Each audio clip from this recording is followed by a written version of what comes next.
Okay, we should be live here. Very excited because it's another late night tournament here. And last week we did pretty good. So I'm playing the exact same 60. Exact same Lugia 60 as yesterday. I wanted to maybe try something new, but I didn't have time really to come up with anything because I had kind of a busy day today. But that's alright, I guess. Okay. I would just want to be able to plug my stream here on their Discord, so maybe we can get some extra people here in chat, and hopefully continue this like amazing roll we're on with just the success that we've had here on with the content. Did I not? Okay. Well, round one is up. So I'm kind of juggling a few things here. Alright, well, I guess we'll just plug the stream after the next round, and let's just do this. Let's just do this. I kind of feel like I'm all over the place. Had a very busy day today. Wasn't able to get any other content made. Already friends. Oh, they're just offline? Okay. Alright, I guess that's okay. Well, let's wait then. Maybe we have time to plug the stream then.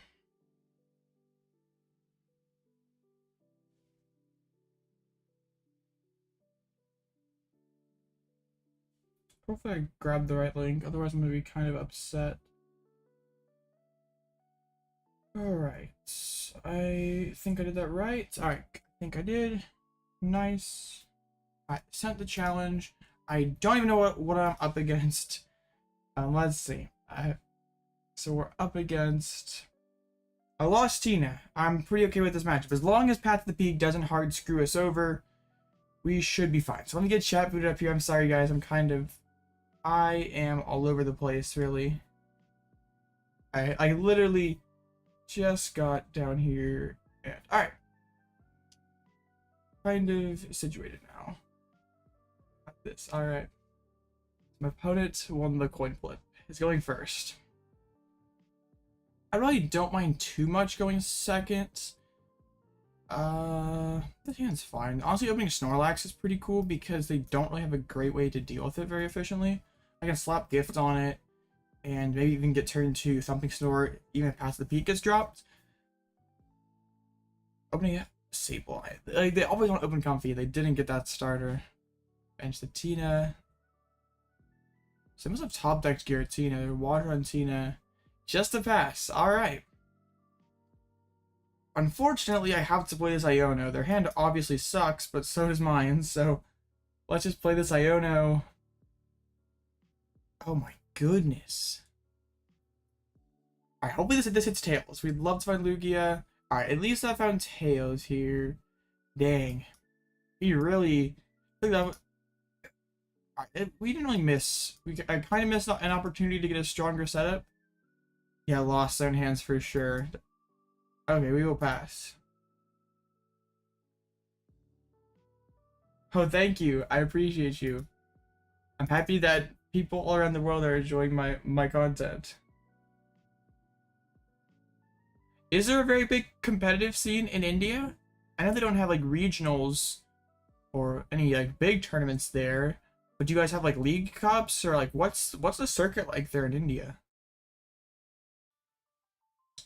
Alright, well my opponents drew decently off this Iono. They're getting a couple guys down. Honestly, top decking Ultra Ball to find Burnet wouldn't be too bad. I technically don't need to something starts next turn if I can find a double turbo, but I don't want to ditch the V-Guard. Alright, the grass getting dumped. Like, at least we're not going to get knocked out in all likelihood. Nothing, that sucks. So it's like India kind of in the weird spot where like you're not in TP, like you're not in the Pokemon like the Pokemon Asia sphere, but you're not really in like Europe, so like you're just kind of like stuck in the middle. Cause like I know there's like players like Israel who like travel to Europe and stuff and play, and I know they have like CP requirements for like people. Like, would India technically fall in like the Middle East category then? I guess, because it's not EU. It'd probably be fall in the Middle East category then. All right, we need to run with it heads. That's kind of sucks. Like they don't, like they usually have like special events in like Dubai, Yeah, they really don't have anything in that area. So like, unless you're gonna travel to Europe, which is probably pretty expensive, it's not super reasonable. So they really don't have regionals over there anymore, even special events. I don't know if that has. I know there's like laws in certain places that make it hard for Pokemon to give out cash prizes and things like that. Dang, that kind of that's pretty rough. Okay. Speaking of rough, there's his hand. Collapse is not something, so please give me a heads. Alright, here we go. So we get this. Let's check. I think Burnet's in there, right? Burnet's in there. Bust a deck. So we're gonna have Lugia. Collapse is actually pretty nice because it forces them to discard that Sableye. So then we Lumineon for the Burnet, and then we can just swing with Snorlax this turn. And we also can drop the V-Guard down there on the Lugia, so even if they like boss or something, they still can't take the knockout there. So let's play Pressure Burnet. Discard both Archeops. 1 second, chat. I'm just trying to make sure I sequence this turn correctly. Okay, summoning our stars. So then I'm gonna put... We'll put a Therapeutic and a Jet on the active. And I want to not put a double turbo on here yet because I do want to have like gusting down that other Giratina as an option, or if they go to shred this turn I can knock it out. So I think I'll do this. And then we just take the knockout with the Thumping Snore. And I'll be like, Snorlax is just such a threat for these Giratina decks. Yeah, I've played Goodra the Lost Zone, just like Lost Zone in general. There's a lot of decision making. Yeah, it's not the most fun deck to play 9 rounds. I did that at NIC. I was totally fried by the end of all 9 rounds. Yeah.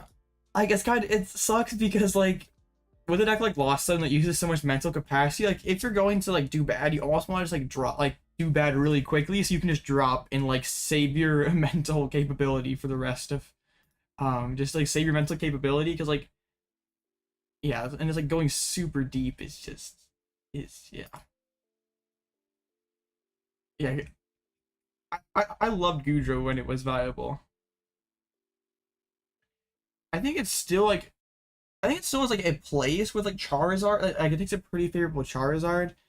You sort of have to like turn into like a single prize variant with like Zamazenta and Sableye.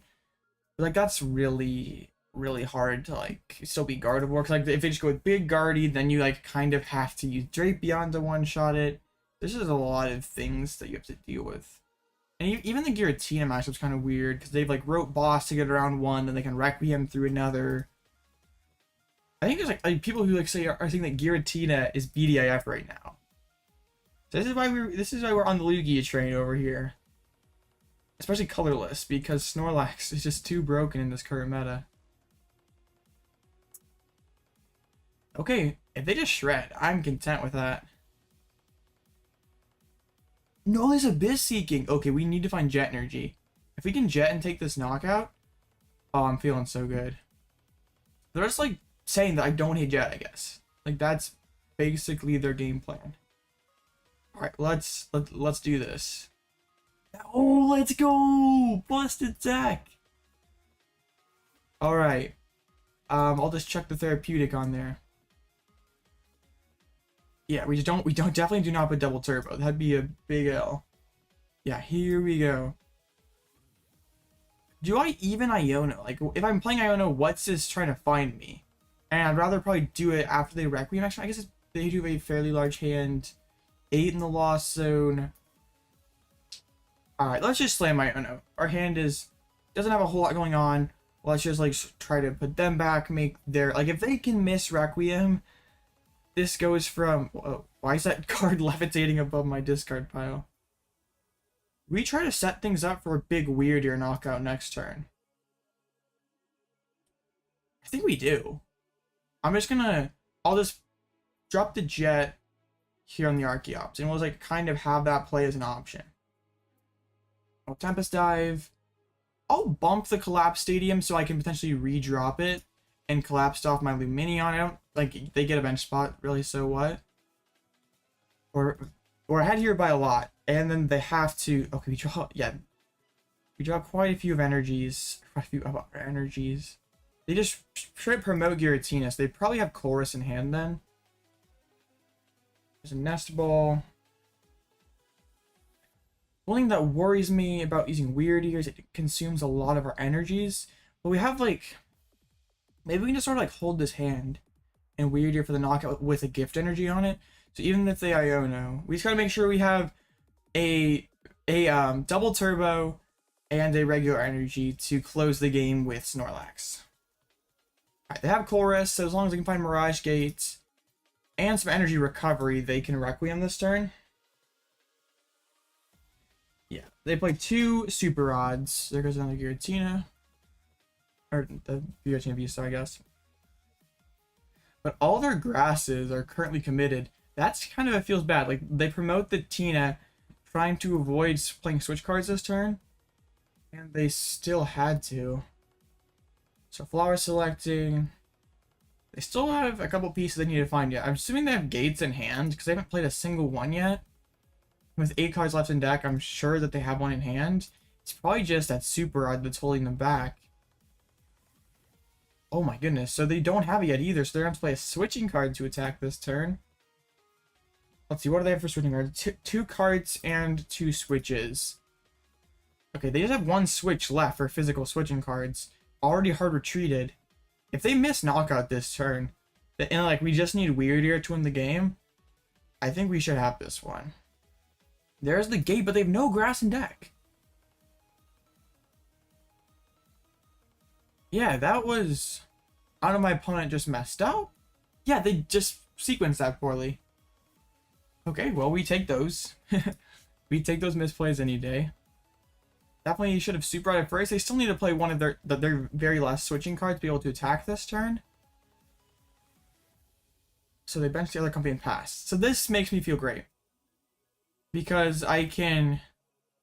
Like, if I just put Wyrdeer on the board, what do? You have to, like, you can't disrupt my hands, and you have to boss and KO Wyrdeer. But is that correct? Like, I guess playing 1 Iono and a Rocks, I just don't want to miss this opportunity. So,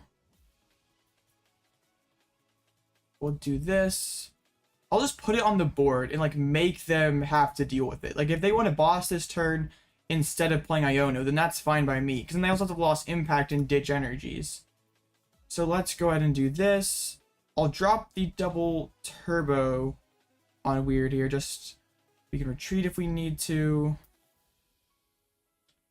I don't want to Archeops though in case of path to the... Well, I guess my opponent's like game plan then is like path to the peak, Iono, and just hope I don't hit it. How many energies can I physically put on Wyrdeer this turn? I can put... That will be... Oh, this is 60, 120, 180. I'll just put all the energies on the Wyrdeer and just like literally make them take it out.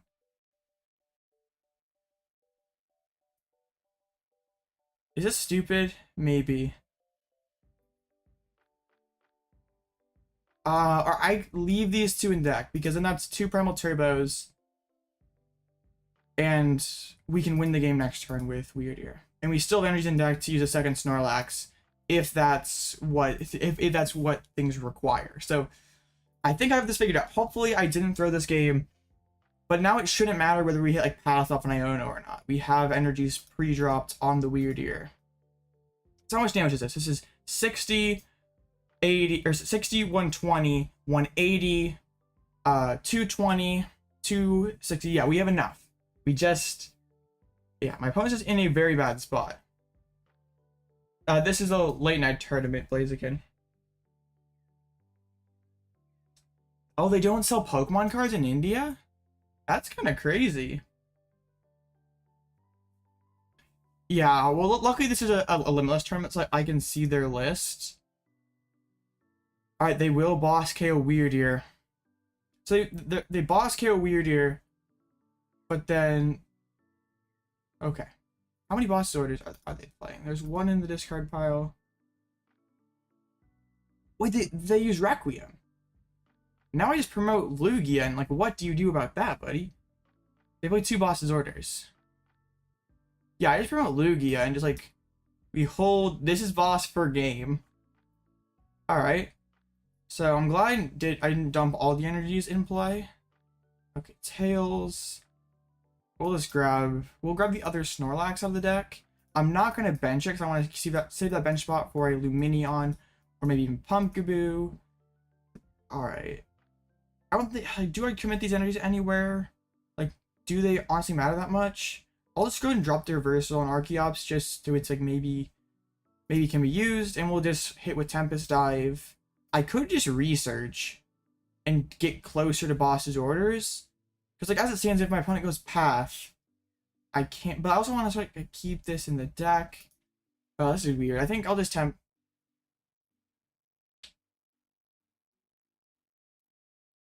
You know what? Yeah, I'll just Tempest Dive. Maybe can down the energies out of the deck. Since my opponent used Requiem, though, this Lugia is safe for at least 1 turn. They're playing no Temple of Sinnoh or anything. Oh, I don't want to think this much in just the first round. This is such a weird matchup. But now my opponent has to like rebuild another Tina. They don't have to play Rod again, but they have to build a new Tina. They don't want to attack with Radiant Greninja. Like Radiant Greninja could set up a knockout, but then okay, there's Mirage Gates. We know they have Roxanne in hand, but they're playing Gateway with a 3-card deck. I wonder if their second Super Odds prize. That's why they've had so much difficulty doing what they wanted to do this game. Alright, there's Grass and a Psychic. They're benching Cramorant. So probably their play this turn will be to hit with Cramorant. No, they're gonna hit with the other Giratina. Okay, well, if they don't boss, or if they don't Roxanne, they can't Roxanne right now, though. That's the thing, because they'll deck themselves out. And I'm assuming, based on the way that they played, they don't, there's a lot of other Super Odds in the prize cards. And they just concede. Okay, cool. Weird game, but we take it. The matchup's pretty solid for us. It's just like Giratina really has to go out of their comfort zone in this matchup, because we have a one-shot potential with Wyrdeer. We have a like potentially something they can't one-shot with a V-Guard Lugia, and Snorlax is just a huge pest. It's awkward for them in a lot of different ways, so we take it. So we got done pretty quickly. I guess relatively, 13 minutes left. Let's fix the old record. Let's get... Oops, that's not the right thing. I'm a noob streamer over here. Okay, 1-0. I probably will not play the whole tournament today because I don't want to stay up till like 2 a.m. But I'm going to just stream as long as I feel like it, or as long as we're in contention. Oh, thank you, Drake. Oh, so just out of pure curiosity, how did you find my channel? Was it like on the recommended? Did you see it? Like, did you see it in one of the Discords that I posted in? I'm just curious. If you don't mind, that is. I'm glad you're enjoying the content. Like that matchup is why I really like Lugia right now. Okay, let's recommended by the YouTube algorithm. All right, cool. The YouTube algorithm has been very kind to me lately. Because like just a week or like when Obsidian Flames came out last Thursday or the Thursday before, whatever that was, I was at 776 subscribers, and things have just exploded this last week and a half. It's like funny when like local people are like, oh, you make videos? And it's just like, yeah, I do. I've made them for like months now, and like because they found out my recommended. Yeah, there's one guy at League who's like, I found one of your videos on the recommended, and I'm like, oh, this kid looks familiar. Like, oh yeah, he goes to League here. Okay, let's check out Limitless. Uh-oh, that's YouTube Analytics. That's fine. We can yeet out of the YouTube page. Okay. Let's see what everyone's playing today. That seems horrible, honestly. I'm sorry, like... So, like, they just don't sell Pokemon cards, period, in India? That's pretty gross. So finally, Charizard is no longer the most played deck, and it's all been supplanted by Lost Tina.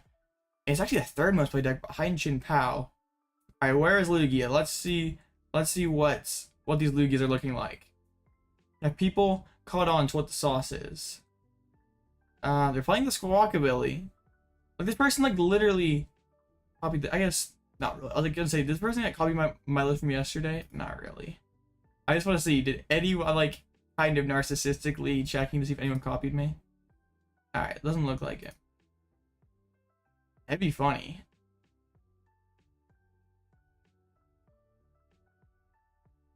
Oh, cool. Well, I personally prefer colorless right now, but single strike I think is still solid. Like, there was a tournament earlier today. Let's see if I can find it at this point. Oh, it's still going. It's the other limitless one. Dang, 300 people. Yeah, where Benny Villager, who I've played before in real life. This list is pretty cool. I like this list a lot. Let me zoom in a little bit. Hopefully that's not too big. This colorless Lugia deck I think is very strong right now. Okay, the card I'm blocking is Cabalion, so let me zoom out. So, the Radiant Charizard in Luminous is like a 2-card package, and if you're playing that 2-card package, like, it doesn't make sense in my list because I'm not playing Choice Belt, and you pretty much need to have Choice Belt for that card to be very effective because you want to be able to one-shot like V-Stars with it. So I think as my current list stands, probably not. But if you're playing like Slackings and Path to the Peaks and already running Choice Belts, it would make a lot more sense. But colorless with this is pretty nice because like, you can sort of omit Urshifu because Duraludon's basically nowhere with the Cabalion. It means your Tyranitar can one-shot like Charizard. I don't think this list is bad right now. I just like think I think that my list, or at least colorless Lugia, is probably more consistent. I just hate flipping coins with Mesa Goes. A Squawk is better in this deck because like you can afford to discard single strike energies and chuck them back with Urn. Pumpkaboo is a really good call right now. I think this list is very solid too. I think that you could really go either way with this. Like my list is more consistent. I still have the high damage ceiling with Wyrdeer, and I also have Snorlax, which is much more difficult for Lost Box to deal with. That when like Stone Journer and Yveltal, like Tyranitar is pretty cool to be able to like mill them, but then like against Giratina they can just one-shot it, and that's like sort of the issue. But I think it's still a solid pick right now. I think Lugia in general is very well positioned.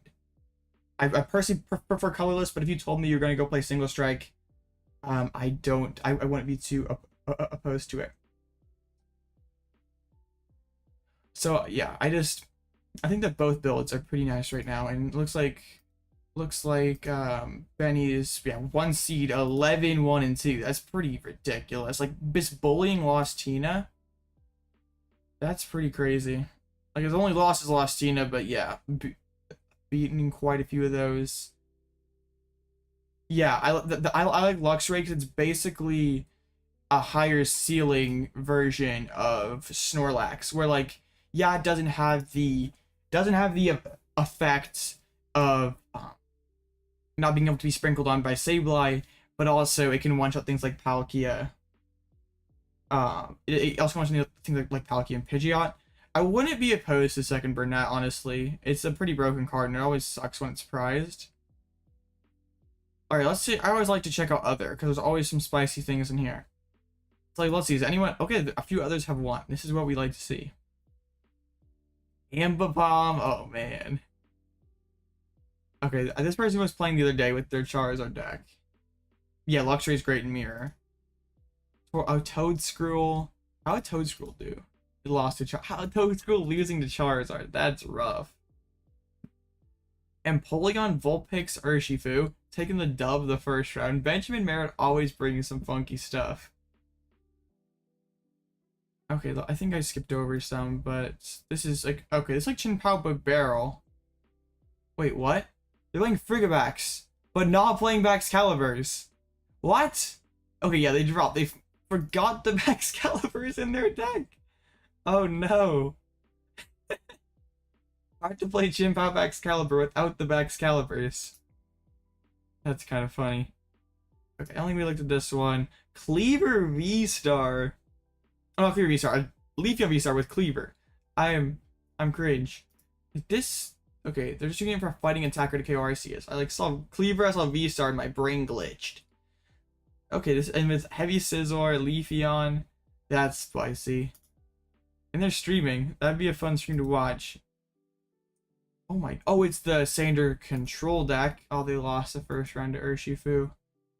Luxray, I don't know if, like, not the easy, oop, wait, I looked at that one. Luxray is not the easiest card to fit in single strike because, like, you're just, like, don't want to add in 2 more inconsistent cards because you're sort of an inconsistent deck already. Definitely have more space. Oh, what? A straight Pidgeot. It's like a Pidgeot control deck almost. Like you're just like hoping that 240 HP Pidgeot is never getting one shot. Doesn't just like you just like hard lose to Chin-Pao. And you just like lose to, okay, I guess I'm blocking it. I guess I can't really look at deck list with my stupid face right there. Okay. Yeah.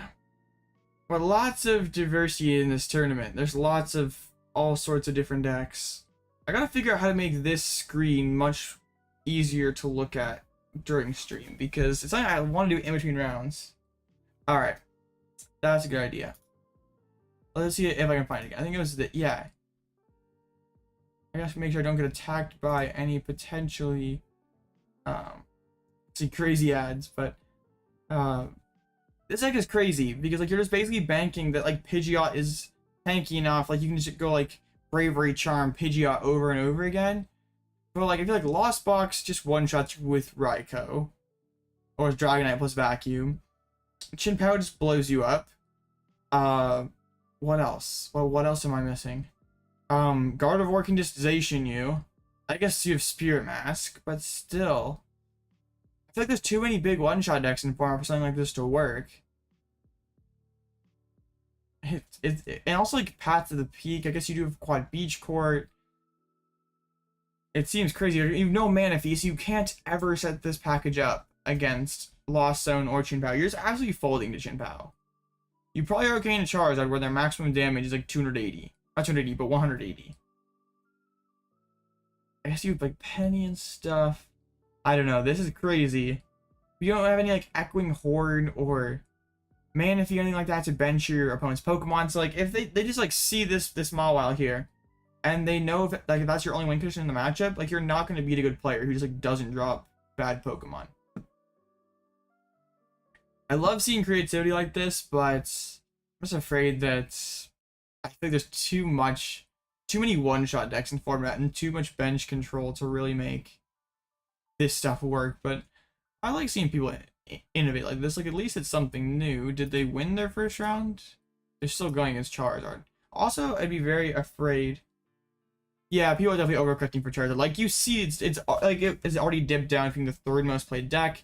Its win rate is fairly low. Yeah, 45% is pretty bad.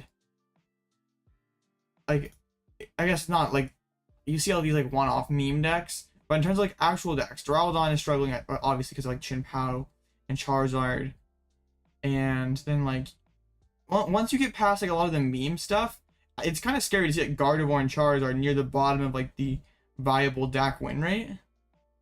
Report the win. Go in your dash, like here. You click dashboard in the top right corner. You click the round 1, like you click on your round 1, and then you just press win right here. Oh, thank you, XYZ. It was crazy. We're gonna try to run it back today. We're running the exact same 60, no changes. But yeah, people are definitely overcorrecting Charizard. I think Charizard is better. I think slacking is fine, but like, if you wanted to put it in my particular build here, you'd have to do a lot of you'd have to do just some, no, I don't want G Fuel, get out of here. You have to do a little bit of reworking. You'd have to put in a couple, you have to put in Path of the Peaks, you have to put in Choice Belt. And I don't want to be playing Path of the Peak in Lugia because it's another card that doesn't help me set up, and it actively hinders me against Arceus decks in the early game. And Spirit Tomb is another bench trader, and you don't always have the bench space for it. Because you're gonna have 2 Archeops on the bench. You're probably gonna have like a Lumineon or some other bench setter. I think it can work. It's just Wyrdeer is much more easy to accommodate. Like, I know it's pretty much like a 1 per game punch, but like slacking is just so many more cards. And I don't know if you can afford to play those right now. Yeah, I saw that. And that was Gabriel Fernandez, someone who I've played many times at Limitless before, so that was pretty cool. I don't remember if he had slacking or not. I can't honestly remember. I didn't really watch too much of Worlds, I must confess, but I think slacking is okay. But I'm trying to be as consistent as possible, also having like a relatively even, slightly favored matchup spread. I think slacking is going to like drastically shift your percentage points up in those Arceus matchups, but it's like going to make you less consistent overall. But I don't think it's a bad card. It's definitely one that you definitely could put in the deck. You just have to do a little bit of rerouting. I really like where I'm at right now. I think you probably could, like, the two Nastballs, Cheren and Squawkabilly, you probably could be messed around with.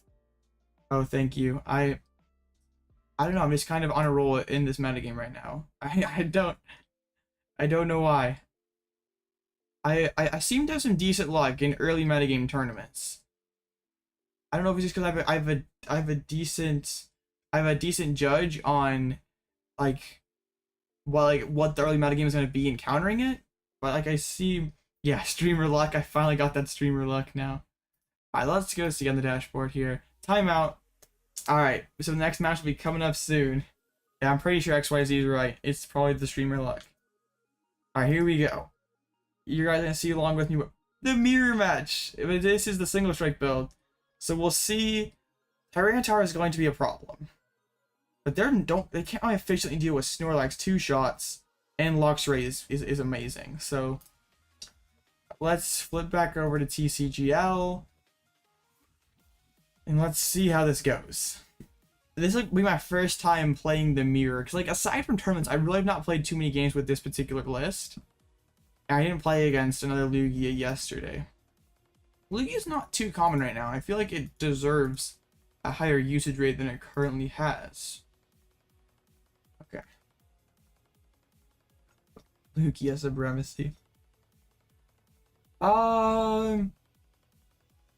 So I think like T-Tar is going to be a problem because they can one-shot me, and I've pretty much just Wyrdeer to one-shot them. Snorlax is going to be an issue for them. Like, they kind of have to answer it back with Yveltal. My Luxray could be pretty huge also. I guess, like, V-guarded Lugia is incredibly tough to deal with. If they dump all their single strikes on one T-Tar, they can knock it out. I'd say they're probably favored, but Luxray will be potentially big.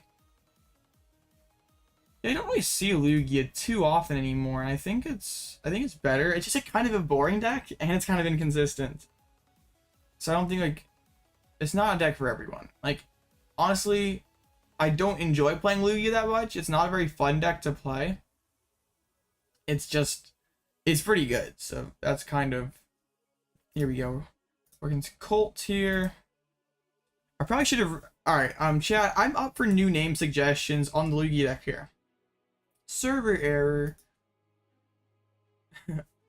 Lugia was pretty dominant pre-rotation, but I'm up for deck name recommendations here because I feel like after the tournament win, it probably deserves better than less mid. Okay. I just don't want to ever dead draw. Like, I feel like if I get into the game, I'm going to have a decent chance every round. So if I just have 3 extra outs to discard draw in the first turn, then that's good. And if you wanted to cut Squawkabilly and 2 Nestballs, you're probably putting in a couple Mesa Gozas and, I don't know, something else. Maybe another draw supporter, maybe another attacker of some sort. And I just really never want to dead draw. So this is where I'm at right now. I'm still not totally like 100% sure like this is correct. But I've had a couple hands where like Squawkabilly is just totally cracked. All right, let's see. Is my friend here online? He is. So let's just send it over. I think you could master that count. I just don't want to dead draw. That's like the biggest issue is having with like the Wizcash version is we have several less cards to that don't help us turn one. And also, like, I just hate playing Mesa Goza as, like, because it's a coin flip out. Like, it's a 50% chance. Like, I guess, is Great Ball better? I guess Great Ball is still RNG, and it's not a stadium. But, like, at least you're probably gonna be able to grab something.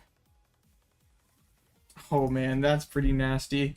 Are you playing this tournament today, XYZ? I know you said last week you were doing a tournament Monday and Tuesday, but or Tuesday, Wednesday, or whatever it was. Or is that just on ladder? Going first. Alright, I can work with this hand. Honestly, I'm very okay using Snorlax as my initial attacker. Another huge thing in this matchup is going to be Oh, but like, I can't discard this reversal. We'll see. Opening Cobalion is not good for that. Serena. This hit is weird. So I got Ultra Ball for Lugia.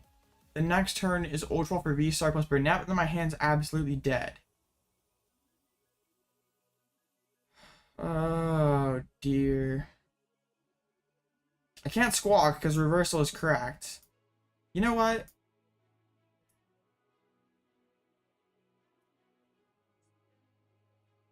Like, I can keep Serena to preserve the reversal energy.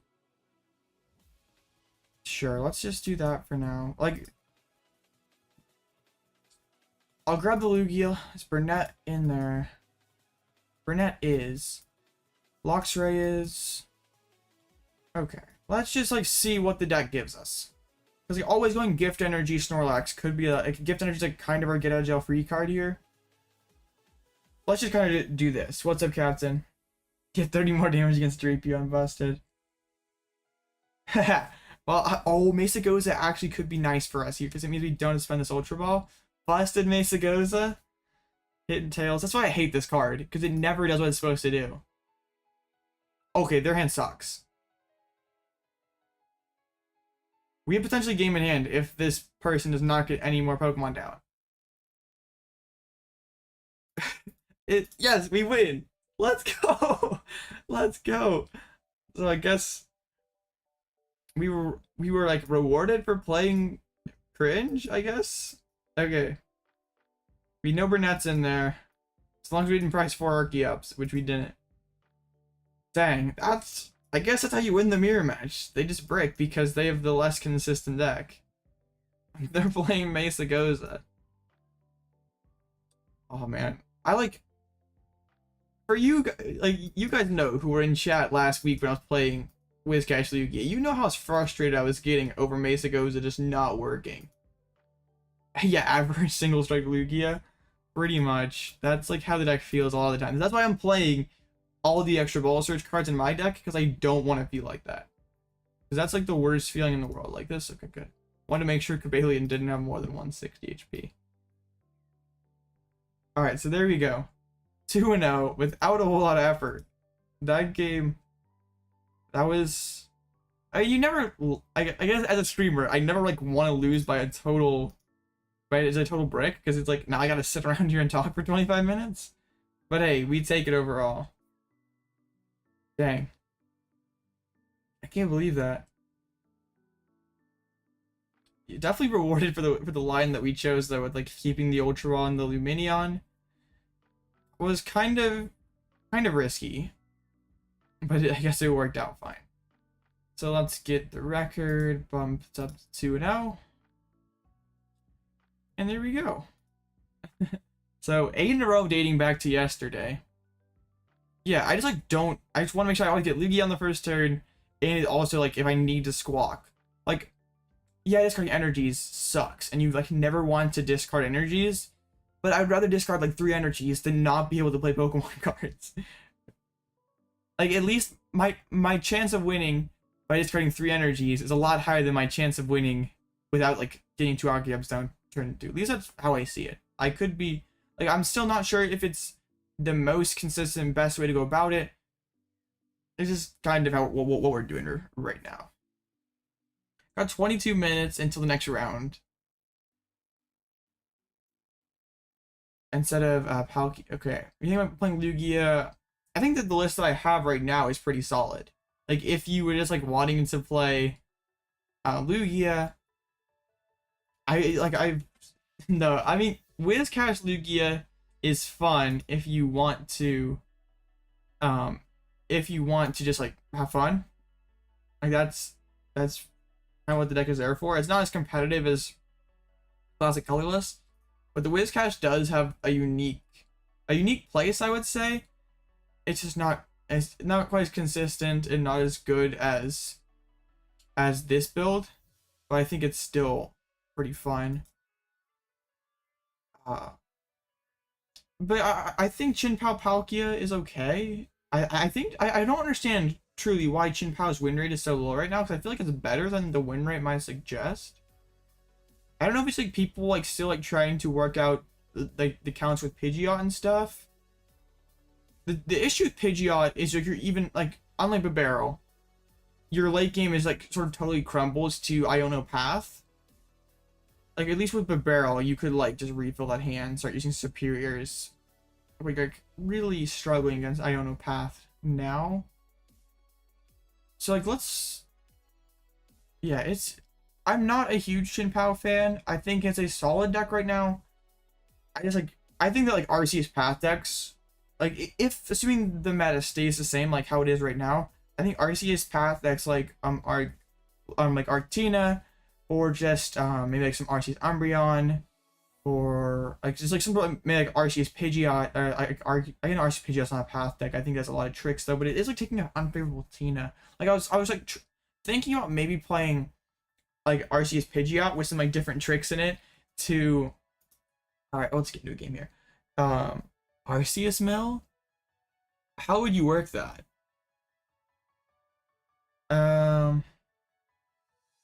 Yeah, I think. Are you talking about for Lugia or Chin-Pao? Because if you're talking about Lugia, I think it's incredibly important that you play Pumpkaboo right now. You're just joking, okay. I think Pumpkaboo is like a must-have, because it gives you so many more outs to a stadium bump, and Path is literally everywhere. I know it like sucks to punch down a 60 HP Pokemon with 2 retreat. I think Path. Oh wait, Chin-Pao. Yeah, that's kind of an issue. I don't really know how you fix that. Yeah, and Lugia also has built-in stadium bump. One kind of crazy list I saw the other day was a Charizard deck playing the Rapid Strike Octillery, because then you could Rapid Strike search for Tower of Waters and always have access to stadium bumps. Like you literally always have access to it no matter what your opponent does.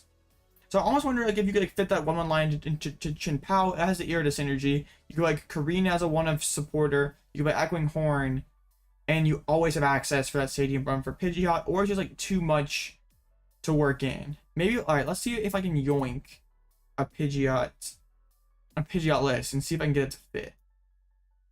Let's just see, just for the memes. Let me just grab one from a tournament here.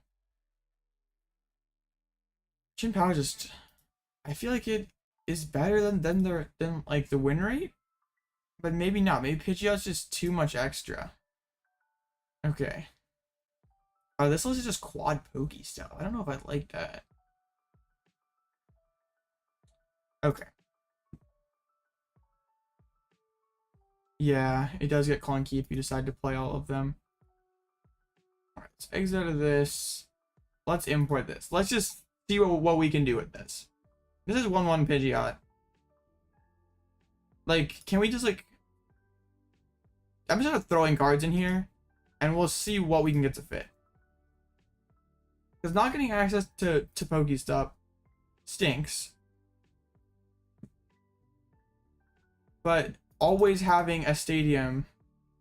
Always having stadium bumps is objectively good. So we put in 3 of these. Because then also Octillery is... Put in Karina. I think we probably put in Horn. Or is Horn worth it? Like, Horn does have synergy with the Greninja. Okay. I'd like to, if possible, I'd love to be 2 just for the consistency. Alright, we're gonna have a lot of cards to cut down here. Full picks is kind of easy to work around. This guy, I don't know what that, Matt. Okay, I think we can cut 1 energy. Let's cut down to 9. I know that's scuffed.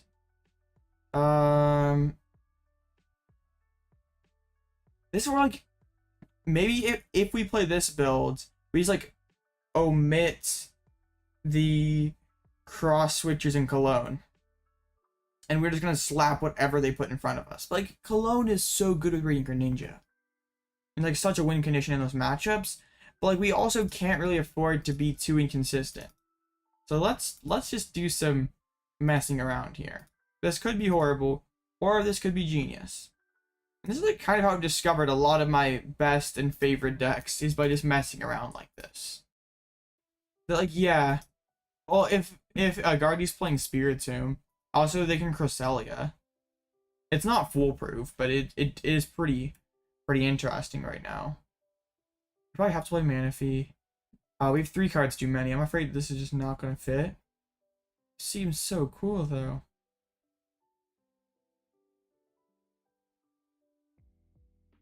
Like, and if Guardy's playing Spiritomb, they just, like, shut off their own ability. Do you need 4 Ultra Balls? This is kind of crazy. I don't want to cut Iono. Iono's cracked.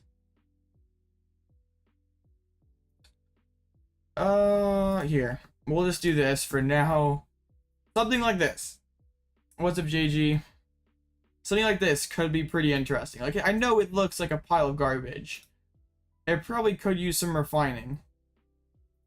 But I think, like, something like this could be interesting. Like, I do have bench space for everything, because you need, like, Friggy. You need Pidgeot. Yeah, probably, maybe. I don't know. Yeah, memory skipper alts, if you don't have anything else built up, can be a problem. Okay. Yeah, this seems... I mean, I might mess around with this on the ladder to see if this actually works. Well, because if it does, we might make a video about this. This seems funny. Is it good? We don't know. We can dump new deck 3. Alright, so how much time until the next round? Alright, there's a 14 minutes, so I am going to step away for just a second here, and fill up my drink, and grab something, and then we'll be right back. I think it's just, yeah, gotta make sure we have all the gas in the tank to be able to go as long as possible. But I'd love, technically no, yeah, because we're dating back to yesterday. Crazy. Alright, well, I'll see you guys in just a second.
Told you it'd be quick.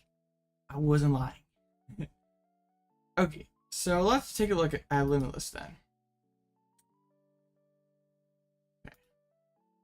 So we still have 12 minutes.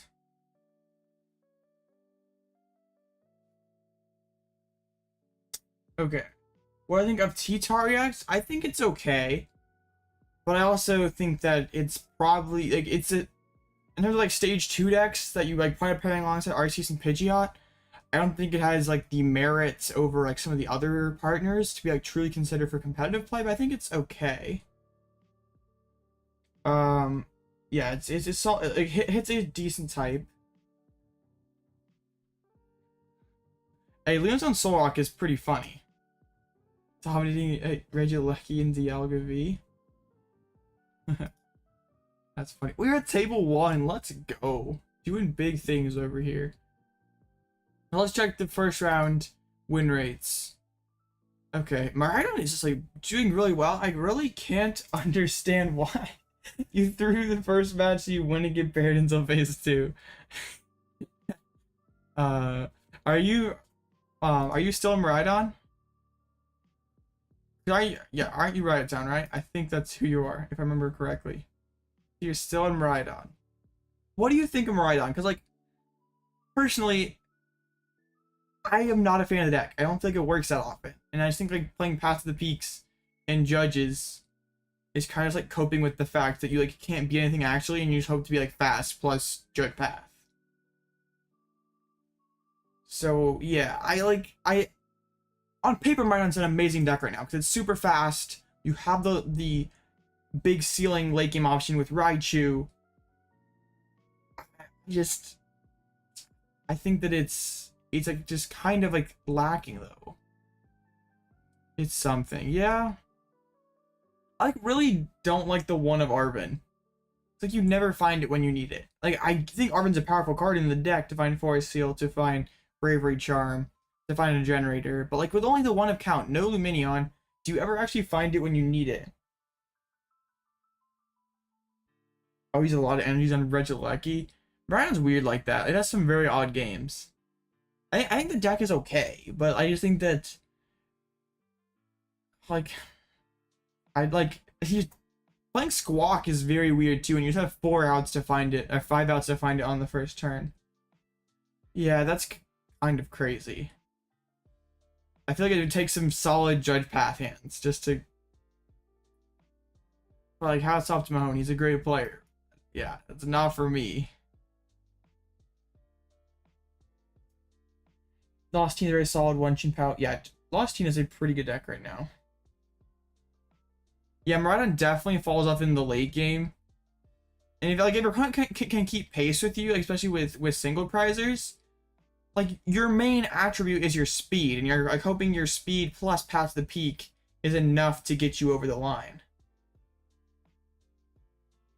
But like, if I'm gonna be a Judge Path, like, I'd rather just be Arctina and have like, insane upside attackers. But let's see what Cash is playing, because he's been on Arctina for a while. He is playing the Superior. That's pretty cool. So let's see, because Cash has been on this deck for a very long time. Oh, PJ, you're like you're the organizer for this whole tournament, right? This deck has an insane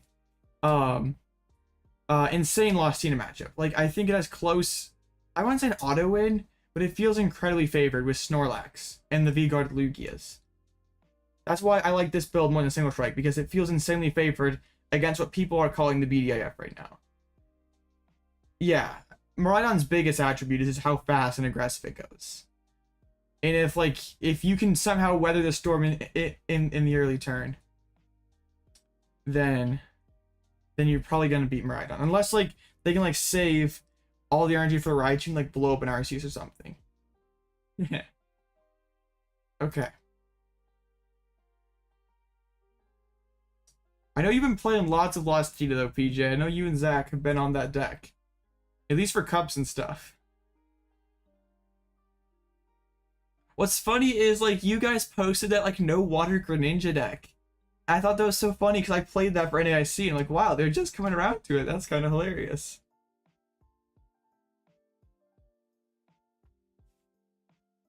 I like Collapsed Stadium LOR a lot.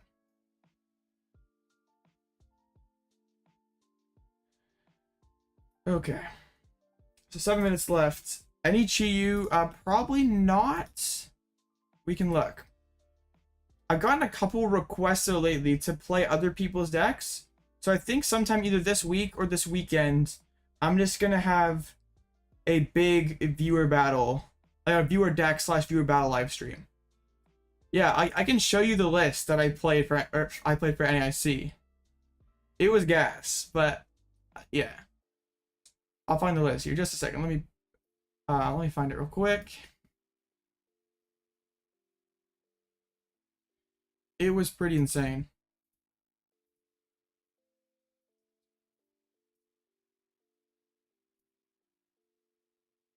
I don't think you can't play an open list that way because it's too easy to play around. But I would truly not play Giratina any other way than this. This is it.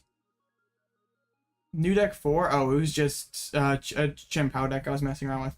This was the play for NAIC. That's 3 super rods and 1 cram behind my face. This was the play for NAIC. The one water this, you could Aqua Return. And also it baited people to bench Lumineon. I got top 256. I lost my Wynidin. I went 6-3. Escape Rope is pretty nice. Thornton, this list was huge big brain. Like we worked hard on this one. And with some better play and some better draws, I feel like we could have got phase 2. 3 rod is cracked. Like if you're not playing 3 rods, you're trolling. This was the list. Like I think it's still solid and close. Like you probably take out Luxray and Lightning. So you don't really need it this meta. But I just hate Path the Peak in this deck. Ultra Ball Lumineon is insane because you actually are much more consistent, and Lumineon one-shots Cresselia, which is like the biggest issue in the Guardy matchup. Like you maybe are able to take out Tomb. I'd be okay with 4th Ultra Ball. Like I just wanted to be consistent Tina with also a ton of options. And that's where we were at basically. No, I was 5-2 and I lost. So if I would have won my round 8, I would have just tied my last round. But I lost. I made a video on the channel with the tournament recap. But I just lost. I lost that round to an absolute brick against Mew, and then last round I faced JW Greewall, and he gave me the win in game 3 of time because I was gonna win if the game didn't resolve, and he just gave it to me, which is pretty cool of him. Shout out to JW. He's pretty epic. What do you need stadiums for? Path just does not help you set up, and the biggest issue of Tina is setting up. Like, what matchup are you honestly like? Okay, it makes Guardy less of a headache. It makes Guardy like this deck probably takes a 50-50 against Guardy. But honestly, other than Guardy, what deck do you need stadiums for? So there's not really any stadium that like you are terribly bothered to face. I think I should try to revisit this, but like an open list. You can't play the one water.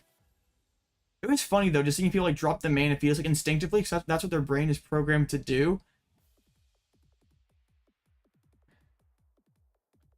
Chien-Pao, you just go straight sings. Okay, well this is pre-Charizard. But I still don't really know if you need it against Charizard. What's your you probably play Shaman now, and your roadmap against Charizard is, but you go Lost Impact, Requiem, Shaman to win the game. Or Lost Impact, Luxray boss, which is kind of scout with only one boss. And Chien-Pao, you just go 100% single price. You don't even use Tina, or you go late game, you have Thornton Tina as an option, and you literally just go Luxray for Palkia. You have Snorlax and Cram and Sableye. And Lumineon. Or in Greninja, you just, well not Greninja in this build, but you just go literally straight single price. That was the strategy.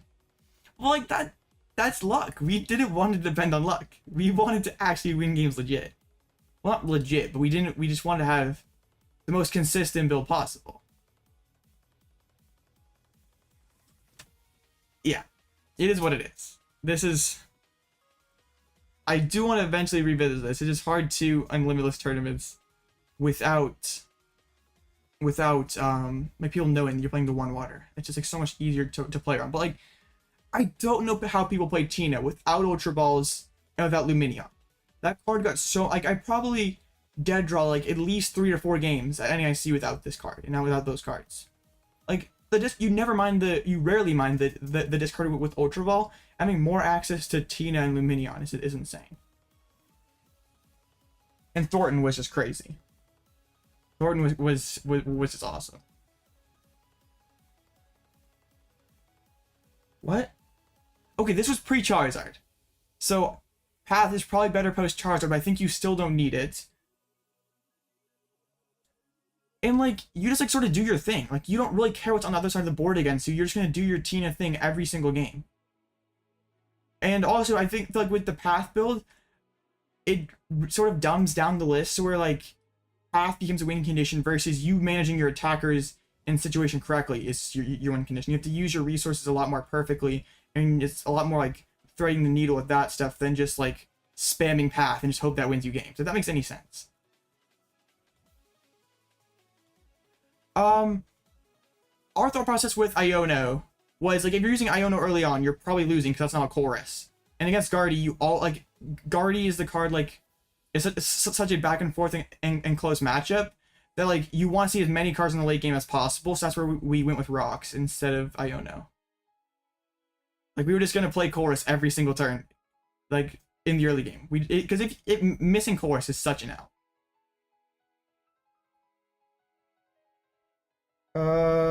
You see right after NSC. I just think that I don't really know why people will stop playing. I mean, Jet Energy is a huge buff to the deck. Jet Energy is totally great. Okay, is the next round close to being up yet? I don't want to miss my round here. Okay, we have like 52 seconds. Jet Energy is an insane buff for the card. But other than, like, it just does so much for the deck. Like, that's really the only explanation I have. And it just has solid matchup spreads against pretty much everything.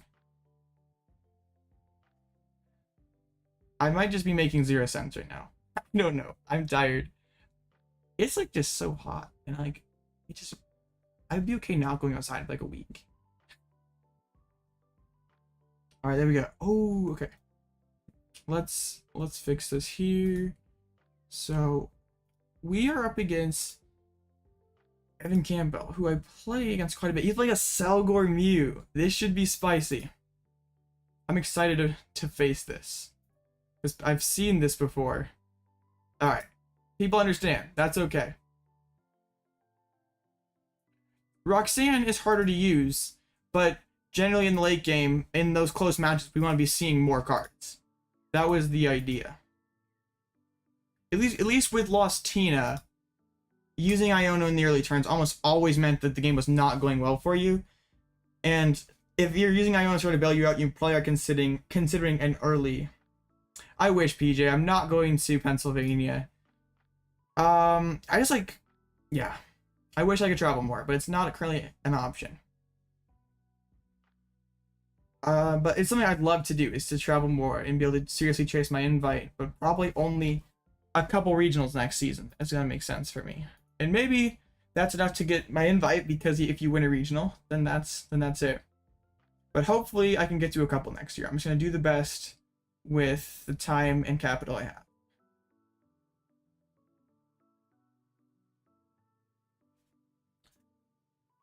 I'm having a great time making content here, and so I'm gonna stay involved, and we're gonna just keep balling out on these online tournaments. I don't know yet. If any of you have an idea, I am down for it. Probably a big stream.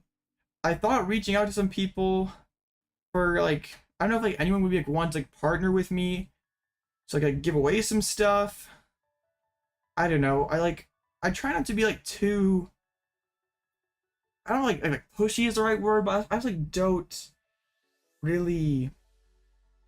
I just like I don't know. It just feels weird to me being like, hey, can you give me free stuff? Like, I have a channel. Like, that's like not really like the way I roll. Play limitless TCG. Okay, sorry, I'll slow down. Play.limitlesstcg.com, Adrian. Well, PJ, I probably spend, like, excluding live streams, I probably spend like 2 hours at least per day making shorts and longs, and I stream almost every day for like 2 to 5 hours. I mean, yeah, so it's kind of a grind over here.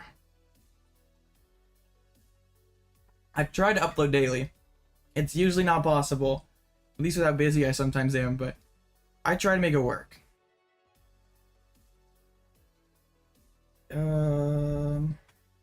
Is lost. You probably should not bench Tina in the mirror match if you don't have to. It's usually too easy for them to knock out. But it sort of depends on the situation. Like, but most of the time it's not worth it. Tina is kind of a fluid deck where your game plan can definitely shift. Oh, thank you, Adrian. I appreciate it. Yeah, it's just play.limitlesstcg.com. They have tournaments basically every single day hosted by various groups. I love playing every Tuesday because the folks over at the late night series have at least the best quality tournaments in terms of opponents. Like, all of the top players show up. My opponent needs to set up. So we're up against Mew Aselgor. So only the 1/1 Aselgor though. They're probably not going to use it in this matchup. Drapion should be pretty nice. I gotta see, are they playing Path to the Peak? I just gotta get their list to load if it'll load for me. Oh, come on.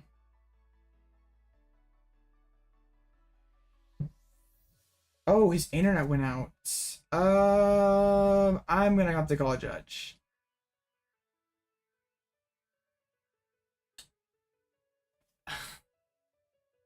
Okay, did you get it? I'm sorry. I'm not about to redo the flip for you, buddy. You want me to redo the flip because his hand is correct. Nope, I'm sorry. That's not how this works.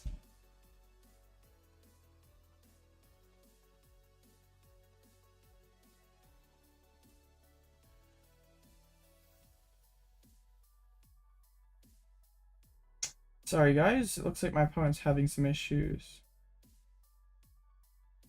So I don't know if they disconnected. I'm not just gonna let you redo just because your hand's good. Like, that's not how this works. What's up, Trong?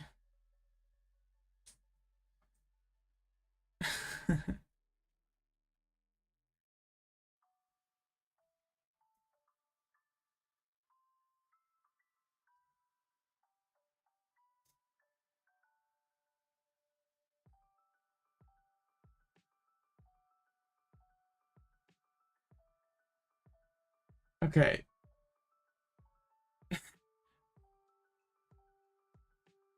Alright, we got the victory screen. So, yeah, let's see how the judge treats this. Send to judge screenshots? Okay, well, let's do this. My opponent's disconnected. It kind of sucks to win this way, but like, I'm not about to just let you. I don't know. I'm not gonna let you redo it just because your hand was good. Like, that's kind of like, disconnects go both ways. Like, I've had games where I've lost to disconnects and my opponents. It just happens occasionally. So, yeah. Send the screenshot, and now hopefully we'll be 3-0. Okay. I mean, it sucks, but yeah, Evan Campbell. Yeah, that's the rules. Oh, dang. I feel like if you're having internet issues, you like probably should just not play, I guess. I don't know.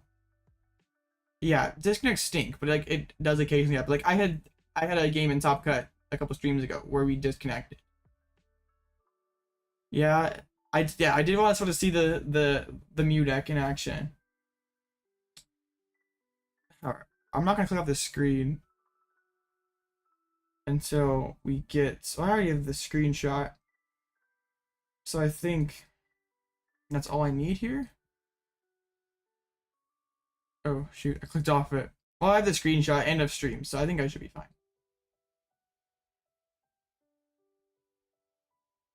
He did. Alright, cool, we got the win. That, I mean, it does feel kind of gross, but I guess it is what it is. Okay, I guess we take it. I don't think he's very happy. I don't want to restart. I'm sorry. I've kind of had some negative interactions with Evan in the past before, so I don't. Oh my goodness. Please don't do this, Evan.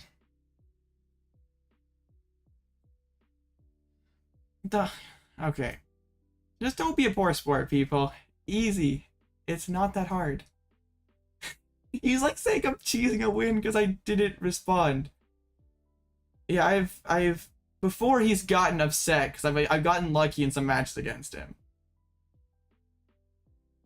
Like, I'm not gonna let him push me around here, but I'm also not going to Alloutblitzle in green.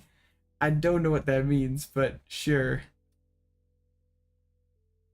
He's not as bad. Like, there are some people who get upset. Like, it's just Pokemon cards. It's not like you put $10 on a game and you lost it. I know before he's gotten upset when I like sacked him in some games, and it. I just said he said that I'm not gonna respond and cheese the win. I just said it's the rules. It's not cheese. And if he goes any farther, we'll call a judge. Oh my goodness. I don't get people like that. Like, the internet gets weaker if you don't pay. I mean, yeah, that is how it works. What? I don't know what that means, Job. Or Jod, whatever. Jod? I don't know how to pronounce it. Oh, because you won. Okay, I got you. He's on your list for today? Okay, PJ, thank you for coming to bat for me. I know, but like, it's not like this is a limit. Like, it's not like this is a tournament you spent thousands of dollars to get to, and you lost to some BS reason. That this is just, like, I know there's prizing on the line. You want to do well, but at the end of the day, we're all here just to have fun. And that was easy for me to say because I'm sitting here at 3-0, but it's not like if you go 0-2 drop, there's not really any major consequence to doing that. And like, maybe it's just me and where my values are, but like, my value as a person doesn't change if I'm 9-0 or 0-2. Like, I'm still the same person. Like Jude. Okay, I got you. Well, he said he had a good hand and wanted to redo, and like, I'm not just gonna give you a do-over just because you say your hand's good. It doesn't make any sense.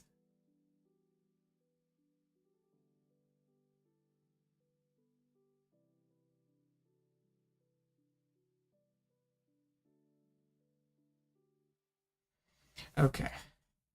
Whatever, I'm just ignoring him now. I don't want to deal with it. I'm gonna be the bigger person and just walk away. Oh, sometimes dealing with people is hard. But 3-0, that's what matters.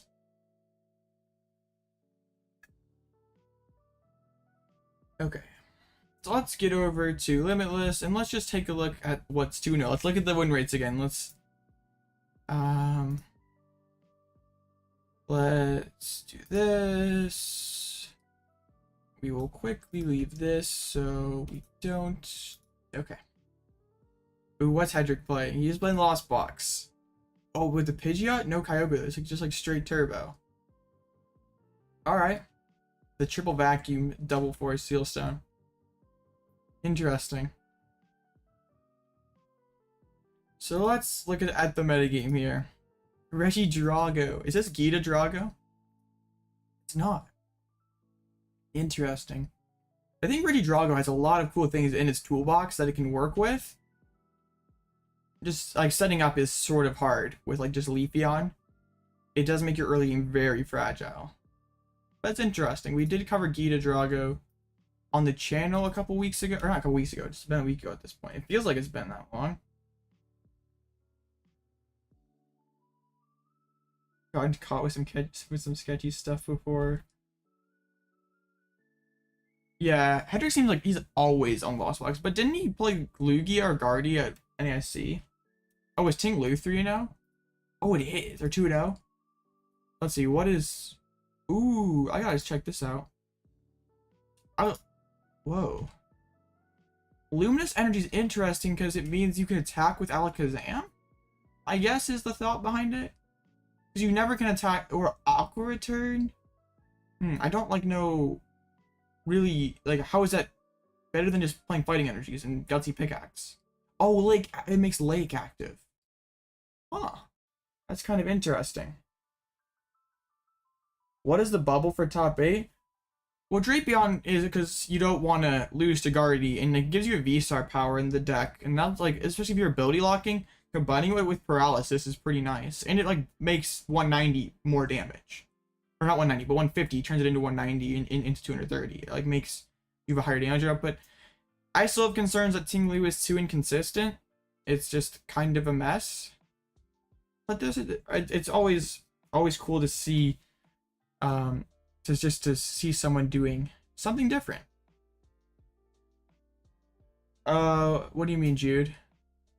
Lumineon just helps you, gives you like a card you can find with Ultra Ball that can help you find your supporter cards. Like, yeah, it is a bench sitter that is relatively frail and gives up 2 prizes, but it gives you so many more cards that help you find a supporter in those early turns.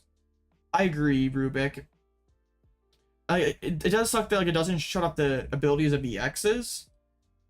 But yeah, like against a Charizard, like isn't like Charizard really cannot deal with a 290 HP Ting Lu. Well, it is kind of hard to cycle Lumineon. You get to like a pre-dropped energy or something like Raihan Luminous. It's interesting with like the lake. It makes you really thick Ting Lus if you can work it out. Like, Ting Lu's one of those decks that's always going to be better on paper than it is in practice, just because Curse Land is such a broken ability, and in a world where you always set up, it's so good. But it just has a pretty weak late game, and it just doesn't usually set up fast enough to really, or set up fast enough consistently enough to really make good use out of Curse Land. But always nice to see someone rocking something a bit different. Maridon Lucky's doing well. Maridon Flaffy's doing well. Lugia Archeops is doing well. Yeah, it's just basically a bench sitter that can help you set up. Because in an ideal world, you never need things like Squawkabilly or Lumineon that are just frail Pokemon that can easily get knocked out, that their sole purpose is for setup. But we don't live in an ideal world. We're gonna have hands where we are only out to drawing more cards is like an Ultra Ball, and just cards like that significantly boost your odds of having a playable hand. I agree, JG. It's just like, do you have the bench space for all that stuff? I'm kind of intrigued by Arceus Goodra right now. Okay, this person, whoa, Pidgeot. This is interesting. Ooh. This is cool. I've seen people play Arceus Pidgeot Vulpix or Arceus Goodra Pidgeot. No, Arceus Goodra Vulpix. I can talk, I swear. I know English. I speak it somewhat. This is pretty cool though. I like Panic Mask because you're hitting 200. So if you hit into a Chin Pao, Panic Mask just locks them down. This is probably just better than Art Gyarados right now, right? Box is pretty spicy. Ooh, I quite like this. This might be something we have to bring to the channel. This is pretty interesting.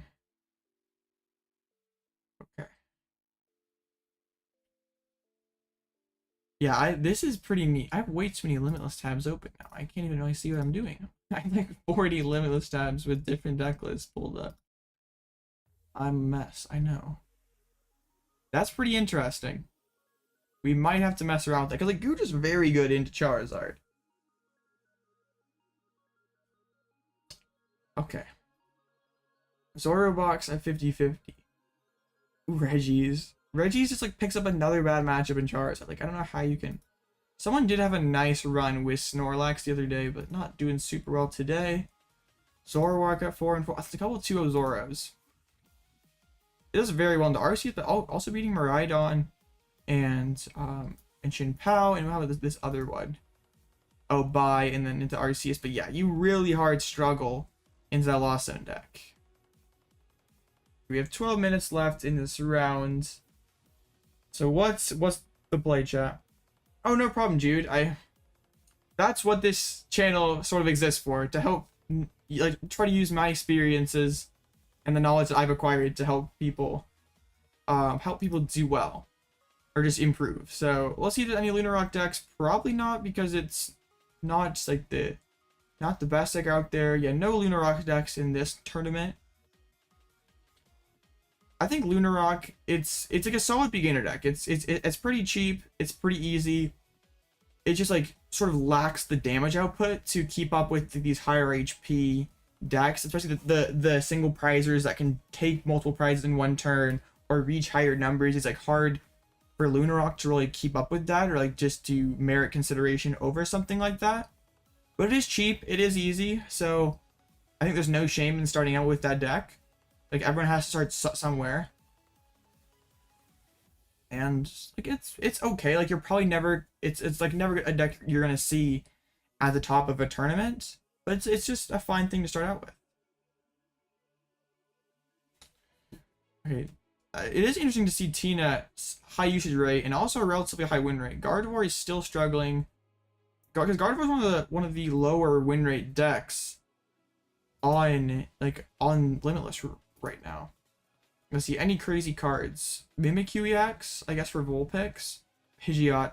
I know someone was playing Pidgeot the other day in Guardy. That's kind of crazy. I don't really think it's needed. Like, that's the thing. I'm just, like, pretty sure, like, isn't Curlier and Ralts enough? If you want to participate in a tournament, what's the best deck to use? Well, this metagame is pretty balanced. Like, these decks near the top are all pretty solid. So it's sort of like picking your favorite one, or like whatever your play style is. I think you could pick most of these, like, what, top 1, 2, 3, 4, 5, 6, 7, 8, 9 decks. Even 10 if you wanted to include Fusion Mew. And you have a pretty solid shot to do well in that tournament, as long as you have a solid list. And of course there's luck involved, but also there is like, as long as you can play your deck optimally and you have a little bit of luck. If you're like just talking about like easy decks, like start out with, that you also could perform well with, I think Arceus Giratina is like a relatively easy deck that also has a lot of upside. You're pretty much doing the same thing into every matchup, aside from you do have the superior package in this build to deal with Charizard. Other than that, you're attacking with Giratina, or you start out with Arceus, move into the Giratinas to one-shot their V-Stars, and you just smash them every single turn with Judge and Iono and Path, and just hope to slow them down. You have Barrel and Squova as a draw engine, have lots of boss orders to be able to take 2-prize knockouts. So I think like decks like this, where you're basically the same core strategy, but you also are just very strong, are just decks that I think, or it's Arctina is just a deck pretty simple. You're doing the same thing every game, so I think that's something that, at least if you're starting out with, is important. But it also does have the upside that it could win a tournament. Like, it has won post-Obsidian Flames tournaments. Just the one thing to note about the Superior is that's what you want to be using in the Charizard matchup. You just like can RCS your energies onto the Superior, and then use the Superior to move those energies onto like a Giratina or onto an Arceus, and just sort of go from there. I have made a video on the channel with this deck too, if you want like a bit more of like a more of an in-depth guide, or like actually be able to watch some games that I played with it. So okay, 8 minutes. But in terms of like other beginner, like friendly top decks, like I'm sure if you dug into this Arceus category, there's probably some more Arceus Path decks. Yeah, Giratina, like the Lost on Giratina is definitely a very tough deck to play, and I would not recommend someone new to try it. But yeah, Lugia Archeops, whether it be what I'm playing, The single strike build is still pretty solid, and they're both fairly easy decks to pilot too. So, and they're both just pretty powerful decks. So yeah, I don't think you can go wrong picking Lugia right now. All right, so I'm gonna switch back over to the TCG live view, and all right, 7 minutes. I didn't even check to see if Evan had anything else to say. Not that it really matters at this point. Okay. Oh, he was streaming too. Yeah, Miraidon is another very easy deck. I don't personally care for it. I feel like it's not like it's it's okay.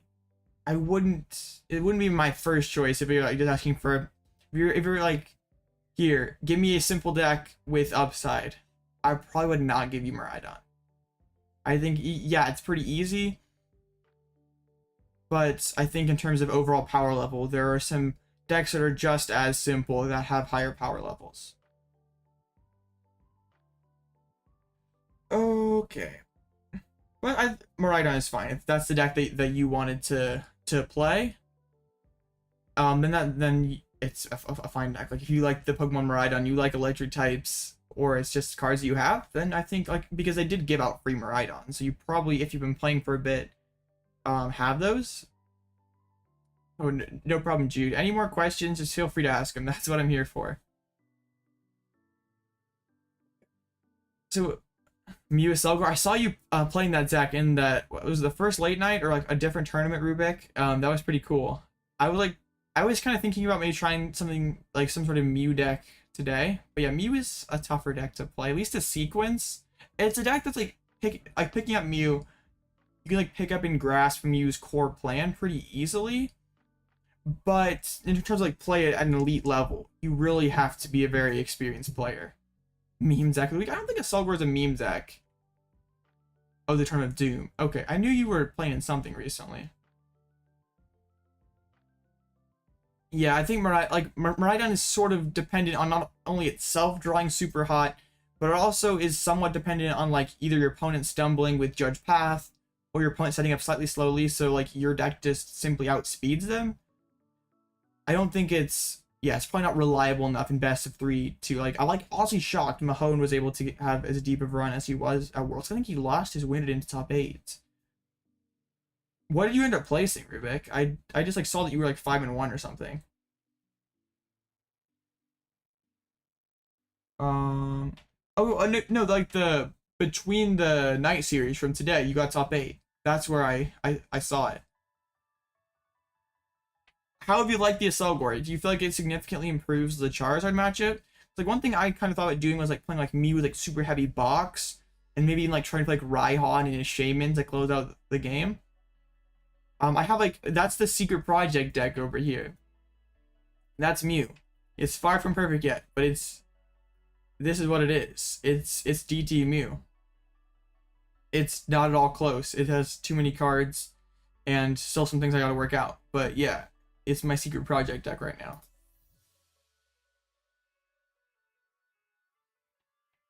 Okay. Yeah, the one you, that's where I saw you playing. I was like, oh yeah, that's Rubik. He's in my chat all the time.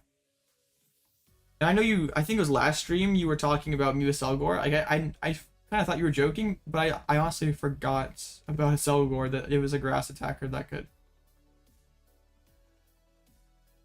buy single. Oh, like you could turn that into like real money and buy singles with it. That'd be pretty cool. Okay, dominates Charizard. Well, that's pretty nice then. Also cost 1 to LZ Path with 2. Yeah, that's an issue with DTE Mew. I know you do have the couple fusion energies, so you still can somewhat function. Do you think like if you're playing Heavy Forest Sealstone, like playing 1 Sparkle just so you like have that emergency Spiritomb answer could be worth it? I know Spiritomb is not a huge part of the metagame, but is that something that you like could see being worth it if like Spiritomb is everywhere? But like right now, Mew is not a big, like not a very important deck right now, especially with like a lot of the Charizard scaring it away. Yeah, these Selgar pieces is like pretty much useless in every other matchup. Do you think, like, is it possible to, like, fit all the cards that you want to fit? Like, if you could, like, play the Meloetta and just, like, heavy fusion energies, or is that, like, too many cards? And also, I saw the super effective glasses in your list, and I was, like, thinking, I was like trying to think, like, is that worth it? Because, like, I know it means you one-shot Charizard, and I guess you need, like, 3 tabs to be able to one-shot it normally. I guess, like, you have, like, 2 tabs plus Fit Band. You just gotta find I guess you have Town Story in your list, so you could be able to find it exactly when you need it. Yeah, but I don't think Tomb is super common, so you don't have to worry about it right now. Like, even after Mew won Worlds, Charizard just kind of scared it away. Like, Mew was one of the most popular decks, and now it's, like, sitting at, like, 10th or 11th.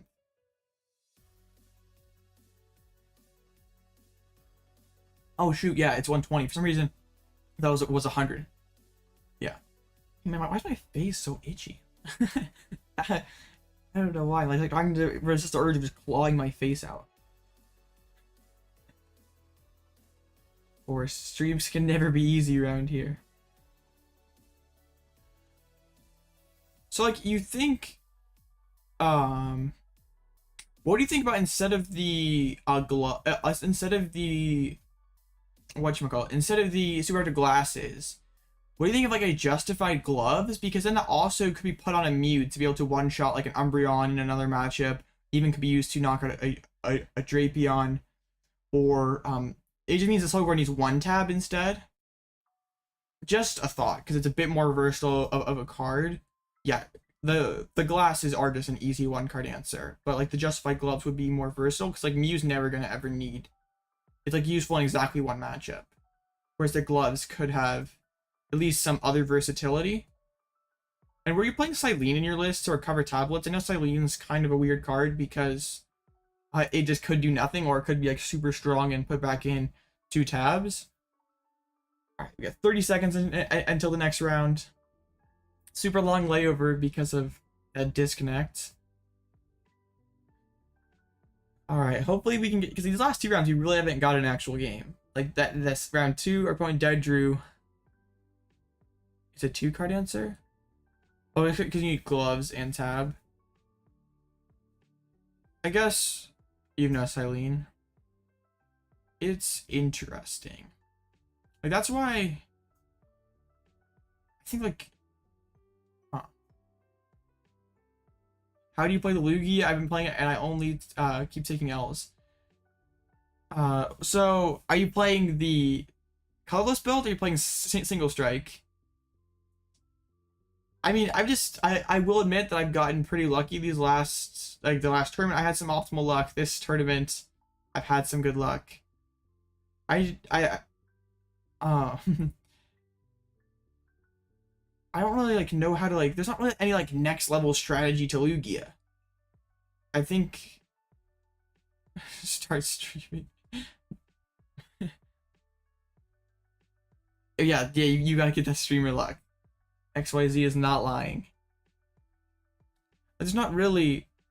You're playing bad. Like, I guess if you know you're playing bad, then that might be the reason why. It's like, really, there's not a whole lot of, like, advanced strategy to Lugia. Like, I guess as long as you know what attackers you're supposed to be using in whatever situation, like, you're pivoting into your Snorlaxes into Lost Box and Guardy. Oh, then that just, if you're only able to get 1 Archeops down, that's either poor sequencing, poor draws, or bad luck. I guess poor draws and bad luck are pretty much the same thing. Timeout means that the time of the round is over, and they're waiting. It's just the judge needs to press the button to pair the next round. Yeah, if you set up only 1 Archeops, those games are pretty tough to win. I just think make sure you have plenty of ways to discard your Archeops, Ultra Balls, Research, Burnet. Like, I don't know what list you're playing. Yeah, Nest Ball is a very good card.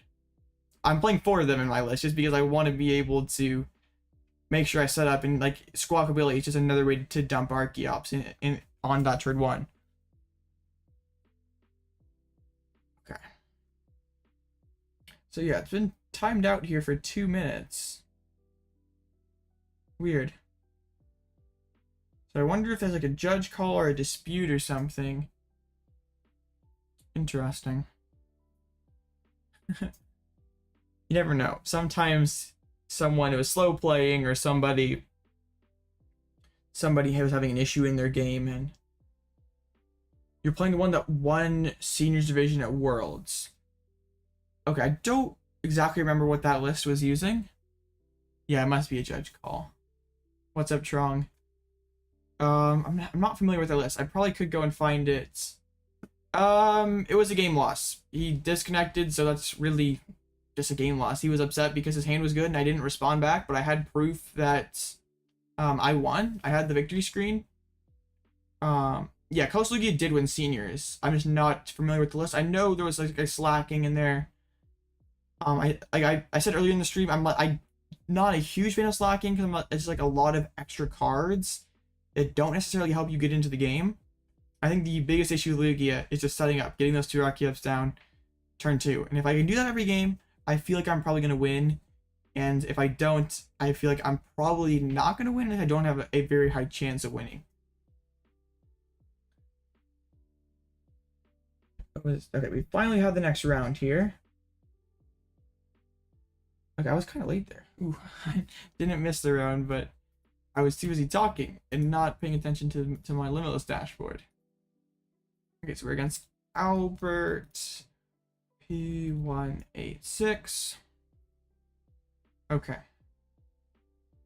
He says sent friend request. Oh, there we go. Cool. No! So we're glitched. I'm gonna relog then. That feels so bad.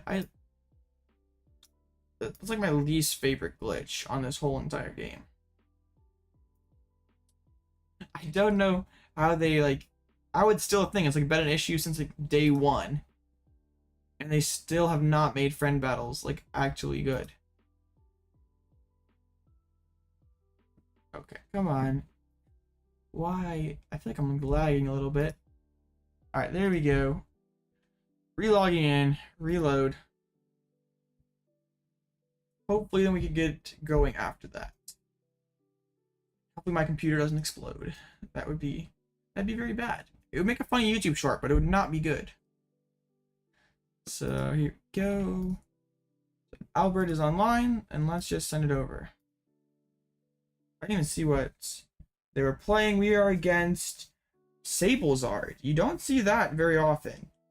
So a matchup where Cheren's gonna be good. Collapsed Stadium will be good to bump those damaged Pokemon, and Snorlax is gonna be insane.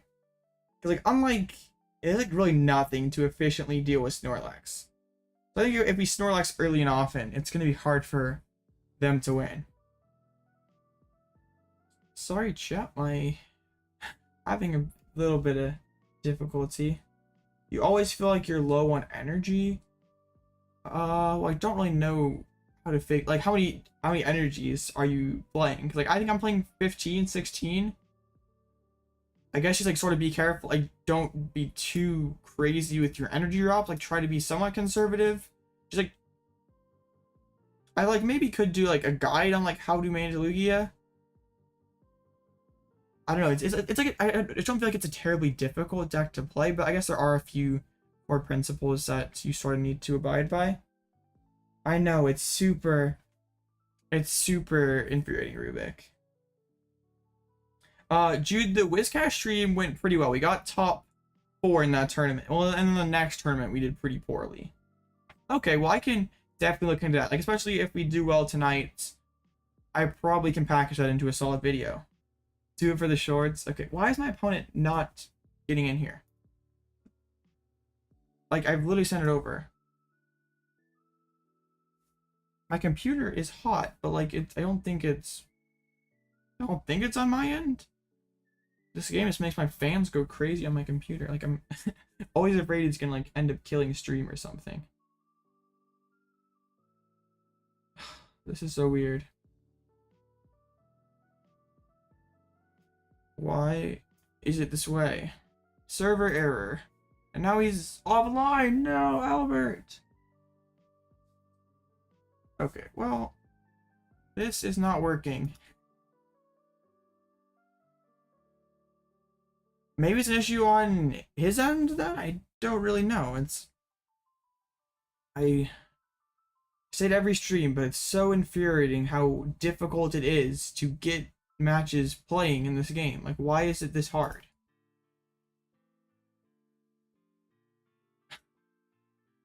Like, I'm not an expert at coding or anything, but I feel like it should not be this difficult. Especially like a known issue for a very long period of time should not be this hard to resolve.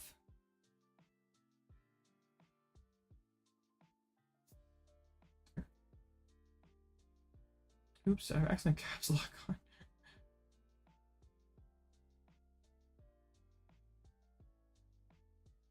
Alright.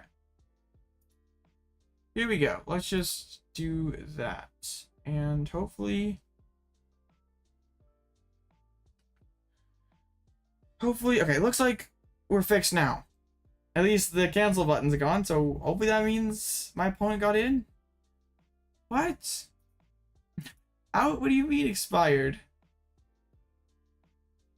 Okay, did my opponent send it over? Why is it this hard?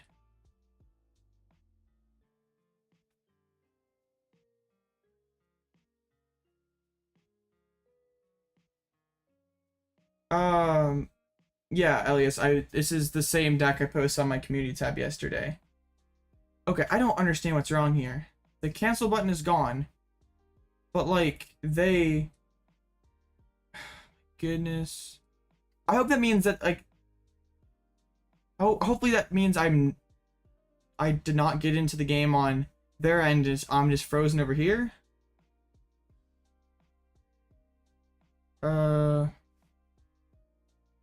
Dang it.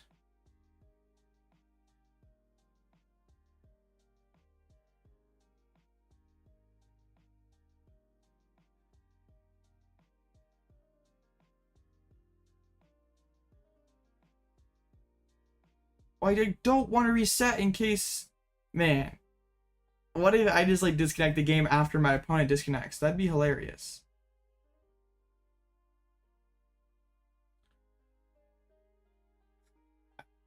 I'm like waiting for my opponent here.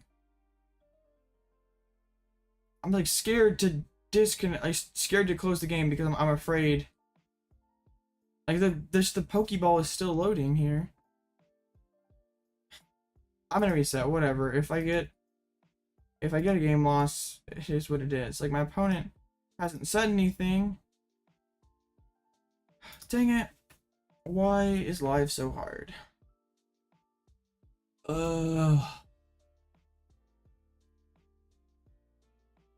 Why is this so difficult? Thank you, Blaze again. Thank you. Okay. Let's just... I mean, my opponent hasn't said too much in the Limitless chat. It's like, I don't really know what's going on.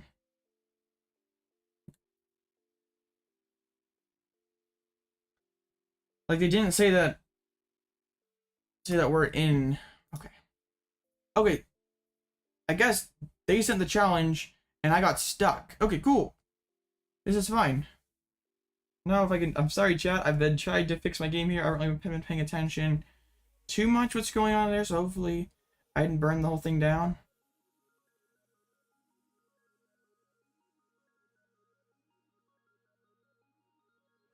Oh, okay. That's a good call. Okay. Okay, I might... Can I do that in the settings? I'm probably not in-game, but probably...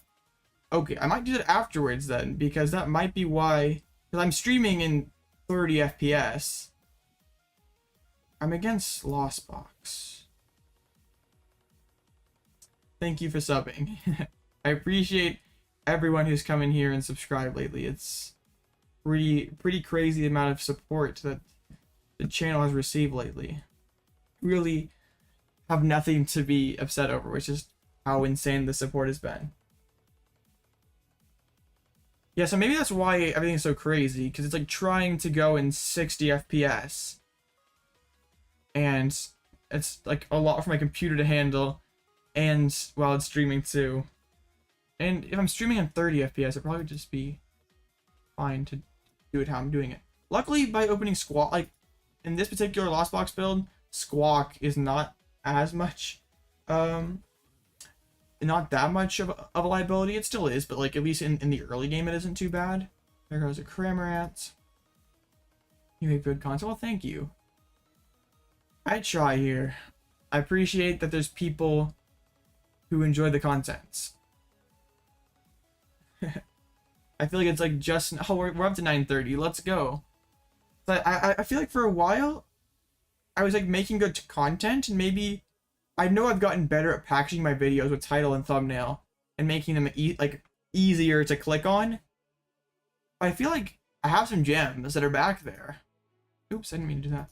I have some gems that are back there that maybe if they were just packaged correctly, they could have got a lot more views. Like that video I made about cheating in the Pokemon TCG is a really nice one, I think. Especially if you're a newer player who's like going to tournaments now and you're concerned with how other people, like concerned of what some people may potentially do against you. I think that's a pretty good video. We'll get the Lugia down. I'm gonna jet. I don't really want to collapse because like they just discard Articuno and I don't really care. I want to leave all my bench spots open. I cannot Squawk. That'd be way too self-destructive. Yeah, I'm just okay holding this hand and using Read the Wind, I guess. Well, we can do it if I have a lot of time in between rounds. We might be able to do it, Jude. We'll see. If we can finish a game super early, I'm always open to viewer battles. Just say in chat, basically. We can get like a queue going here. Gotta get some more water in between rounds. I'm thirsty. Oh, they're playing Luxray? I didn't realize that, but that's kind of lucky that they had the loss on that. I did not realize that they were playing the reversal and loss, or reversal and Luxray in this build, but yeah. That's huge. Are they playing Gate? No, they're just playing. So they're gonna go for a Cramorant this turn. I guess if they can manage to get up to a Lost Mine, that would be pretty nice to be able to damage the Squawkabilly. But they're having, okay, oh, actually this is like super optimal because then they can punch the Squawkabilly with Cramorant and then like finish it off with Sableye. I think what I'm going to do is I'll Ultra Ball for the Lugia V-STAR. I'll Nest Ball down to Snorlax. I can Jet into the Snorlax, double Summoning Star, and then start swinging with Thumping Snore and keep the two prizes out of the active spot.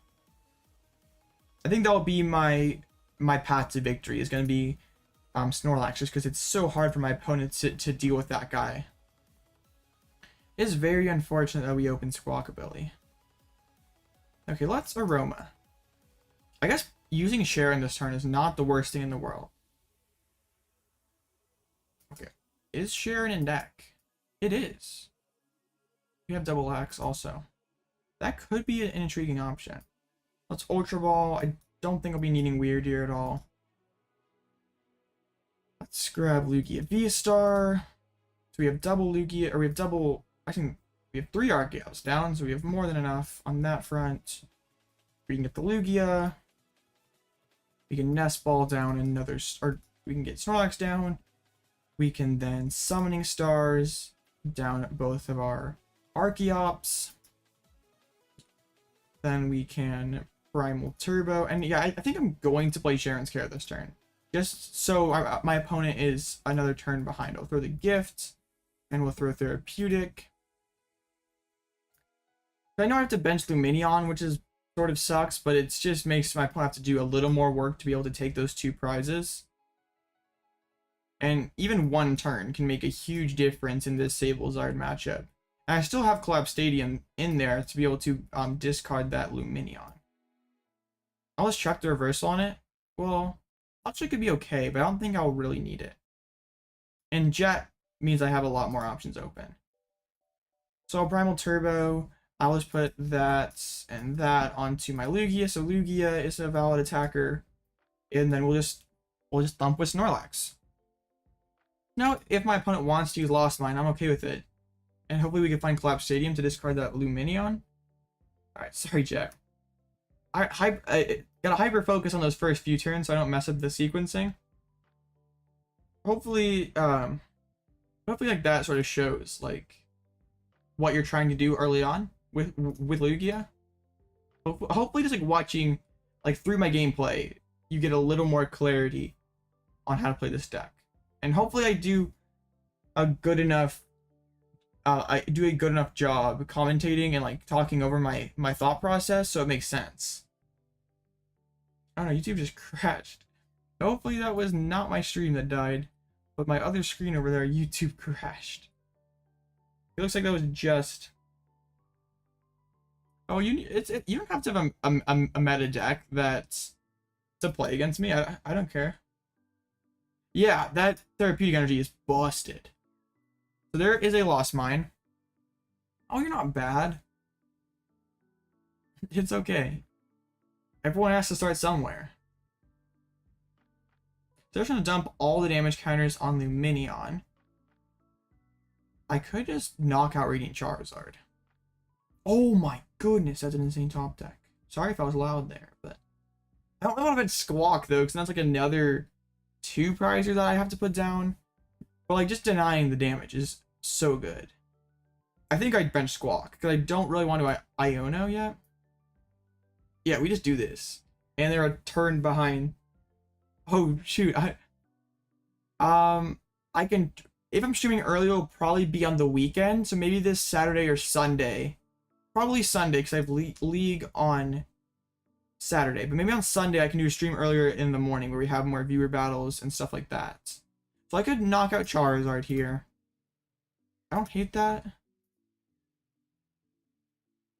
I think I just take this guy because I don't really care if my opponent goes back into Charizard. Let's just play an Iono. It sucks that I had to bench the Squawkabilly. I didn't want to Squawk and Seize on the first turn because I had all those energies in my hands, and I had the necessary pieces to be able to Lugia on the next turn, so it wasn't really necessary. You don't, just because it's an option doesn't mean you have to use it. So it was gonna be more, it was gonna be more of a hindrance than like actually than giving value. We're 2 prize cards ahead. My opponent isn't really that close to being able to take a knockout right now. Like, they have to use Charizard just to remove this Snorlax. Snorlax is just such an insane attacker into these Lost Box decks. Well, the first phase will be 9 rounds. So if you have a record of 6 wins, 2 losses, and 1 tie or better, you can move on to the next phase. Then it's an additional 5 rounds after that. It's kind of a slog. It's a lot of rounds. So I can definitely understand, like, I'm probably not going to play the whole event. I'll see how I feel, because this will run pretty late. Well, thanks PJ. PJ is the one who, I'm pretty sure he's the guy who like runs these tournaments. So if he's in chat, you can feel free to ask him questions. Huh. This is interesting. How likely is it that they hit this Lugia with Charizard?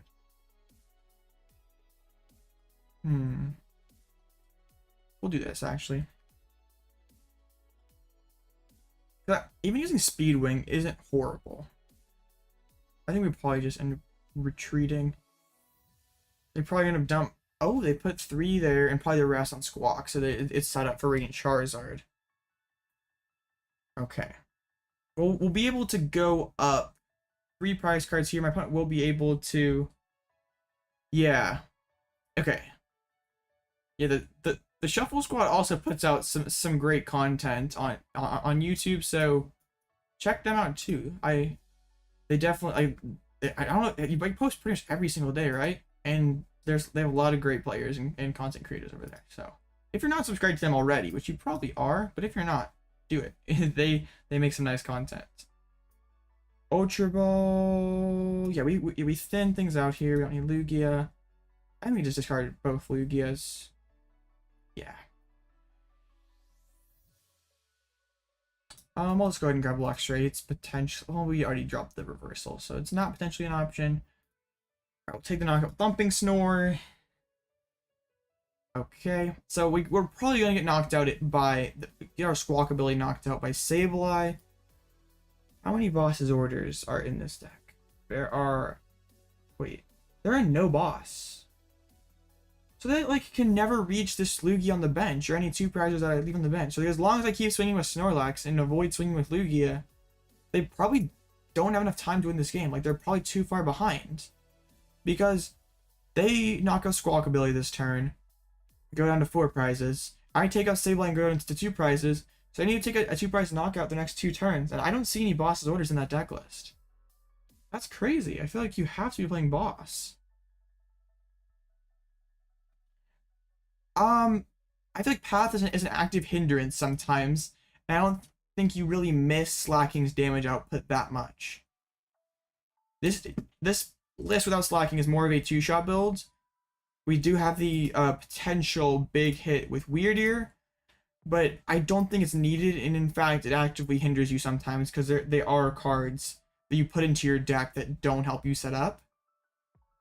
But I think it's still okay, and maybe in like a metagame full of Arceus, it is the right call. But like, I'm not playing Choice Belt. It's like you have to fit in Choice Belt, you have to fit in Path, and like I would just rather play cards that help me achieve my core strategy every single game. All right, well, thank you for stopping by, Jude. I mean, like whenever we have downtime in between rounds, and any of you in chat want to play a game, as long as we have time, I'm down. But thank you for stopping by, Jude. Okay, so they will knock out the Squawkabilly. Oh, but they put counters on Lax.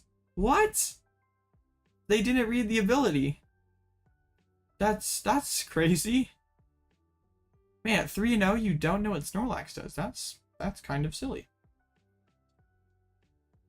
I'm generally surprised. I know Snorlax isn't like super meta, but like it's been in several popular archetypes before. That's okay.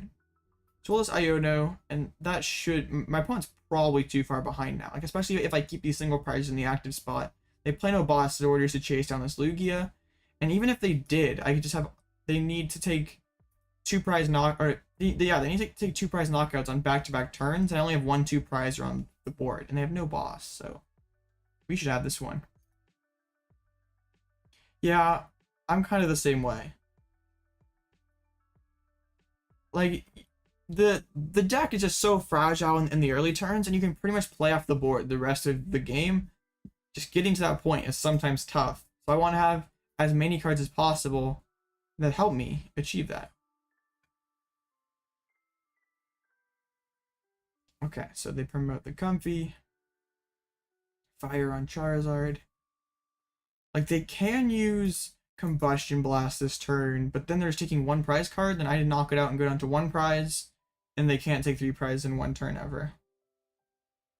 So I'm saying Belt or Bravery Charm. Bravery Charm could be pretty nice for the Snorlax, like especially in the Arceus matchup. But I say I don't really miss it. Like, I think like maybe you could take out Cheren. You probably could take out like the Luxray reversal. You maybe could take out a Nest Ball and fit cards like that. I've said it like a million times. I just want to have as high chance as possible of being able to set up. Yeah. Yeah. That's why like maybe you can play like 1 or 2 Bravery Charms, but also then it's a card that you don't have any search for that you have to find at a pretty exact moment. Like I know you can just like stash them on like a Snorlax or something, but like you don't have any Arven or really a ton of ways to find it.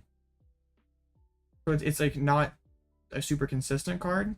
I think it does potentially add some value to the deck. Like it's a card worth considering. It's just not one I currently have in here.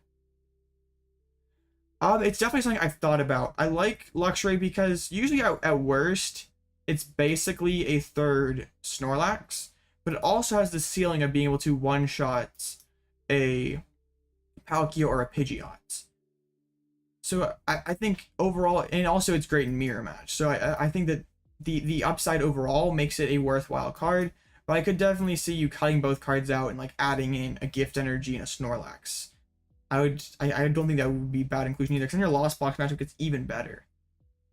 I think the card just it adds like a different dimension to the deck where your opponent always has to be conscious of having a Lightning Weak Pokemon on the board when they see you have Luxray and Reversal on your list. But if you told me that you were cutting Luxray and Reversal for Snorlax and an Energy, I don't hate it.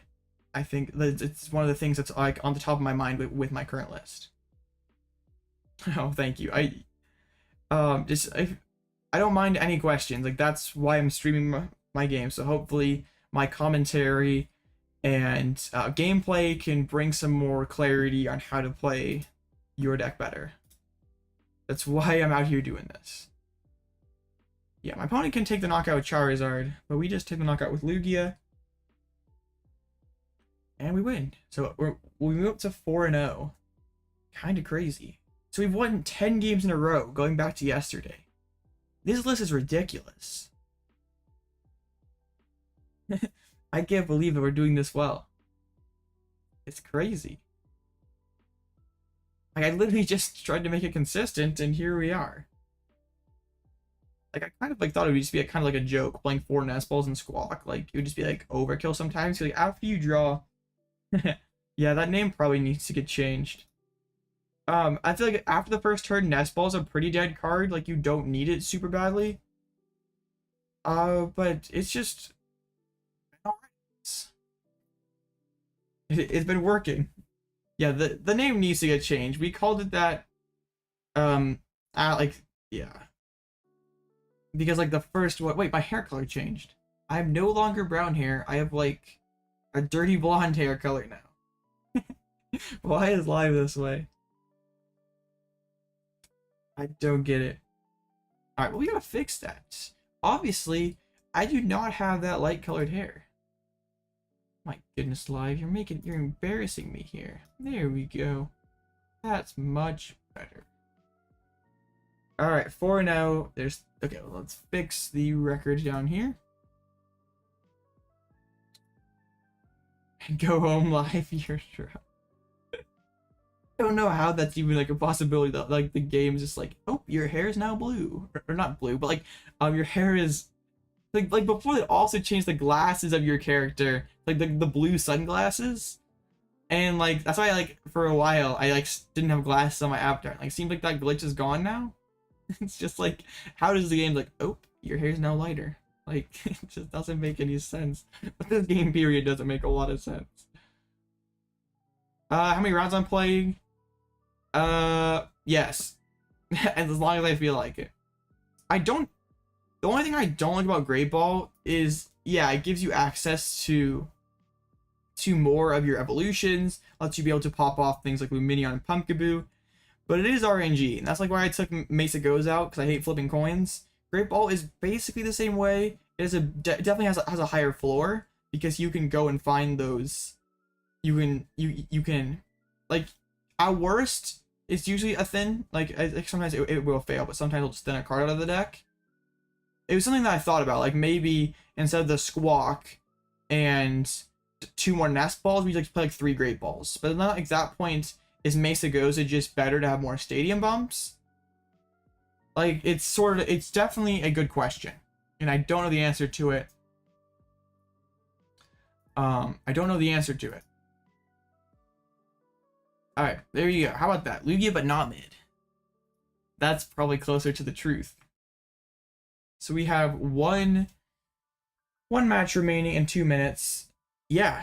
So like reversely, you can just like chuck on a Snorlax or chuck on a Lugia. It's just like 1 energy. Like that's okay. It's yeah. So like in matches where Luxray is invaluable or you're already too far ahead, it's just a colorless energy. So like, yeah, you see that last game I put on Snorlax, right? So it's like, yeah, sometimes you'd rather have a gift, you'd rather have a V-Guard, you'd rather have third therapeutic, but having the upside of Luxray is pretty enticing. All right, how's it working for you? Yeah, don't feel bad about copying my list. Like that's what they're there in the description for. Yeah, that's why I like it. And also, like, you're not bad into Mew. You are like, you're okay into Arceus. You're okay into Charizard. Like, you're overwhelmingly favored into Lost Box. You take a pretty favored Guardy, But against pretty much the rest of the field, you're about 50-50 to slightly favored. And yeah, there's not a whole lot your skill can do to dictate your advantage over the game. But like, if you just get the double Archeops turn 2, you're gonna pretty much have a chance in every single matchup. So I think that's why I like it right now.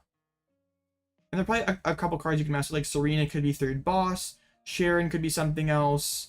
You obviously could experiment with a third Snorlax. But I have liked Cheren. It's come clutch in some spots. It's really good in those RCS matchups, even against Charizard. But it's a card we don't have a ton of access to, only with Lumineon, and you don't always want to be benching Lumineon. Wyrdeer is pretty much just a closer. Like when we need one big knockout to close the game, we just dump all the energies on, or we can retreat into Wyrdeer, just final turbo a ton of energies onto it and take one huge knockout. Luminous Radiant Charizard would make a lot more sense if I was playing Choice Belt in this list. So if you're playing like a version with Slacking and Choice Belt, I would get it. But 250 is not a super relevant number. And it's only really, like, it is a ton of energy to commit to the mid, like if you're using Charizard in the early game, that's a lot of energies to commit. Like, I guess you could throw double turbos on. Oh, next round? Okay. Thank you. So we're up against Charizard with Pidgeot. This will be interesting. PJ, if it's something that you're interested in, I know I've made. I guess I'll send you a message. Maybe we can work something out.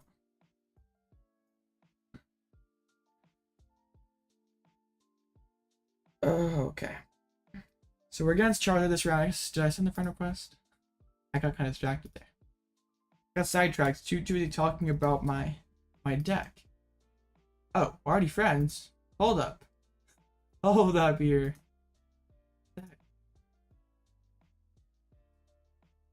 Let me get out of here. Thank you. No. Are they just offline? Oh, we're glitched. Fun. Okay. Well, we gotta restart again. Hopefully this doesn't totally kill my game. And I forgot to check the frame rates in the settings. So hopefully we don't just get totally screwed like we almost did last round. Okay, let's fix this. 1 second, chat. Just gotta fix this up. Let's go ahead and do that. And we're back here.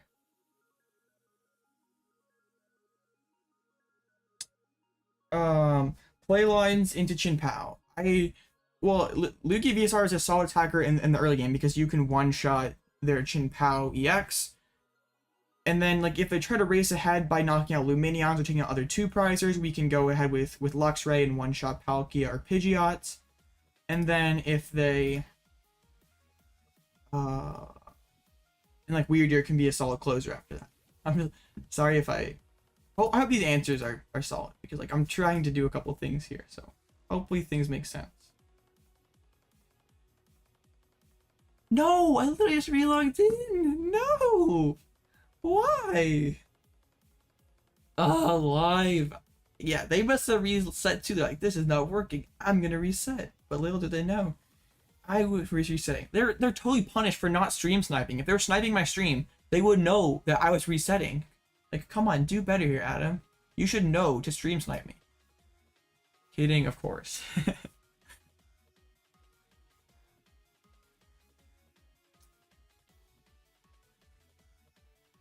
Oh man, live is an experience. Ugh.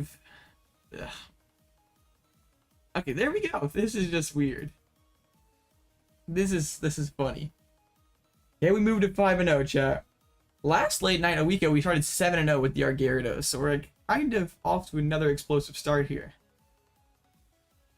Yeah, so there's pretty much your usual Arc Charizard deck. There is a path to the peak in there that scares me if they can go first and get that turn 2.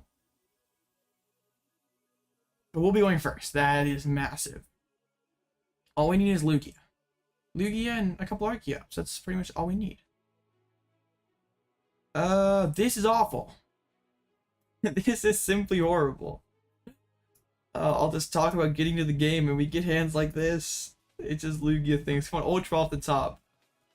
Ultra Ball, Aroma, Nest. Okay. we can play Pokemon. Things are fine. We at least got Lugia down. We have our work cut out for us next turn because we did not do a whole lot this turn, but at least we get to hopefully do our thing this game. I didn't really want to drop double turbo on the Lugia, because then if we do get the double Archeops next turn, we can't one-shot this Arceus V. Honestly, what would be amazing would be an Ultra Ball off the top, because then we could get... We'd probably discard double turbo and Archeops, get the Lugia V-Star, then play Iono. Man, 23 in chat here? I think this is my best or highest total in stream ever. These late night streams just do better than my other ones. I greatly appreciate like the support for these streams. The art for the Pidgey. I guess falling behind isn't the worst thing in the world because it means that we could potentially jump ahead with the Luxray play. Ooh, Jet. I'm kind of scared to Jet, but I think it's fine. The list is in the description, or you can find it if you like want to go digging on the Limitless website. It's there too if you go look on Play Limitless. Ooh, could we? Okay. Heads, please. Okay. Yeah, we can get there. This finds Archeops. Then we will Ultra Ball out Lugia Archeops. We'll grab Archeops. Then we can Ultra Ball Lumineon and Archeops and find Lugia V-Star. So we drew very optimally. It did take a little bit of luck off the coin flip. But hey, we're able to get the double summoning stars and take 2 prizes this turn. Yeah, the whole Shuffle squad who hosts these tournaments, so like whoever is in charge of running these things, you guys are awesome. You are a big asset to the community here. And just the content the Shuffle squad puts out is pretty good too. They got a lot of great players on their channel. And just like players that even aren't on their channel that are sponsored by them. They got a lot going for them. Yeah, I think we just put another Jet Energy. Or just V-Guard. I don't think we really care about having 2 V-Guards on. V-Guard really isn't too relevant in this matchup. And we just take the knockout. Alright, 2 prizes. Okay, we don't want them to keep Artisan around. Let's see, combine. Not really. So like, we have finding these last 4 prizes where things are gonna get harder because the Pokemon are gonna get bigger, and they can start reaching towards one-shots. So maybe we like try to Wyrdeer and take 2 prizes, and then we just like sort of we like just sit around for a while, and then we close with Luxray. We'll see, because if we like pretty much leave our only option as Luxray, it does make it so our opponent can play around it. They brought Pidgey, so that means they probably have Candy Pidgeot, so they're going to get moving here. Yeah, they can get Starbirth, that can find them Candy Pidgeot, or just get them the whatever missing piece. 26 in chat. Every time I look over, it's a bigger number. You guys are awesome. I have no words. This is awesome. So Starbirth, that can get Candy and Pidgeot. It can get, I mean, pretty much whatever they need. There's Double Turbo, that's an important card. Rare Candy for Pidgeot, that's important. The one thing I do like, though, only 1 Charmander on the board. I have to imagine that this Pidgeot is probably finding a draw supporter, and hopefully for them, getting them some more Charmanders down. Are they playing Cheren? Wait, what?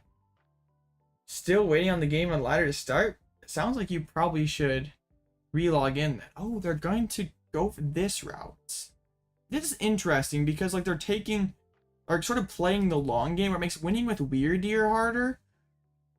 But also, you're like hopefully trying to, like you're only taking 1 prize card.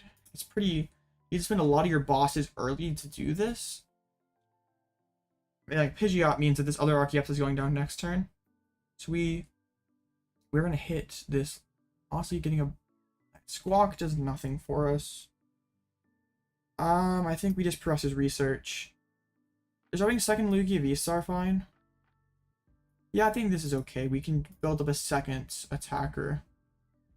I'll just put a couple double turbos on it, and maybe we can like try to like make Wyrdeer still an option if we have lots of energies in play. Don't really want a jet. Jetting is not good. Snorlax, Ultra Ball, Aroma. Let's send out the Aroma. I guess using all these double turbos means that we don't have great access to like Snorlax afterwards here. So let's bench this, attach this, and we can hit for 120. All right. Maybe benching Lugia was a misplay. I don't know. So if we take 2 prizes, then Charizard can one-shot us.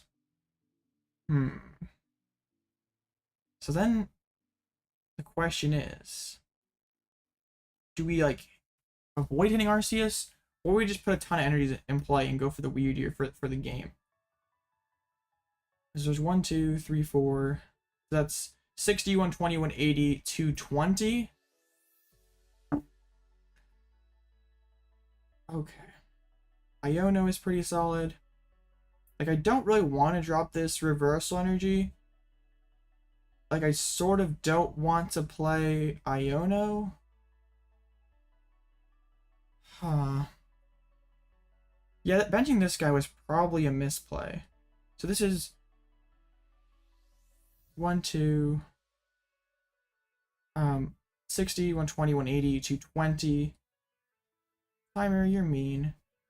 I'm just gonna take this knockout, I guess. Oh, the timer.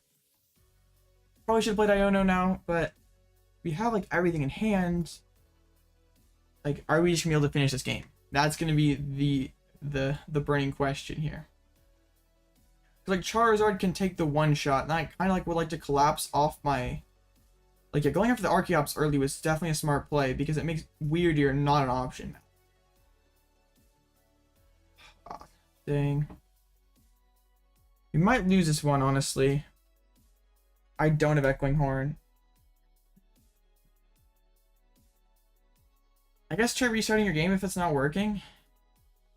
It sucks that ladder is like that sometimes. No boss. I guess I don't need a boss. What am I thinking about? But they do have a very thick deck, and I have to find one of. Oh, I guess we have Gift. I was worried. I was like, ooh, this is a scary hand. What really worries me though is they just like evolve and then Zard for game. So there's Ultra Ball. Man. Dang, I think I might have messed this one up. Honestly. Maybe the right play was just to knock out a Charmander that turn. Because they have a boss left, right? They play 3. So, like, I can't really afford to drop another 2-prizer. They have the... they have that Burning Darkness. Pidgeot's just too good. There's 300 damage. Yeah, definitely benching Lugia was a misplay. Like, we can Nest Ball for Wyrdeer. I should have dropped Reversal last turn, and I think we win, right? 60. This is 220. No, this is 6. Yeah, it's 220. If I drop Reversal last turn, I win. Because I just jet into Wyrdeer. Dang it. I'm so good at this game. Okay. We have some work to do. Yeah, there's the Wyrdeer. Yeah, 60, 120, 180, 220. See, if I drop Reversal, we have... No, we're tied on prizes. We can't, because of Luxray can't yet. Dang it. Because, like, as long as they have that boss left, they should just be able to win it. Dang, dang, dang. We don't have another... Yeah, I messed that up pretty good.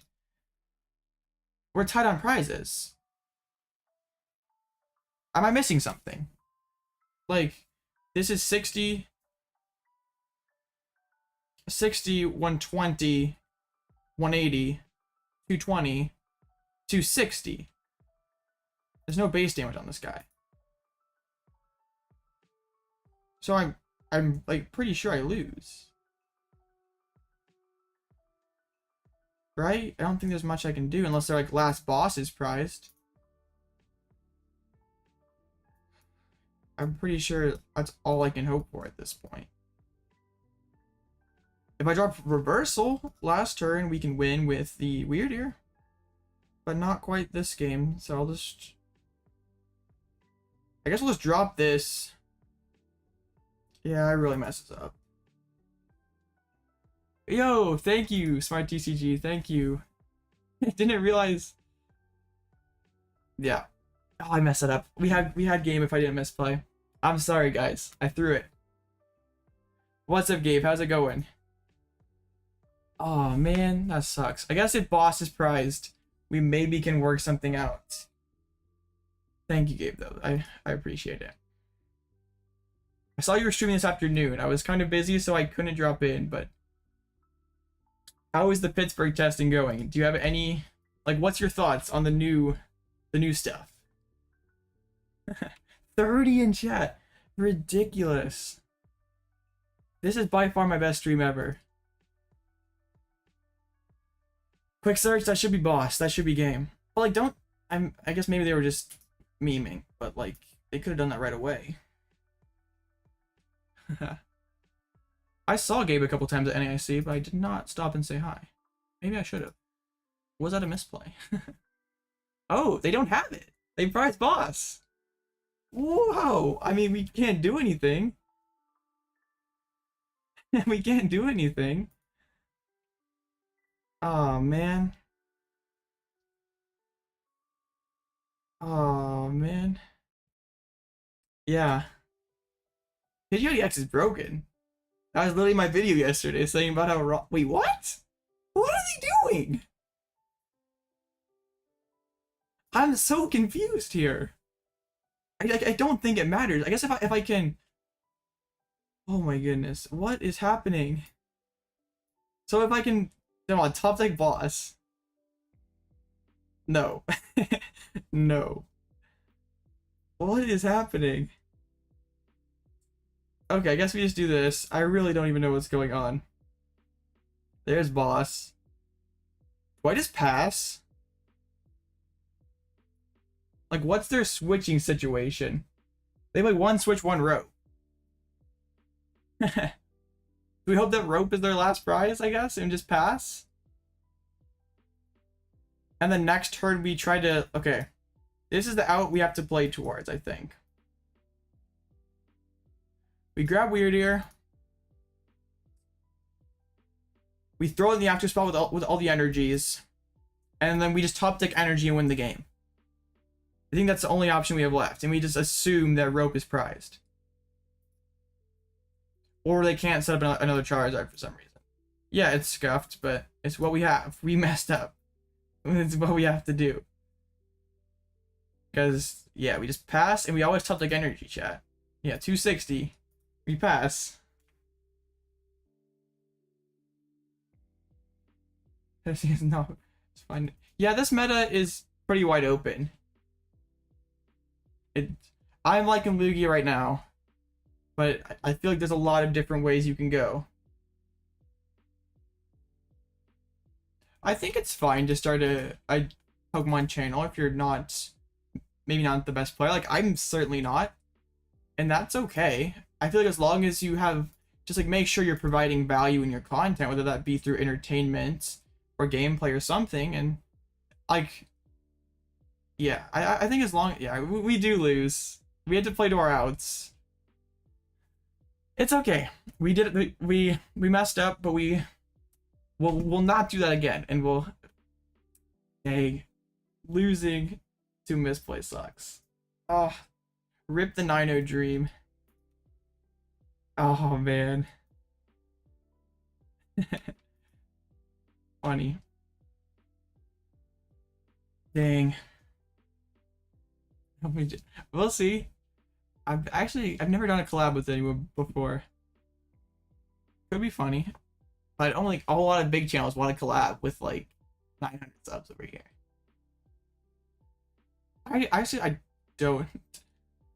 I don't know. I don't want to reach out to anyone. It's like, it feels weird though. Like, I said this earlier, but like just reaching out to someone like, hey, I have 900 subs. I'm not a big deal, but please do something for me.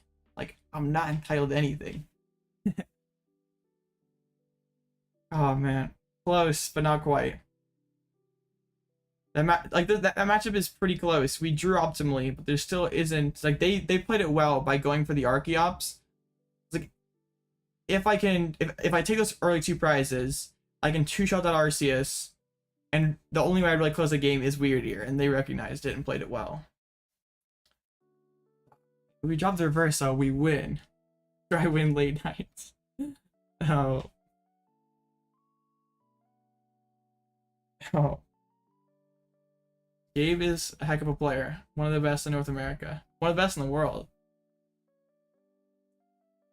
Try win late night. I don't know if I'll be streaming that late tonight. I'm kind of tired. Oh, man. Alright, let's see what's doing well. We haven't looked at that in a couple rounds here. Actually, hold up. I'm gonna go grab a drink. BRB. And, then we'll look at the standings here and kind of see what's doing well tonight. So, don't leave or I'll be very mad at you. Just kidding.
Alright, we're back. So let's see what's doing well. That. Okay, so we have 9 minutes left, still plenty of time. Well, nothing else, table 1. We were doing so well. Ting Lu is 4-0, wow. 5-0, that's kind of crazy. Ting Lu is, wow. I'd love to see this deck in action. This is a pretty crazy deck. Like what? So they've hit 2 Miraidons. That's definitely a good matchup. Lugia seems like it'd be pretty tough though. I just have to shut off their ability before they can Summoning Star. If I would have put Reversal Energy on the Snorlax, then I could have put Jet and Wyrdeer, pulled all the energies to it, and then bossed up Pidgeot and knocked it out. Probably not, Captain Armada. Probably not. Yeah, it's quite the drive for me. And flying gets expensive. Hopefully I'll be able to go to a couple events this year. Still sort of have to figure out what my goal is for this season. But I'm just gonna try to make the best of what I have here. Man, it was going so well. We were number 1 up here. 75% opponent win percentage? That is hot. That is beautiful. I don't think I've ever had that before. My goodness. My god. Screenshot it now, checks. All downhill from here. There's literally like no way we get better than this. So what are some of the other undefeateds? We see like this plain Arceus deck. It's Arc Slacking, which is heavy. Oh, Hammers, Cheren? Let's open this one up here. Let's check this one out. This is pretty cool. Hammers are pretty solid right now. Just with like into Arceus Mirrors, Charizard doesn't like it, especially if you're combining it with Path.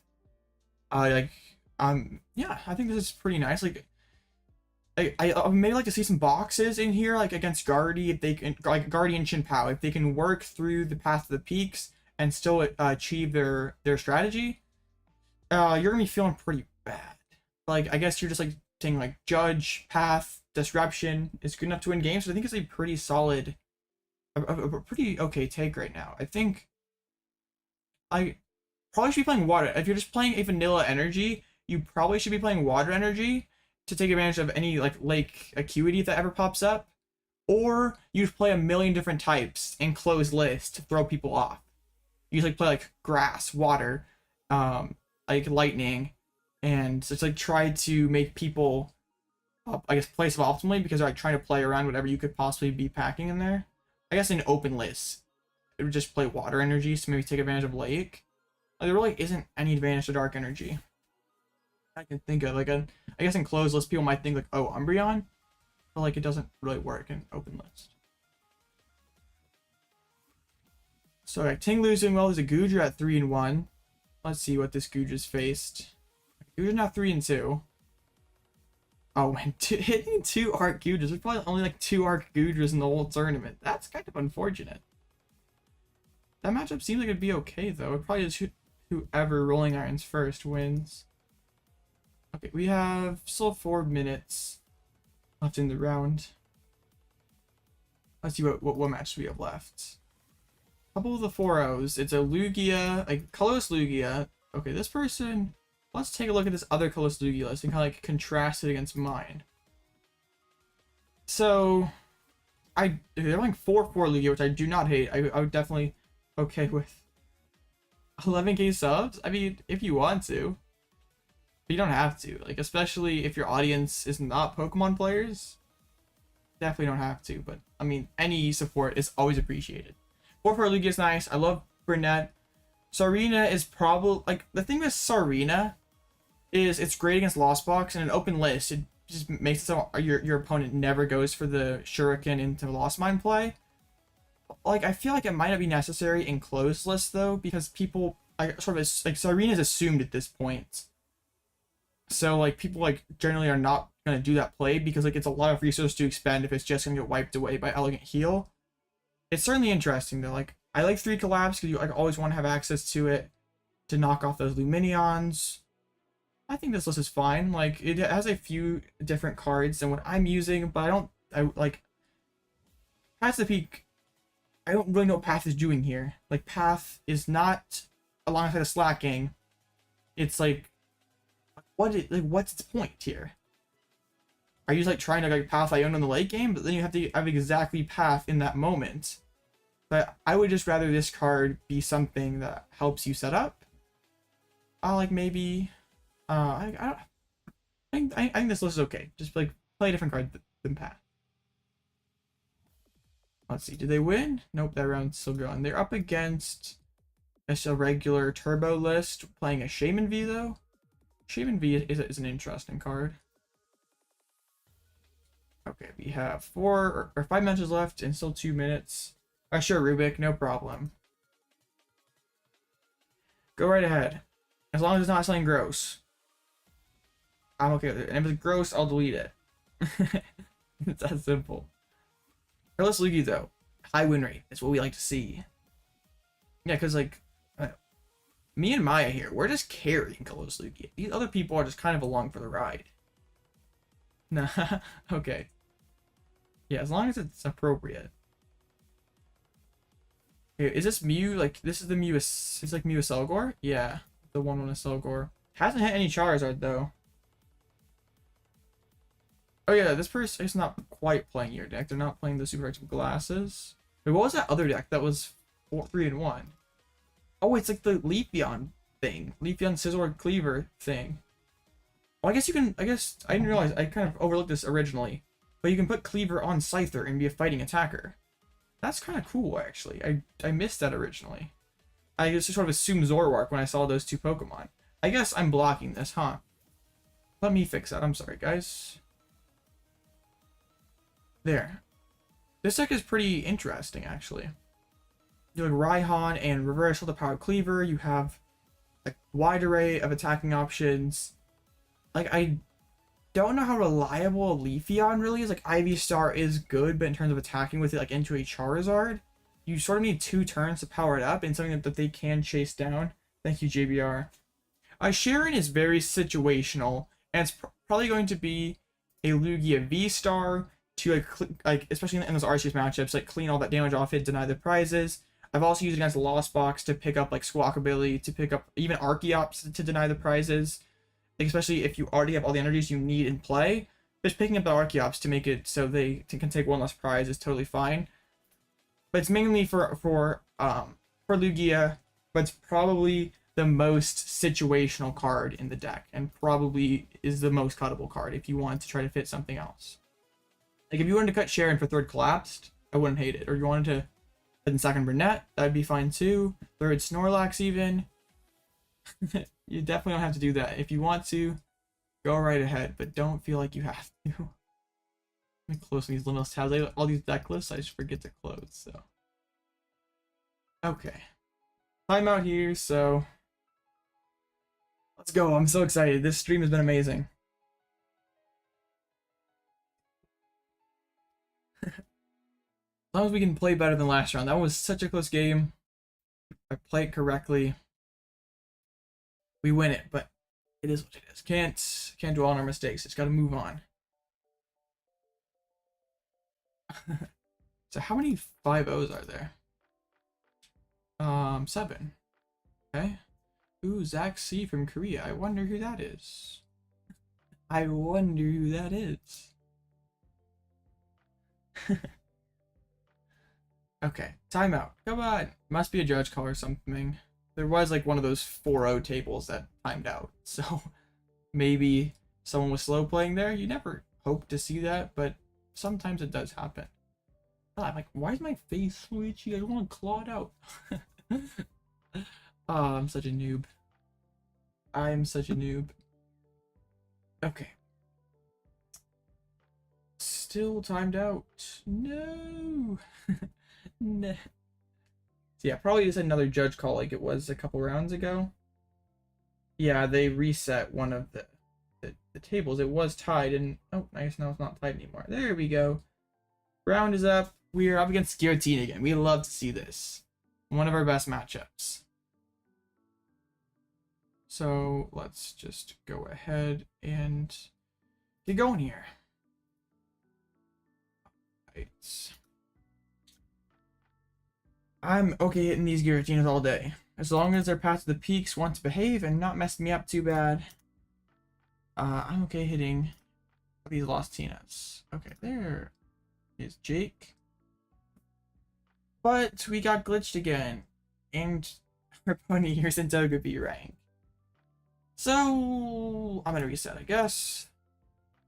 I don't know why this keeps happening, but it's super frustrating. So let's just reset. Yeah. There we go. Easy mode.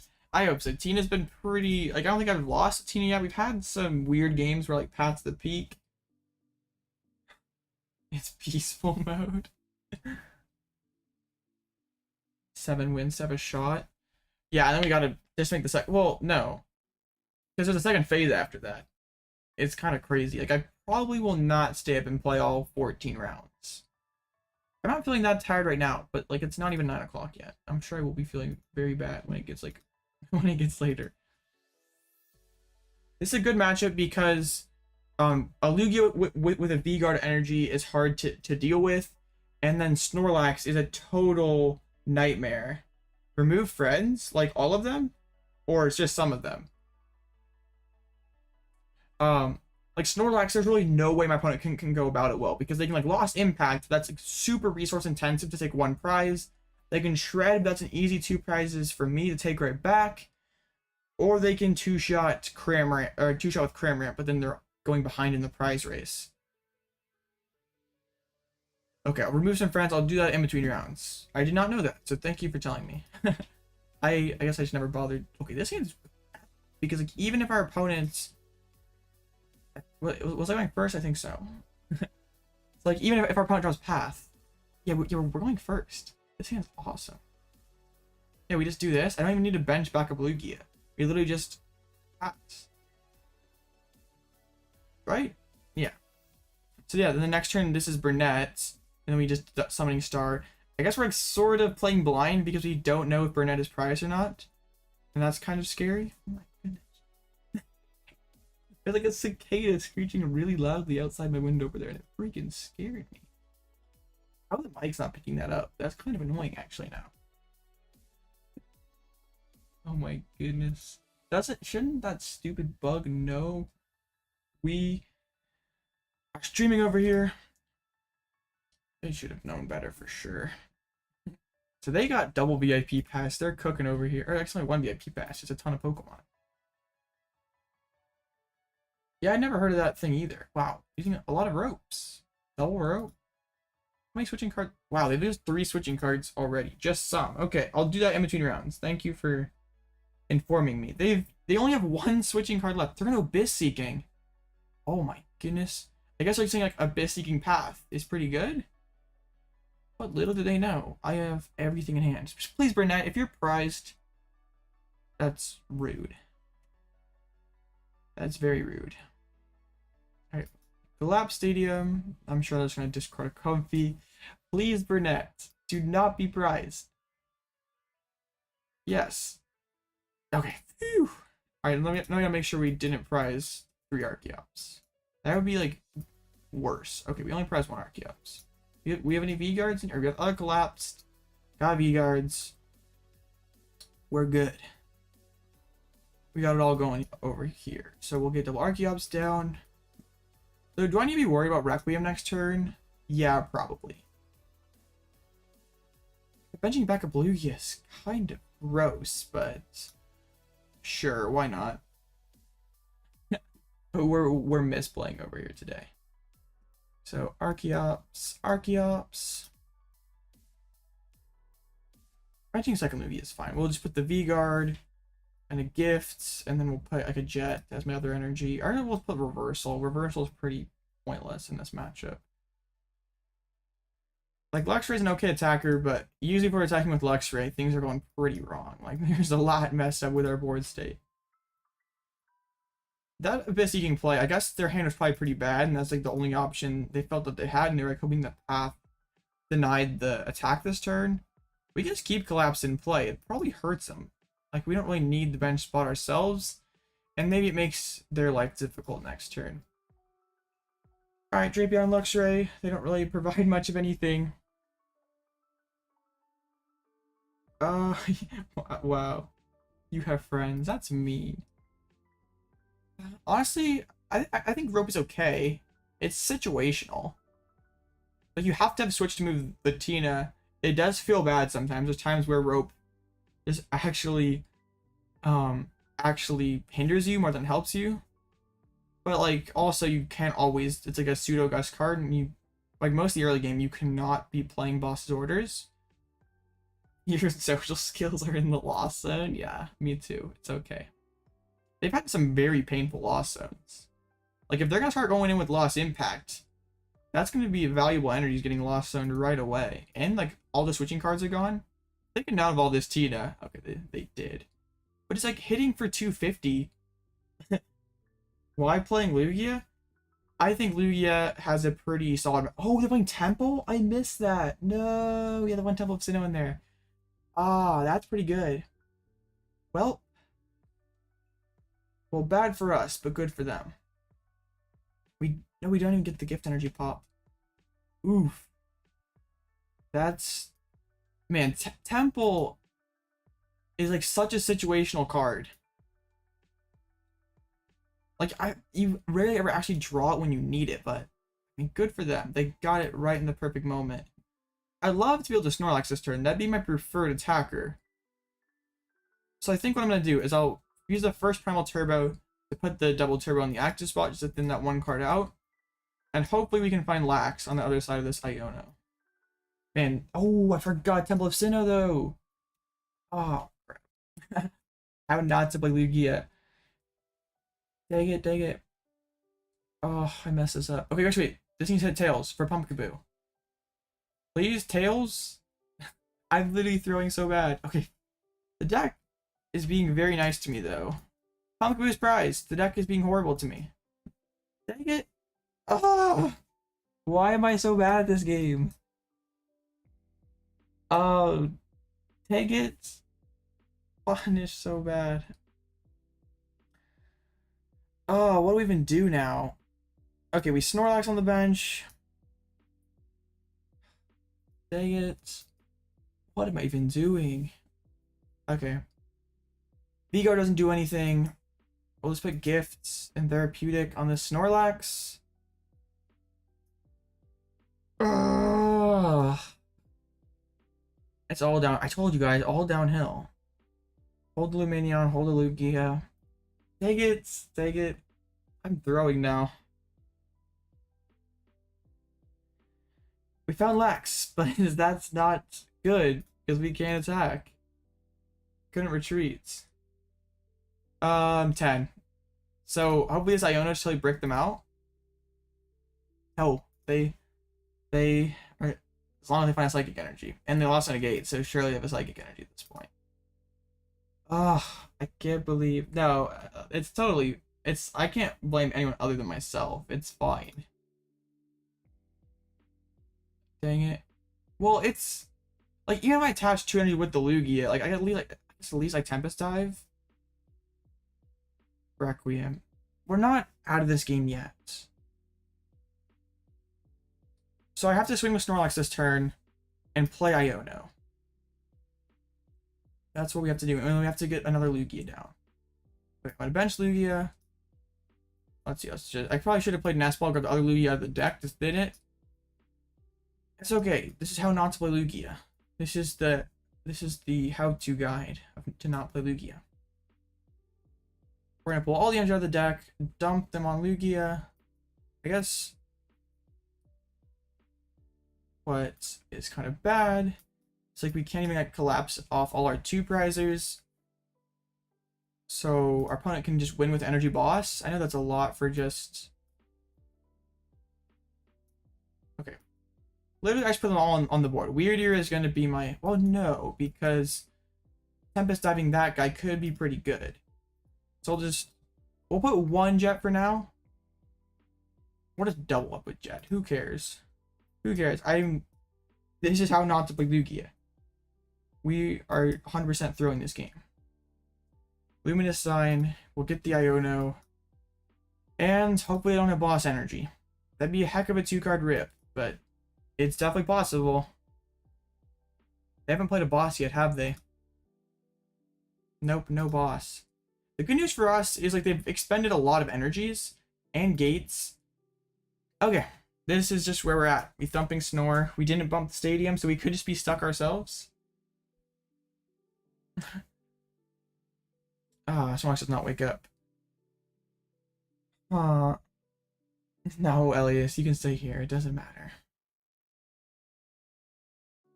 It's all my own fault.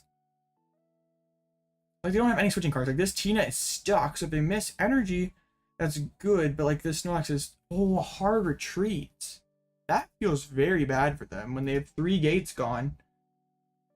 They have 3 gates. They play 2 rods. There's not a rod accounted for down here. Just a pass. Okay, Snorlax is staying asleep though. That's what really sucks. Please collapse off the top. Dang it, Snorlax. Don't you know it's time to do something instead of be asleep? Alright, well, Ultra Ball. Then one card out. So let's grab the other Snorlax. We have the other Collapsed in deck. Dang it. We're stuck. So we can't even punish our opponent for not having anything. They get another turn of time here. There we go. Come on, dude. You could have done this last turn. Why didn't you do that last in between turns? It's only a lot before they can actually do something, or actually win the game. If I thought the Boston could KO this Tina, that'd be sick. Okay, the concealed cards of Jet Energy. They really are lacking switching cards, though. Wait, what? They have a third card? I thought I only saw 2 in the list. Oh, there's 4 cards. I just straight up missed that. That was stupid. I can read. I swear. There goes Chorus. There's Tina V-Star. They probably have it. The last one in Chorus probably means they have game. Temple of Sinnoh is a great tech if you're worried about Lugia. Nope, they don't win the game yet. Do they have... No, they don't have game yet. Okay, so I suppose the ideal top deck is... Okay, there goes Sableye. Ideal top deck is Iono. Just to put them back down to 2 prize cards. Or, yeah, to 2 cards in hand. Nope. I guess I can just put this on Lugia. Who really cares? No, we'll take the one out of the deck. We just like loading up for Wyrdeer at this point. Sure, why not? Dang. I don't think that early things, them having Temple at the perfect moment really messed us up. Dumping Snore, we can take a prize card. But being bench lock is just so tragic. There's a research finally. One has 1 tails. They probably can get to the bottom of the deck this turn. There's Nest Ball. What are they just need 1 single energy card. And a boss's orders. So like how many energies have they spent? There's a Cramorant. There is 4, I think, right? Just 1 jet. There goes, that was a boss. Okay. There's Super Odd. That's probably it then. Dang it. That Temple of Sinnoh really messes up with Pumpkaboo being... Whoa! Hold up. We are still asleep, but we have more time. Oh, yes. This is so good. Yes. Okay.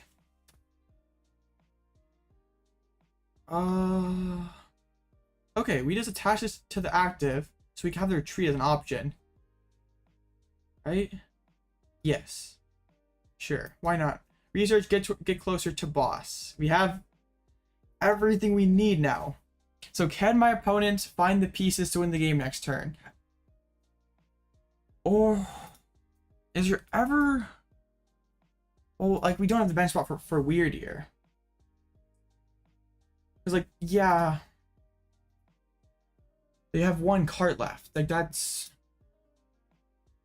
Like, do they have energy boss to win it?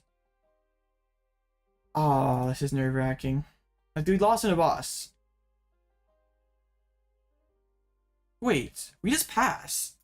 And if we just, like, Gust up Tina and trap it, do we win by deck out?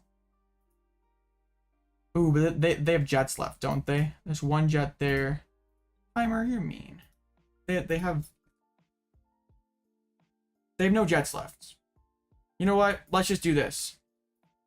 I have a feeling if we just take this knockout, they just win.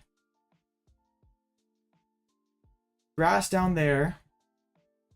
Do they have boss plus switch card? Flower selecting. Oh, come on. The best TCG player known to man. Oh my goodness. Yeah, If they don't have the game yet this turn, we gotta stop this Giratina and just hope they don't have enough. Hold up. Hold up here. Okay. I should have played Serena. This is okay. This is okay. My heart is pounding. This is a crazy game. Sure, we'll grab Wyrdeer. Okay, we just pass.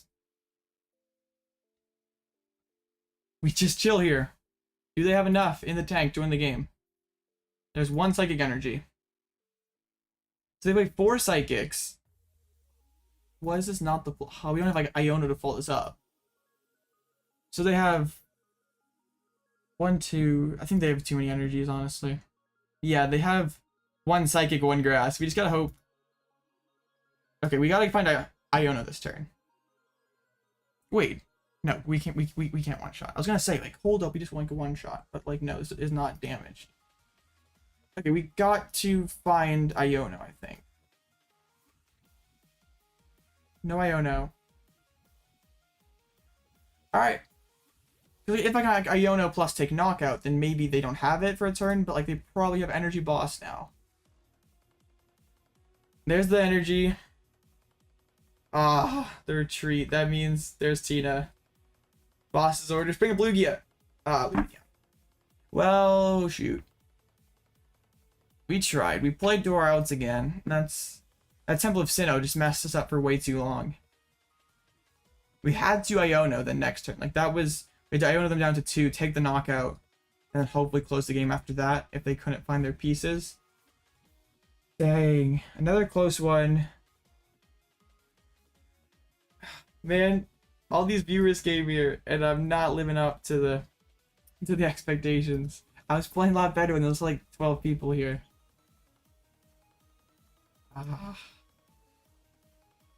Dang. Pumpkaboo being priced just derailed that whole game. If we have Pumpkaboo and can bump that path, not the path, but the temple, we're in such a better position.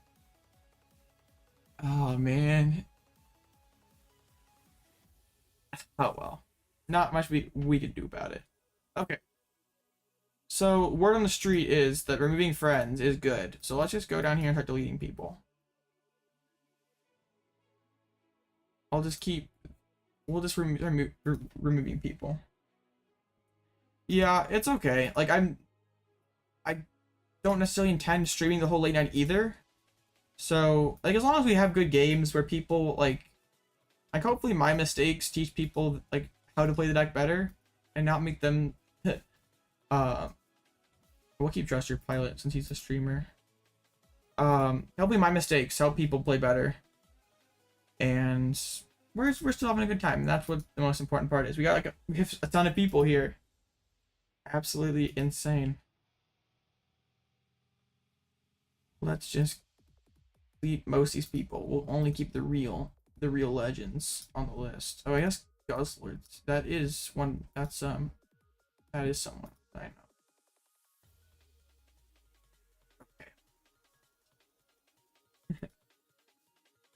And we don't ID here on this channel. If I'm playing that last round, I'm playing it out. Because...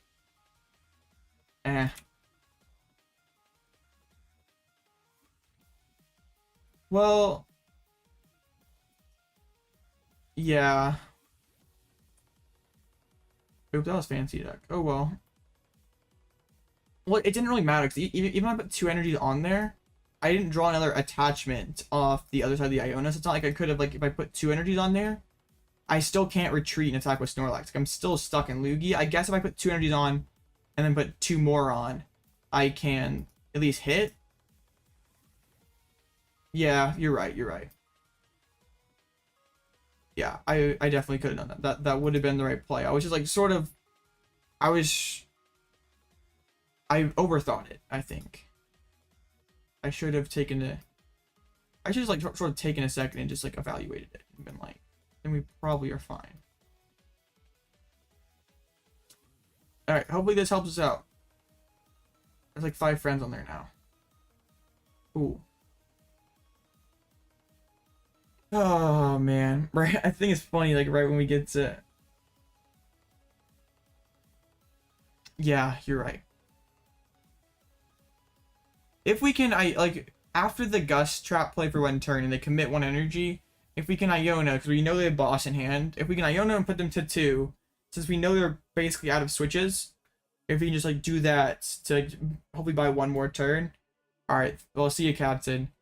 Thank you for stopping by and all the chats. I greatly appreciate it. It would have made it a more interesting game for sure. It's yeah, like having that 1 attempt left Sinnoh with no search for it and finding it on pretty much the perfect turn to be able to lost impact through the V-Guard energy. Yeah, was it lucky? For sure, but it's sometimes how it goes. I mean, I've gotten plenty lucky with that 4-0 start. Okay. Dang. It's frustrating, but we definitely could have played it better, and we know we could have. At least we realize that we messed up, and hopefully we can improve and not do it again next time. Yeah, Pumpkaboo. Yeah, like the aroma actually cooperates and flips tails, so it's like, oh yeah, we're fine. But then nope, Pumpkaboo decides that, or if Snorlax wakes up a turn quicker, while my opponent is just like fumbling along trying to find boss energy. If the Snorlax wakes up 1 turn quicker, so we can Thumping Snore, and then maybe we can just like Serena for game after that. Like, yeah, maybe they had everything, they were just lacking Switch then, but or maybe taking the knockout would have helped it. It's like kind of hard to tell without knowing what our opponent had in hand. Or at least would have made things more interesting. Okay, let's switch back over to Limitless. 6 matches left. These rounds are getting faster. So they're okay. Is the no, the Tinglu lost. No. This is very funny deck. Very, very cool. But actually losing to Lost Tina. Paper. I guess they just like spam Abyss Seeking over and over again, and you can't do much about it. Oh, the 100% Tinglu win rate is now destroyed. Miraidon, Regieleki. I was just like a couple people that are 3 and 2. I don't feel like Miraidon Regieleki is that good. I don't think Miraidon period is that good. I guess like Regieleki, you're just like all in on that turbo approach and just be like, I made enough damage I'm just hitting enough damage to win this game. So there's okay, the double turbo Mew. This is like the Aselgor build that's 4 and 1. That's kind of neat to see, but it's also still playing paths. This is basically like similar to what we saw like Rubik was playing in that other tournament. I think that's kind of weird, like just like relying on actually only have 1 Aselgor, and you sort of maybe you only needed to take out 1 Charizard to beat to win in that matchup. Like maybe you only need to KO 1 Zard and you just like hope that like with the boss's orders. But, like you're committing 2 tablets taking that knockout. You probably have to commit 2 tablets and a belt to take another knockout. And you have no Echoing Horn in here, so how are you finding those last 2 prizes? I guess you're hoping that like you go first and turn 2 you can take out an Arceus with a choice belted Mew. I guess that's sort of the hope. I think if Charizard truly is a threat and truly is one of the biggest decks in format, one of the most popular decks, you probably have to thicken this Aselgor line.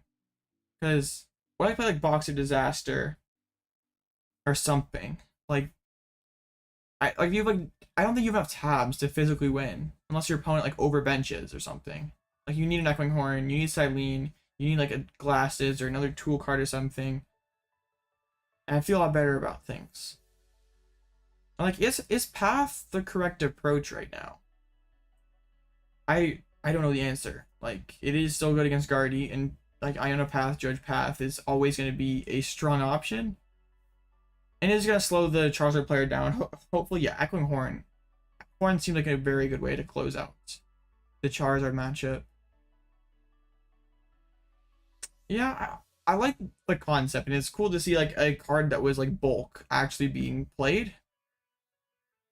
And also, do you need more switching cards to accommodate Aselgor? Like, this is sort of a rhetorical question, because I don't really know. Because like I guess you can just like retreat Mew and go into Aselgor and just take the knockout.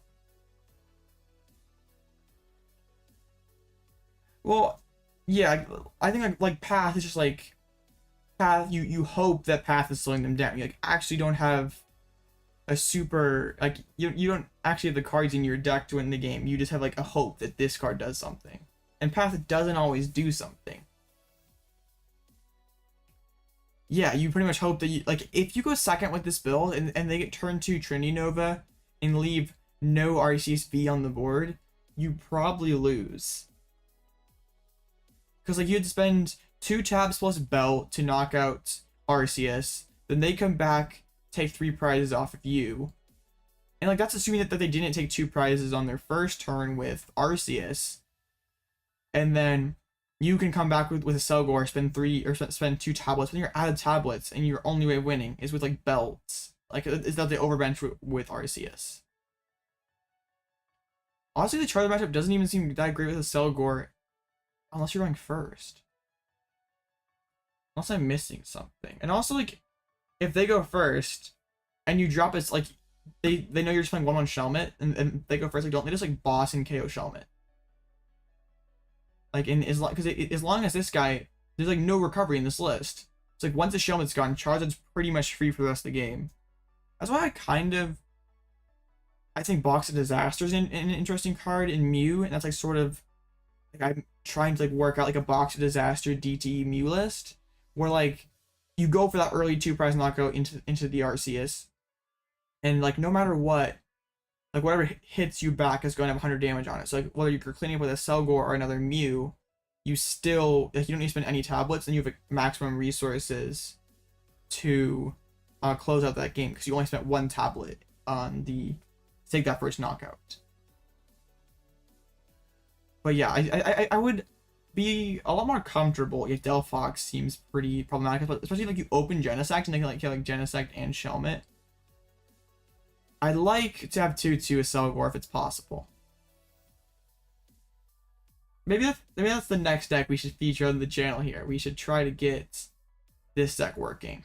At least because I think this concept makes sense if Charizard is good and popular. It just could use a little bit of refining. Which that's okay. It's a new deck. Can't really expect it to be played perfectly right away. But I think it's an interesting idea.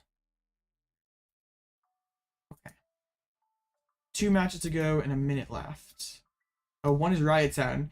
We know he's been in chat a lot. Up against, so he's still playing the Path Miraidon deck. Up against, I guess a relatively basic Gardevoir 60 is playing League HQ. Yeah, Glasses does help you manage your tablets better.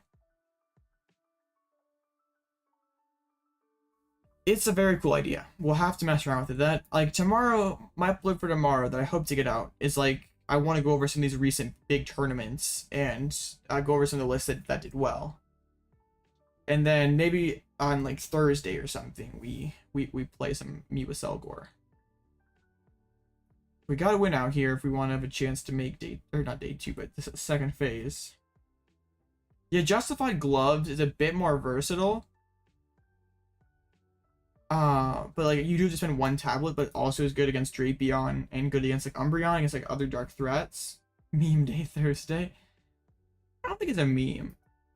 Like Mew is genuinely like Charizard's win rate, not good. But it's still popular. You like can't, I don't think you can afford to take an auto loss to 10% of the field. Like if you're trying to make day 2 in a tournament, you can't really afford to do that. Especially when you have other rough matchups up here too. So I think it's worth exploring.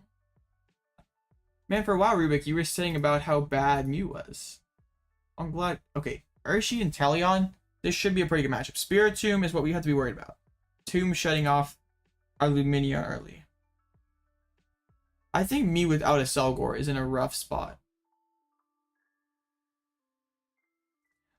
The win percentage, like, you can kind of have to take the win percentage of a lower usage rate with a pinch of salt, because a lot of, like, some of it, I mean, it's super high because, like, one person balled out in a couple tournaments with it, or sometimes it's, like, I don't know, it's just, like, it's not like the most reliable stat. I mean, 58% looks good. But how many? Yes, mostly me. Like how many times has it been actually ran in a tournament? Like ideally, you want to get that sample size a bit higher. Like it is one of the highest win rate decks, so you can't like, and it wins. You can't really deny that. But let's see, only 18 appearances. So before we can formulate too much of an opinion, I have to. I like a higher sample size. So maybe we'll have to run it in a tournament later this week. I don't know if you saw, did you see the secret project new list? I leaked it earlier.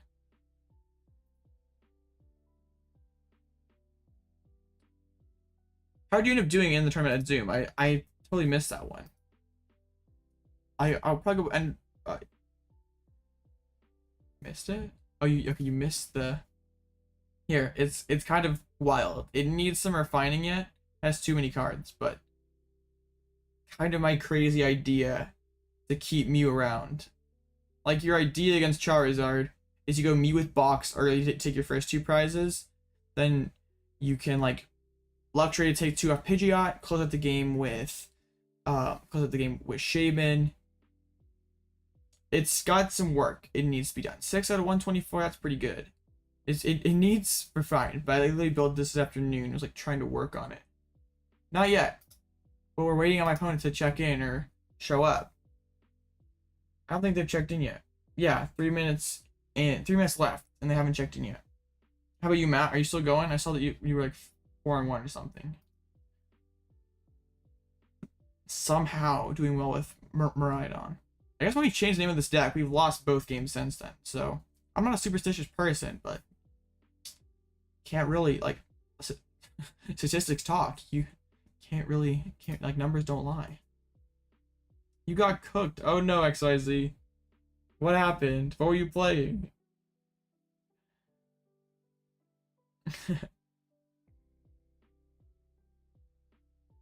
I don't know what, like.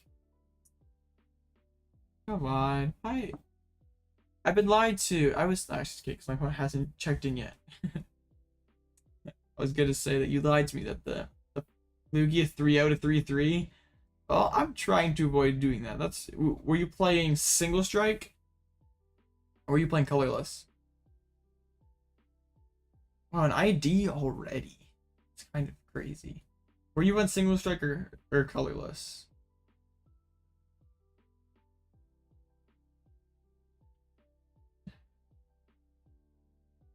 Dang, they still haven't checked in yet. Are we gonna get a no-show at 4-2? Single strike. So what was your opinion on the single strike build? Is there anything that you wish you had, or you think that the deck is missing? I mean, Wizcash, obviously, but aside from Wizcash.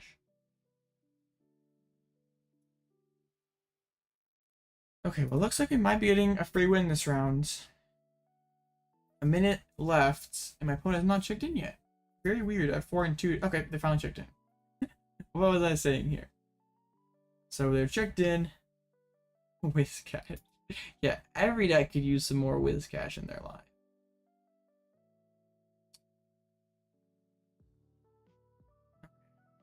Come on, opponents. We get the hello. Well, hi. Can you please check in? Or can you please accept my friend request? You're watching the stream here, opponents. I'm okay with you stream sniping. Just check in. Thank you. See, he is stream sniping. He's listening. Wait, what just happened?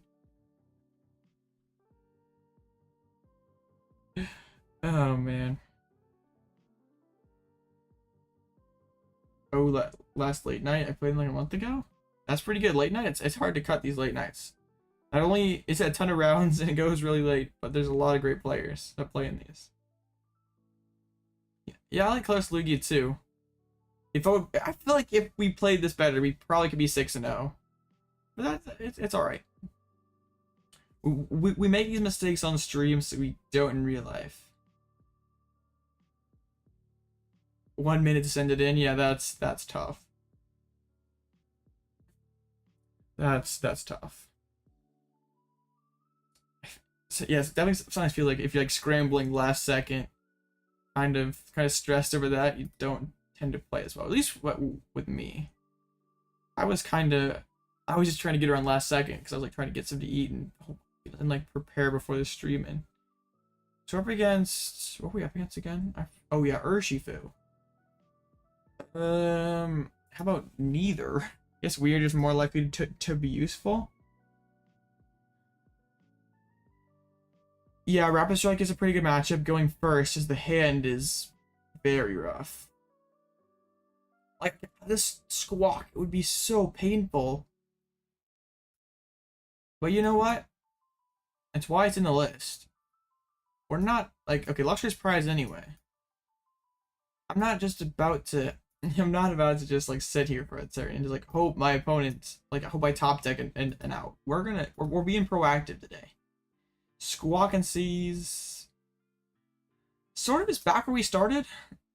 Not much to work with. Yeah, I had like a 5-1, and if I attach the reversal against that Charizard, we win that game. So my opponent's got going here, and we like just running reversal stinks because Luxray is an amazing attacker when they're mainly rocking Inteleon. Okay, Irida. If they set up Spirit Zoom, this is gonna start looking real bad. Like Wyrdeer's like a solid closer option. We had to discard quite a few energies already. And we already have a double turbo on the Wyrdeer. This probably finds Tomb. Okay, they're not practicing Tomb. I'm thankful. I feel like you should, considering how weak my hand is, or just weak how, like, just considering how poor my board is, and like you really have to slow me down to be able to win this matchup. Serena. That's interesting. Okay, we'll do this. I'm a Serena and just dump these three, and hopefully we can find like Ultra Ball Lugia. Like this is why the one of Serena comes in clutch sometimes. It's boss most of the time. Okay, well, Urshifu's, or not Urshifu, but Lugia's not getting knocked out next turn. And we did get the other guy down. Cheren's pretty good. I would honestly prefer not to discard it. Okay, Tower of Waters. Well, I assume that their hand is good if they did not ear deaf like Artillery. Iono. I guess it's fine. We had supporters and stuff. Okay, basically the same thing, sort of. V-Guard is kind of good to put on Lugia, because then it can't get two-shot by the Inteleon. Cheryl is just a big headache, though. Like, just wiping off all my damage. They're playing one Cheryl. There's an Ultra Ball, probably finding the other Inteleon. Okay. They discard Remoraid. Are they playing? They're playing Clara, though, aren't they? They're playing one Clara, so they can get back Artillery, though. So, like, is chasing Artillery really that good? I feel like chasing Artillery would be a lot better if I didn't discard Luxray, or if I didn't discard Reversal and Luxray wasn't prized.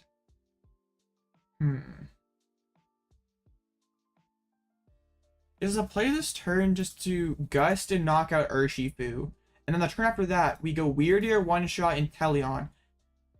I think I like that. Wait, yeah. We do it this way because like if we clear the Urshifu, there's no threat to one-shot Wyrdeer. So if it can reach a threshold that it one-shots Inteleon, then that's really good for us. So Summoning Star, get down. No Snorlax. I do not want you this time. So let's Primal Turbo. No. Gift Energy is good, and I guess we'll put a Therapeutic. Then we'll just do that. Put the V-Guard on the active so it lives the Spiral. Then we will Lumineon, grab Boss's Orders, KO this Urshifu, and we'll try to have a big Wyrdeer play next turn. I guess Cheren could even be solid. I guess we're not gonna be able to find it really. Okay. I'm just gonna dump some energies. Oh yeah, okay. We have Ground Turbo. It wasn't lighting up. I wonder why it doesn't light up sometime. Alright, let's do it. Double V or double turbo. And then we'll hit the Tempest Dive and bump the Tower of Waters. Let's see what my opponent can come up with. And maybe, we'll see what they can come up with. It doesn't work because it's live, yeah. Yeah, that's the issue, because they will definitely probably this artillery's they dropped Stadium again. Rapid Strike Energy. Like, as long as Tube, or as long as the other, I guess first she was prized. The Tube was not prized. It was there all along. I think this line of play makes sense, but we could get punished for it if they can get Urshifu down. Hopefully they don't think to do that. Nest Ball's probably going to be Urshifu then. How do we work around this then? They play one boss's orders, which is not... Oh, Medicham. Okay, I guess Medicham also can one-shot us. But the thing about Medicham... Oh, I guess if they have Double Gunner into Yoga... Like, Double Gunner, Painful Spoons, Yoga Loop. That's pretty good. That could be... That's really bad for us. Maybe this was too greedy then. Maybe we should have held the energies. They put them there. Not picking Wyrdeer is kind of interesting because, like, Smash Uppercut can also one-shot Wyrdeer if they have a 20 ping on it.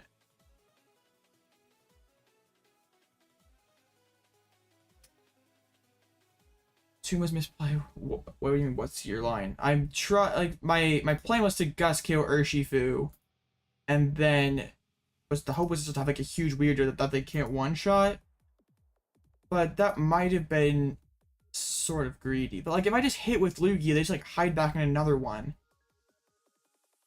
And then I guess I probably should Cheren. I probably should have held this for Cheren. Yeah, that would have been the play, probably. Because now we pretty much need to top the boss or Cheren, or we're in a really tough spot. If we top like Cheren, this goes from horrible to amazing. Can Wyrdeer one-shot next turn? That's 180. If we treat off 2, then that's 220, 240. Yeah, we can get there with Wyrdeer next turn. I can't use Luxray, unfortunately. We had to squawk the reversal turn 1. Luxray is dead weight. Let's see our opponent opts to play it. I'm very nervous about the Medicham, though. Painful Spoons, probably going to bring it to the active. Yeah. Whoa, they're putting energies back there. Or putting damage back there. So they're not playing to Yoga Loop. That's intriguing. Huh. What's their play? I'm confused. So we just take the knockout with Wyrdeer and try to close with Lugia. Yeah. So we hard retreats, Jet and Therapeutic.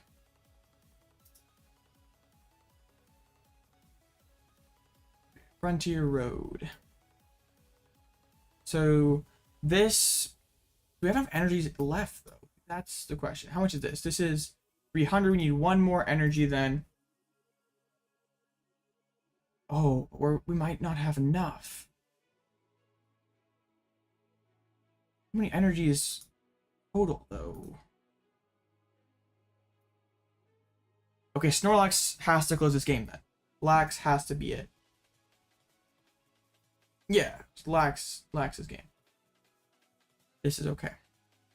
Alright, 340 damage. Yeah, Snorlax boss is game. I don't think I have any energy left though. I'm pretty sure I didn't prize any. We just discarded them all and have them all in Wyrdeer. I'm honestly surprised my opponent is not playing to... I mean, they still can Yoga Loop. they can go double gunner and then painful spoons. But I guess they can't smash uppercut if we have V-Guard on. That's kind of awkward. Is V-Guard before applying weakness and resistance or after? How do I look? Let me look, please. Okay. After applying weakness and resistance. So it would do 170. So get the other Inteleon down. Oh, this is gonna be a close one, I can tell. Even though Warhead 5 prize cards, my opponent's got a whole bag of tricks they can do. Energy on Metacham, so I assume they got water to double gunner. Could they take knockout here and then win the game with a rapid flow?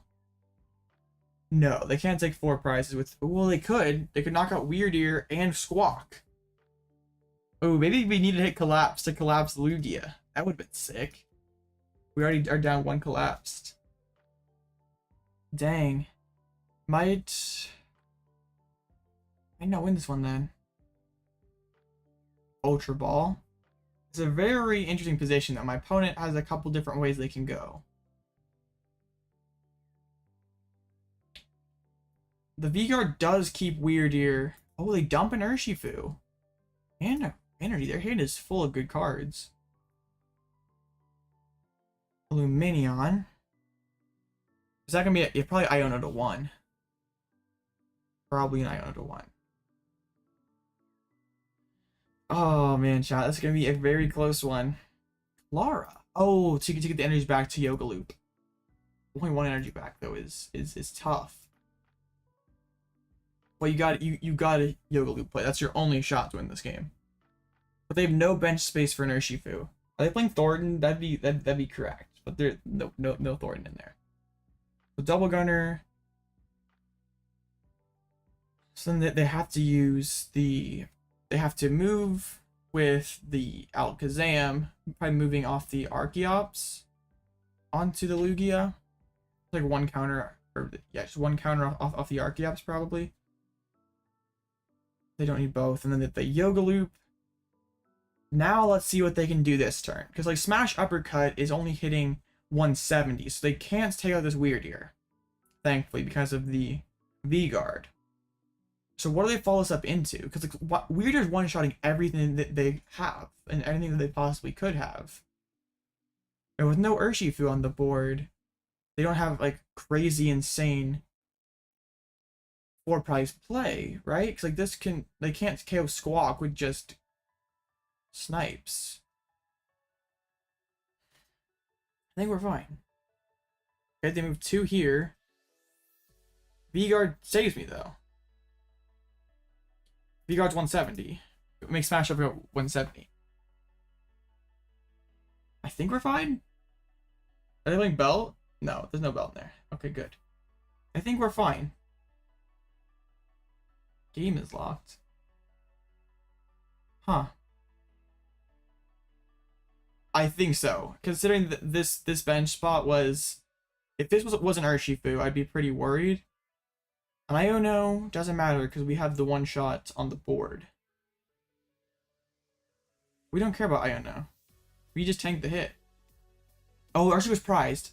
That was huge. We'd probably lose this game if that Urshifu is not in the prize cards. Because like, it's not like they even can hide behind a single prizer because we only have 1 prize left and we have Lumineon for boss's orders. V-Guard literally saves us. If it's not for V-Guard, we lose this one. They whip out the Temple of Sinnoh. Well, they couldn't do that because they shot off their Rapid Strike energy, but that'd be funny. Like the Ogre, that'd be pretty hilarious.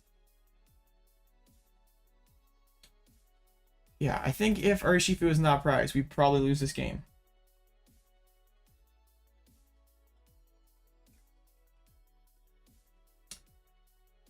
They grab the Rapid Strike energy, but just Smash Uppercut, so we win.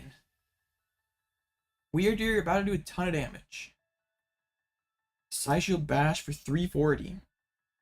Alright, we recovered from those 2 early losses, or not early losses, but misplayed losses.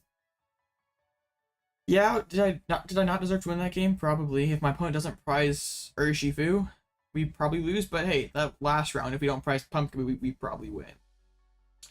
It goes both ways.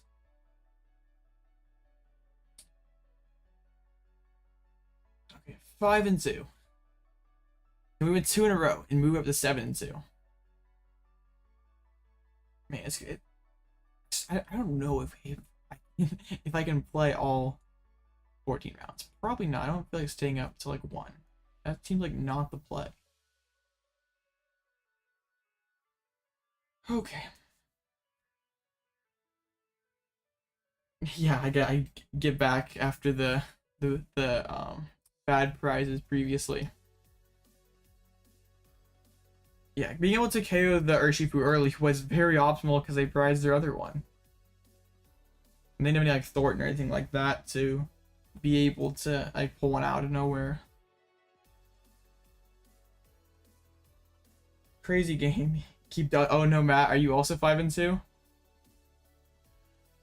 I don't know if I like that matchup because like Miraidon one-shots me. I know you're not gonna appreciate my single prize barrage I can throw at you. It probably like if I go first, it probably just comes down to if you can KO a 2 prize draw on your first turn. 5-1-1. So probably unless I get up aired. So probably not. How many matches do we have left? Let's go flip back over to Limitless. Okay. 8 matches left in 8 minutes. IDing already seems sort of weird. Just didn't want to play the Tina Mirror. Like you're not even. I guess you are guaranteed phase 2 now. But I guess you didn't want to play the mirror.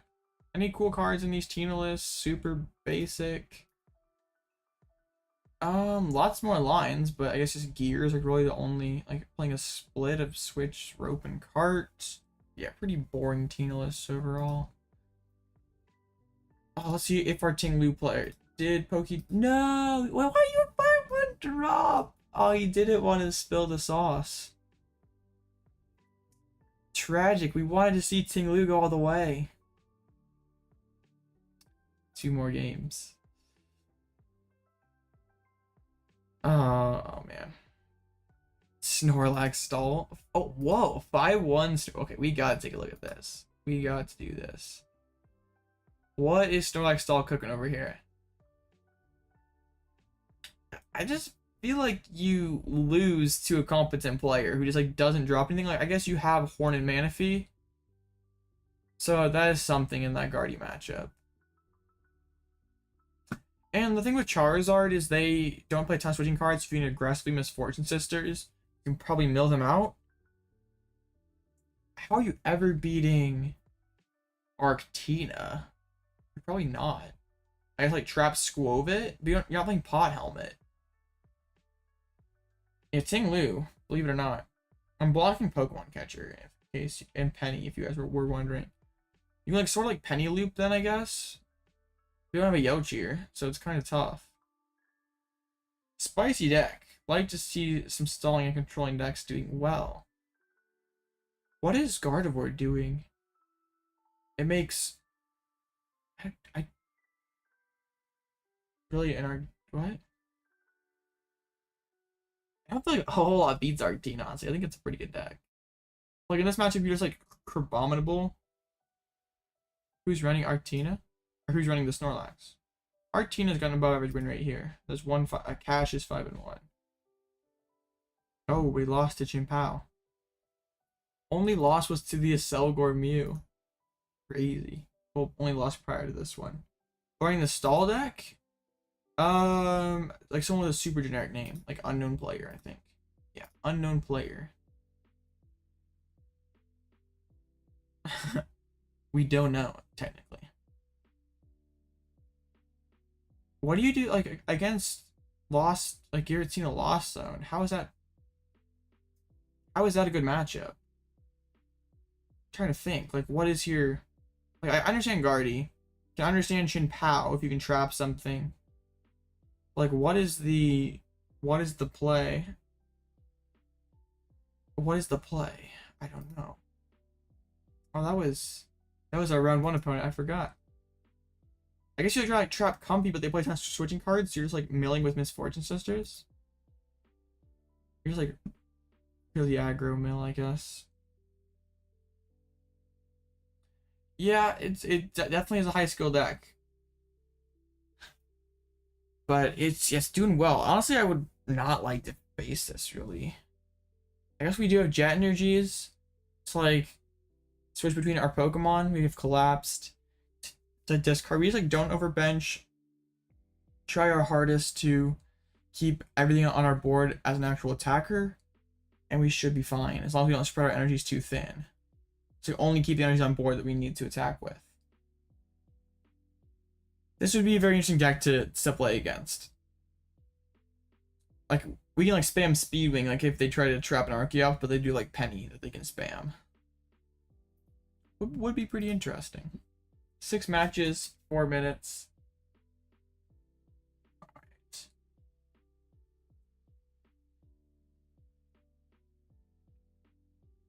So what's the only 7-0 is a Giratina. I'd love to hit this, honestly. They're playing Thornton. Thornton has my seal of approval on it. Oh yeah. Like the Giratina is doing very well. I'm not like the biggest Giratina fan, but I think it is a pretty good deck right now. I just like don't really like, I'm just not sure if Path to the Peak and like a lot of the cards that people are playing is really the best way to go about it. Wait, what's this Tapu Bulu do? Hey, it one-shots. No, it doesn't one-shot Charizard. You're 10 short of one-shotting Charizard. That's kind of cringe then. Interesting, but doesn't really do a whole lot. I could do like 320. And you like clean up with Sableye. Or you just like playing like the gloves or something. Yeah, seems kind of mid. I'd probably Shaman's better, or Wo-Chen. I did face up like a Wo-Chen Lost Box the other day. It beat me pretty good. That Wo-Chen with a Bravery Charm plus Iono, pretty nasty if you can't like deal with it immediately. It's like sniping all your guys. 3 matches. Let's head back over to TCG Live. And what do we talk about for the next 3 minutes? Lugia Whiscash? It's the sauce? Whiscash is funny. What's this deck? Oh yeah, it was the Chin Pao thing we built earlier that we're gonna have to try. I'll try this right off. Like, we'll try this off camera tomorrow. And then if it works, I'll make a video about it. Octillery is kind of cool. This could just not work at all, but it seems funny.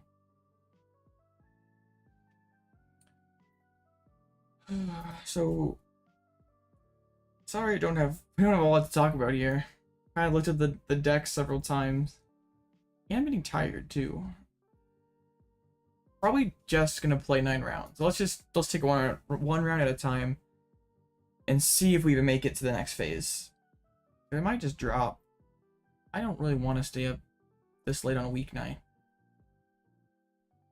I'm gonna start a petition to like move late night to like Saturday or something. Who cares if it conflicts with League Cups and stuff or regionals? Post it anyway. Who else would sign my petition? We have a minute, 2 matches, 1 match. The Charizard. Wait, this is other? It's like Charizard versus. Wait, that crazy Pidgeot loop deck that we saw earlier is 501. Huh? I am so confused how this deck wins games. Like, it beat a Giratina, it beat a Lost Box. How does this deck win games? Oh, me over the petition? Sure. Yeah, that'd be a lot more convenient. Wow. I don't have this deck on screen right now, but like, yeah. Oh, I'll pull it up. It's kind of crazy. Like, don't you just like auto lose to, like, it's this person's 6-1 or 501 or something like that? How do you ever beat Chin Pao or like someone who's not overbenched in like the Guardy matchup that can like one shot your Pidgeots every single turn? I feel you. Then I'm playing a brain dead deck and I'm getting tired. I'm sure Lost Box feels horrible. I like this deck surely doesn't beat Chin Pao. Struggles into Guardy. I don't know how you beat Lost Box with like no Manaphy. Like you're just your dudes get murdered by Greninja. I'd be very intrigued to watch this deck in action and see how it works. But I don't know how it's 501. It's pretty cool. Might have to mess around with this then. Well, Mew, you just spend a lot of resources to take one knockout. Like, I guess it's vacuum though. You just vacuum belt, knockout, vacuum, knockout. Like, if you're just like, play it smart, you probably don't win. Like, and Mimikyu is going to be like, what decks honestly just fold to Mimikyu? There aren't many. Yeah, I can boss the Rotom, boss around the Pidgeots. Even like Path Judge is probably pretty bad for them. I'd love to see this deck in action because I'm just like very puzzled how it actually wins rounds. Okay. Well, we have next round here, so let's get to it. Okay. There we go, friends, right up here. All right.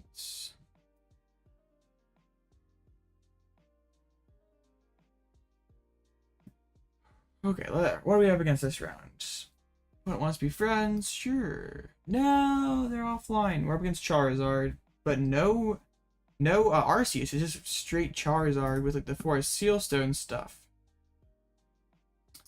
All right, we gotta relog then. Let's get this fixed. Okay, we're back. You hit that pitch out control. Like, well, if you're Miraidon, you have a way to kill Mimikyu, right? Yeah, I think you should just, that should be a pretty free matchup for you.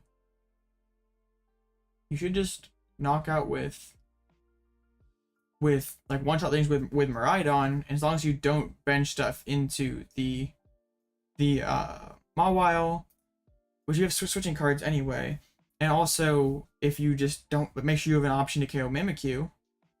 I think you are you playing the, I mean, you have Flaffies and what do you call it, the I think you're playing Zeraora, right? Yeah, that's like is one perk the Zeraora has like over like the other Miraidon.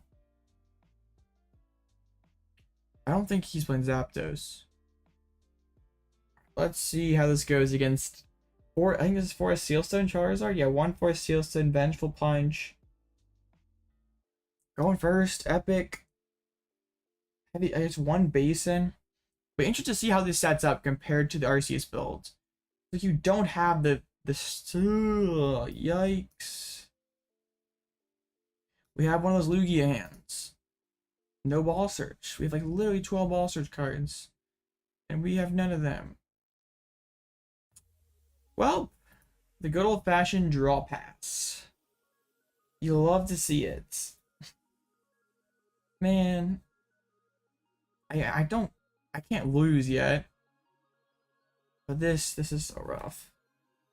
If going second, this hand would be much better. Like, at least we could, yeah, oh dear is right. Well, at least we have a supporter card. Up top, like Ultra Ball would be insane.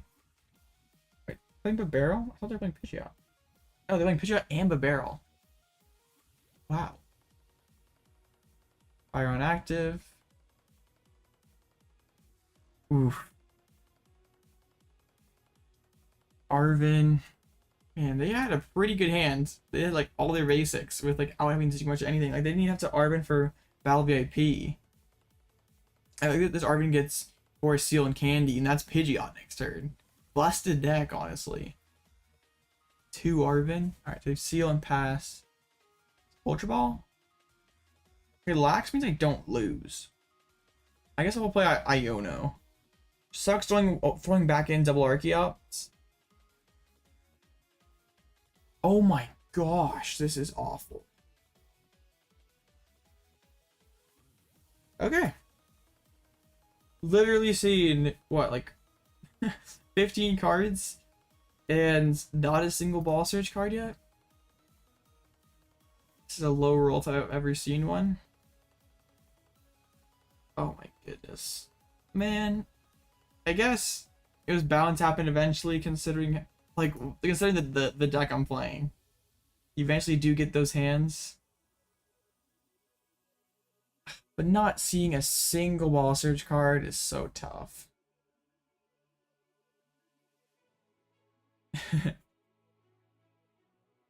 Hopefully they just... But they always can just like seal for fire if nothing else and just punch the Lumineon. Hopefully this Lumineon can tank a hit. Like that's what's kind of like, I guess Entei is hard to move, so it might be difficult to pivot into a Charizard or something. Still, this is looking like if we don't draw this quickly, this might be the end of the road. They set up Pidgeot. Wow. My concern with this deck was going to be consistency, like 1-4 seal, like you're really hard banking on ARP. Oh my goodness, this person is drawing insane. Wow. I literally Iono'd them into a perfect hand. They didn't even quick search for the candy, did they? They just had everything. Yeah, this quick search finds a belt, no big deal. Wow. Himba Barrel, what a busted deck. I assume he doesn't set up like this every round, but dang, that's pretty. And there still are, like they've played so many cards, like that gets them switch. Oh dang it! Yep, it was bound to happen eventually. Rope and Vengeful Punch, they're not going to KO Lumineon? Yeah, the game is not being... Oh, I guess Rope is okay because we can see more cards. We still have so much ground to make up, but getting a couple more cards is good. But we're probably going to be down 3 prizes. It's going to be tough to close this game. We really don't have a whole lot of margin for error against Charizard.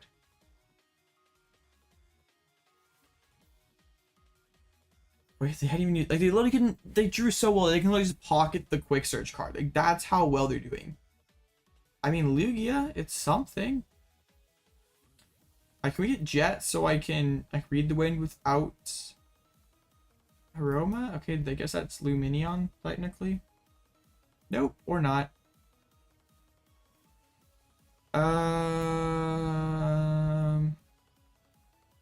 Sure. Dang it. Do I just like retreat into Lugia and soak the hits? That seems really bad, but I can't afford to go down this many prize cards.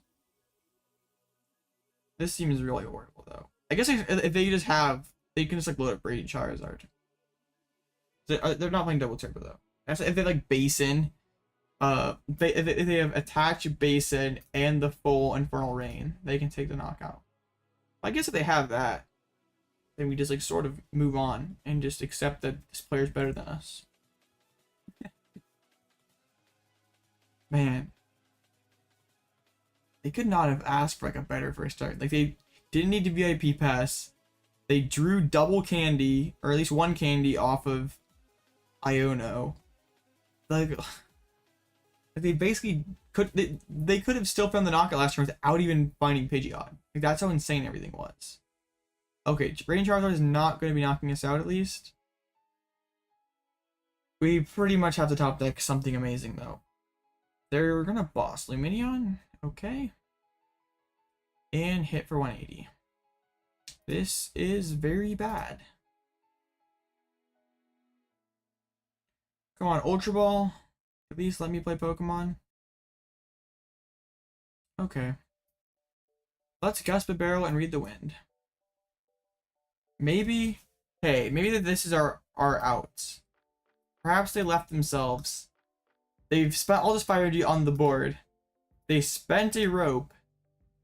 Could this be the win condition? How many fire energies do they play? They play 8 fires, 1 rope, 1 switch. Hold up here. 1, 2. That is 7 fires in play. If we find another boss, this could be... Ooh. I think we might have this one if we can just find one more boss. That's it. We win by deck out.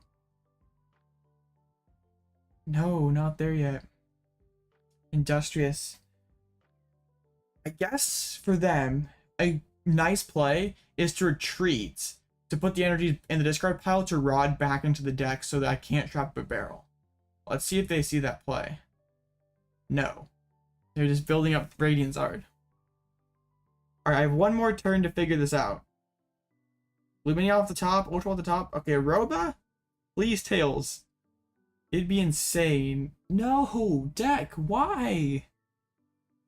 Nothing is going our way this time. Lugia V-STAR, I guess. We'll bench another Lugia V. Nest Ball. Other Lumineons in there. Other bosses in there. I'll see if my opponent realizes it though, because if they just retreat, and yeah, as long as they retreat, they win. Nothing, literally. I guess I can buy one more turn by just soaking a hit with Lugia. We can still win this though. My opponent has spent so many resources. Iono, we take this. So if they're smart, DOS, good. If they're smart, they retreat and play Super Rod, and then I cannot win by trapping them. So hoping my opponent's not stream sniping and have not helped them win the game. Quick search.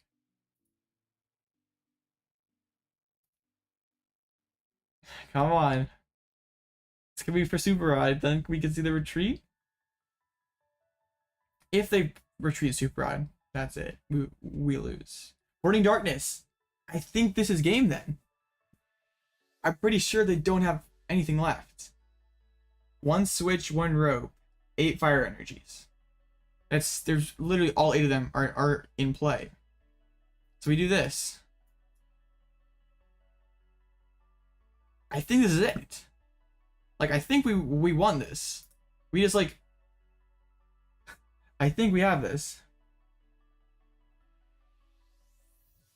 Yeah, I'm pretty sure we do. How? Literally how? Okay, yeah. I think we win. Unless I'm missing something. There's nothing. They don't have anything on the deck list. We just like pass as fast as possible. So hopefully our opponent doesn't slow play us. I think we do. Like, I'm pretty sure this is a game. I don't see anything in the list.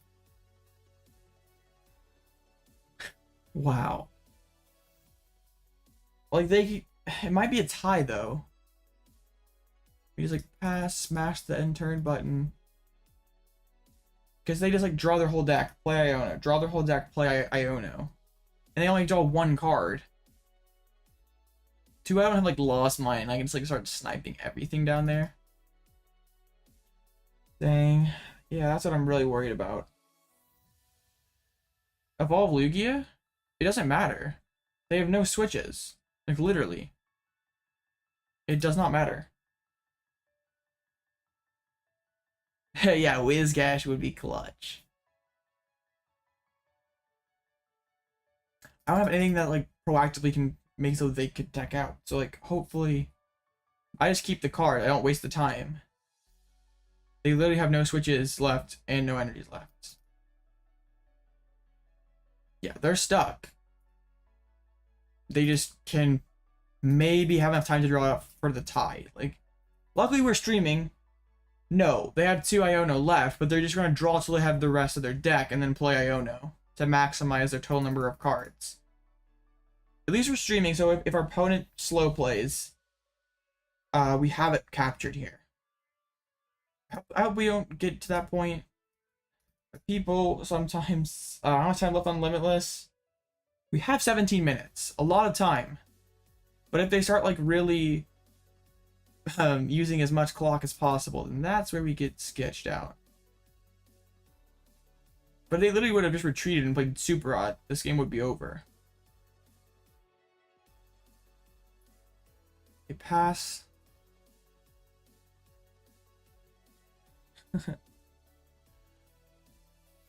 17 should be enough. And I guess if they slow play, we got it all here on tape.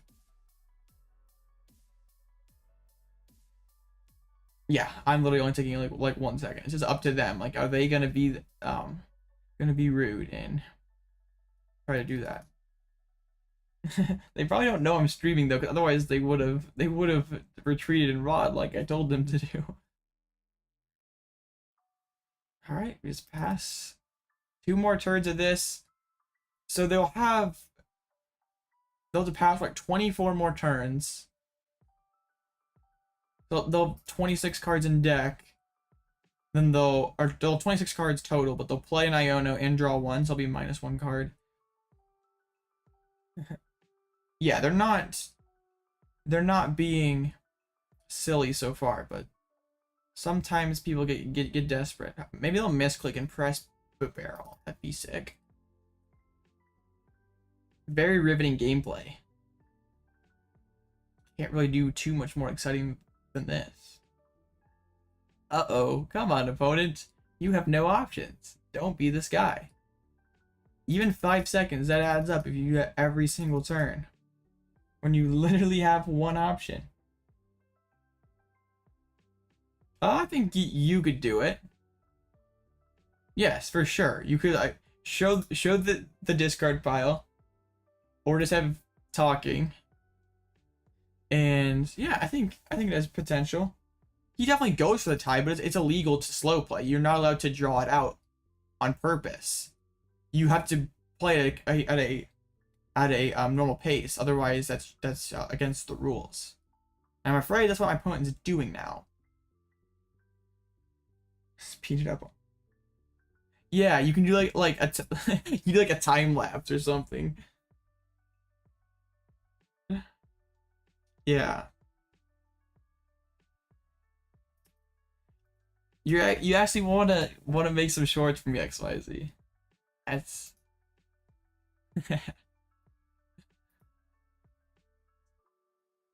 yeah. This game, yeah, you just like show like the 1 prize to 6 prize, like my 1 Lugia versus the world, and then it's like, yeah, I still win though. I win as long as my opponent doesn't just like scum us. 14 minutes. I'm not too worried about slow play. I just like don't want to have to deal with playing a judge and all that.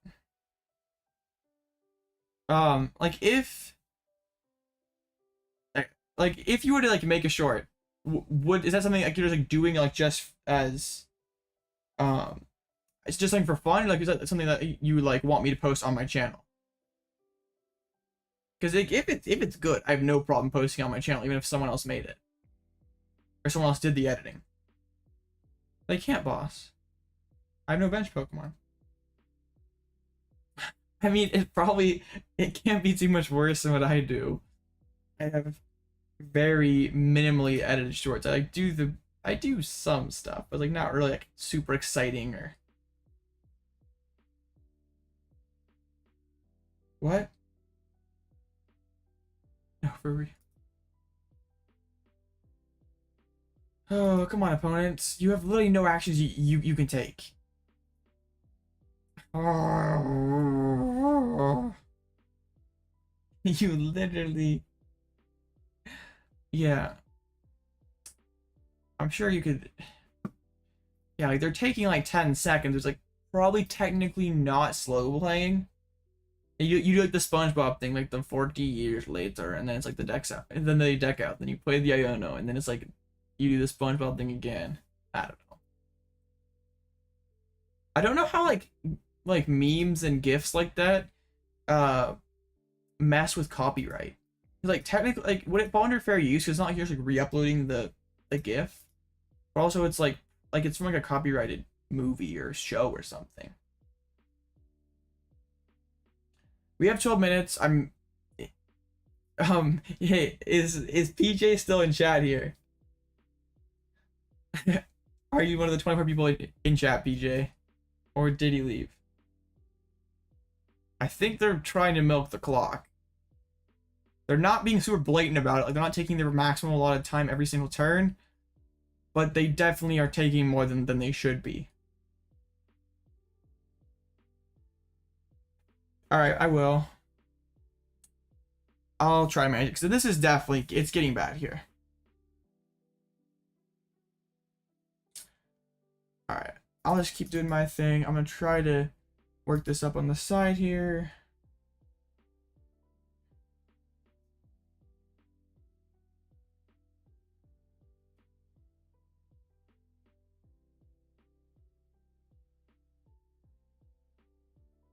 Okay, I post it in the judge screenshots. I guess the worst they can say is no. Oh, you're going to do it too, Rubik?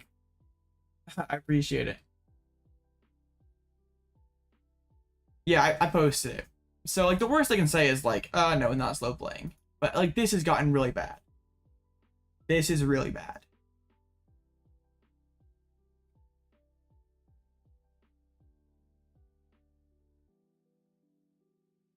Please call a judge. Okay, I can do that.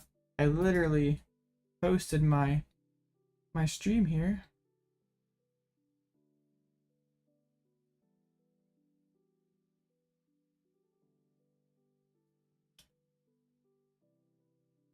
Like, you literally have no win condition. Like, you literally just pass, like instantly if you were nice.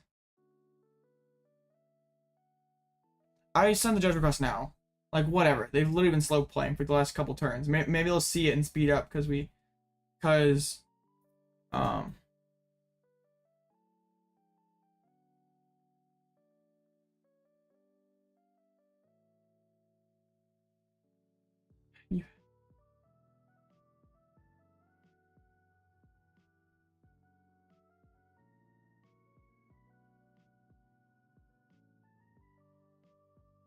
you don't need to take 15 seconds to press the end turn button. You literally have nothing you can do. Oh, opponents. Dang it. They literally have no win condition. Like, I'm not knocking out this barrel ever. And you literally have... Like, it does not take 15 seconds to press pass. Like, it'd be one thing, like, if you were thinking about playing cards. But I know you're not. Like, it's not like they're like, I might attach this fire energy. Nah, no way, I'm not going to. My goodness. Why do people do this? Yes, let's go. Thank you, Judge. Alright, we got the slow play dub.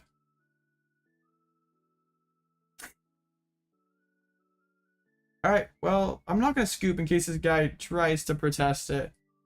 Yeah, we call the judge. Judge gave me win, side on my side, so. A rewarded. Oh, you requested a judge. Well, whatever. It's all recorded here. Like, what are you gonna do? I'd say it didn't happen. I literally have it all on record. He said, I had other Enigma LOL. What does that even mean?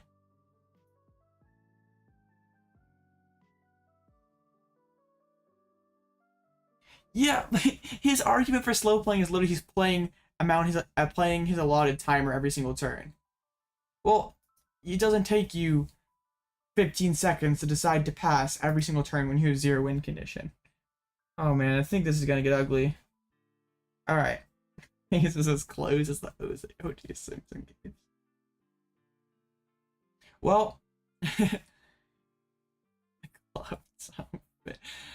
oh, I hope this gets ugly. It could create some. He's literally requested a judge again. Oh, this guy's gonna get himself DQ'd. This. Here we go. This is gonna be the short. Oh my goodness. I can't believe we won this game. Well, he's a hacker. We have it all on tape too, so it doesn't really matter. Oh, thank you, Richard. Oh my goodness. Like, he's still slow playing. Even though, like, he knows he's already got the laws, he's still slow playing. Oh, Enigma's Iono. Well, like, bro, you don't get to use your whole deck. You don't get to use your whole timer here. Oh my goodness. This is funny. I'm just gonna let the judge and him do their thing. This is funny. Yeah, I literally told him how to win the game. I'll show Limitless chat after we resolve the game. This is funny. Yeah, he's literally slow playing. His excuse is he's using the match timer, the allotted, like using his allotted time every single turn, but like it doesn't take you 30 seconds to decide to pass every single turn.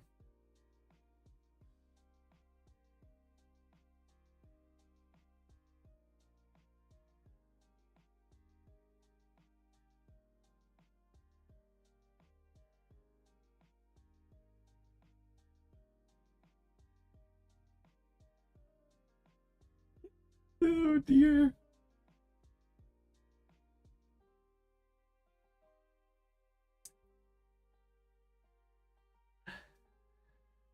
Oh my goodness. I'm just gonna ride this one out until time is called. He unsubbed. That'd be funny.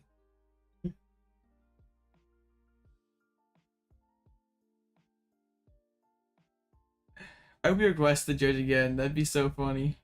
Like technically I could scoop, and because I have the win in the round.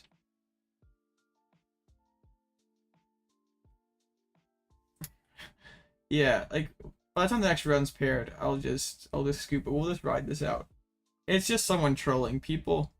Yeah. We noticed and we exposed him, so we resubbed.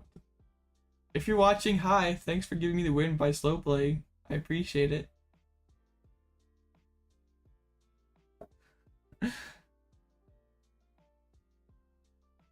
He's like, I don't have a win condition. Bro, you deck out. You literally.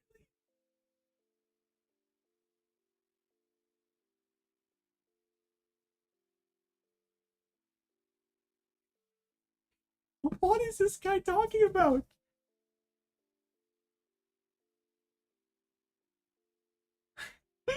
I'm showing Chad for this game. This is funny. And the judge is like, let me handle this. No. I am here for the memes.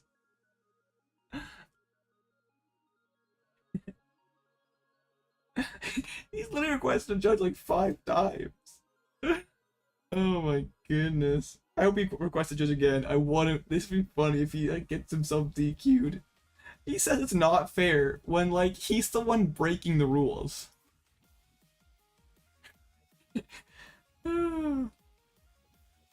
This is funny. This is funny.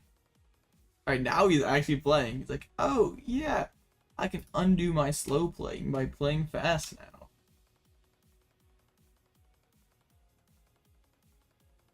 Oh, there's 3 minutes left in the round. Maybe not.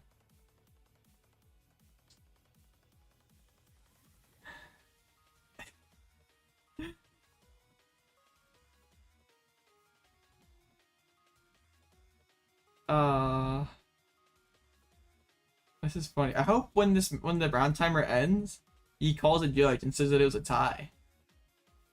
I hope so. That'd be funny. Get the popcorn ready. Oh man. This is funny. We had no business winning this game. Like literally, if he was stream sniping, he could have done a lot better for himself.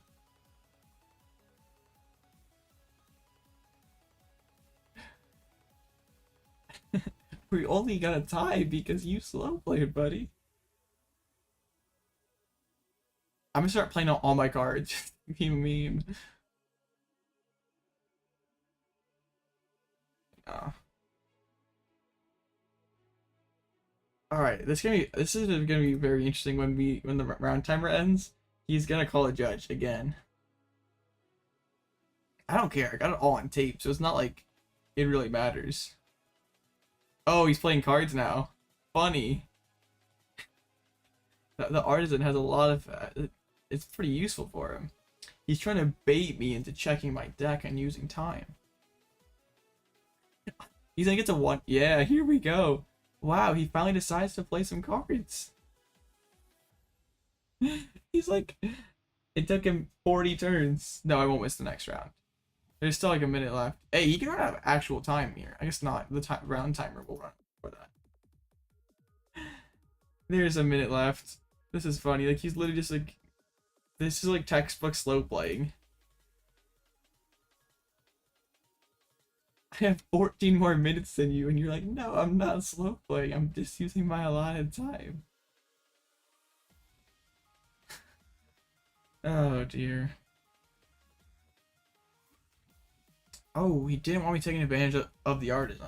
Okay, that was a nice play. Wouldn't want me benching anything. Well played, opponent. Very meaningful actions taking place here. I'm just gonna slam down Iono just for the memes. Oh, buddy is on. Oh man. Yeah. This is like one of, like, usually there's like not a whole lot like competitive advantage to be streaming. This is like one of the few instances when your opponent tries to scum you with slow playing. 40 seconds left. I want to see if I'm like pretty sure he's gonna request a judge when time ends and be like, yep, it's tie. Oh, he decides that he wants to give me artisan back. He regretted his original decision. Like, also slow playing though is like playing meaningless cards, like intentionally playing meaningless cards to milk the clock. 10 seconds. Gotta make sure we don't miss the next round. That'd be tragic. All right. Well, tie. Well, not tie, but time. All right. Oh, Jacques, that's a good card. Jacques is a good card. Just code cards if I do well enough. But I don't know how much longer I'm gonna play, honestly. It's like past 10 o'clock here. He says tie. Nope. Sorry. I wanted to request a judge though. That'd be hilarious. Alright, next round's up. I'm scooping. Have fun, buddy. Thank you. I appreciate the win. I'm just gonna tell him next round's up. Good luck.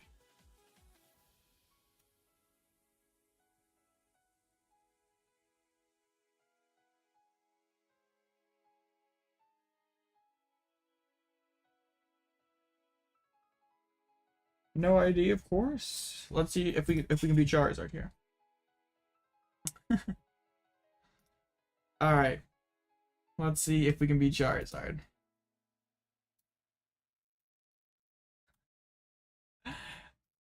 He was just so sure he was not slow playing. Like, nope, just using my allotted time. I gotta think 30 seconds every turn if I want to pass or not. I would have laughed if he like instantly deleted me after that game.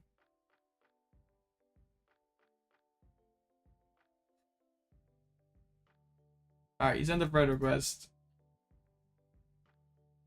Here we go. This is funny. Yes, this is the late night. Oh, you matched up with him, Ethan? That's hilarious. Well, if he tries to do it against you, just call a judge. Well, I'm probably not going to finish this tournament anyway, so it doesn't really make a lot of sense for me to tie.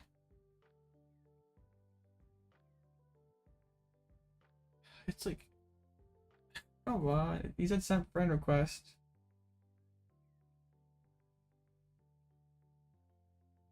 Ah. Oh, there we go. There we go.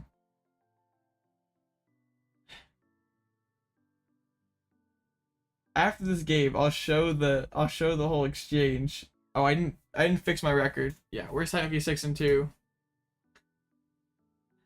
Oh my goodness. I can't believe he's like really trying to argue that like he is not slow playing. Like, I literally have video proof of you doing it. It's not like it's just my word against yours. Like, no, I have actual hard video evidence. Let's see, can we get to 7 and 2? Well, if you made it through that whole slow play fiasco, you better leave a like on this video. Just saying. I don't want to be that guy, but like, just saying. If you feel like I deserved it, you know. Flipping a coin, heads, pretty sick. Alright, we get an Archeops. We're against the good old Zard. Got Snorlax, got Cheren, Wyrdeer. All the collapsed. Reversal is prize, so that could matter. Epic win. I guess you could call it that. Luxray and oh, the Luxray's in there. So just reversal is prized. And of that combo. So I'll put the gift on there.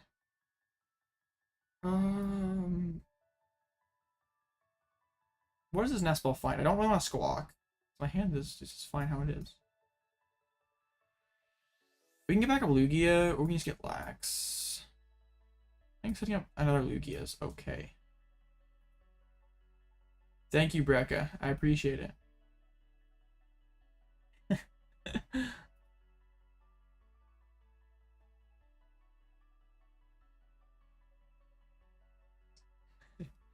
Wow, they have nothing. They literally have nothing here. Okay.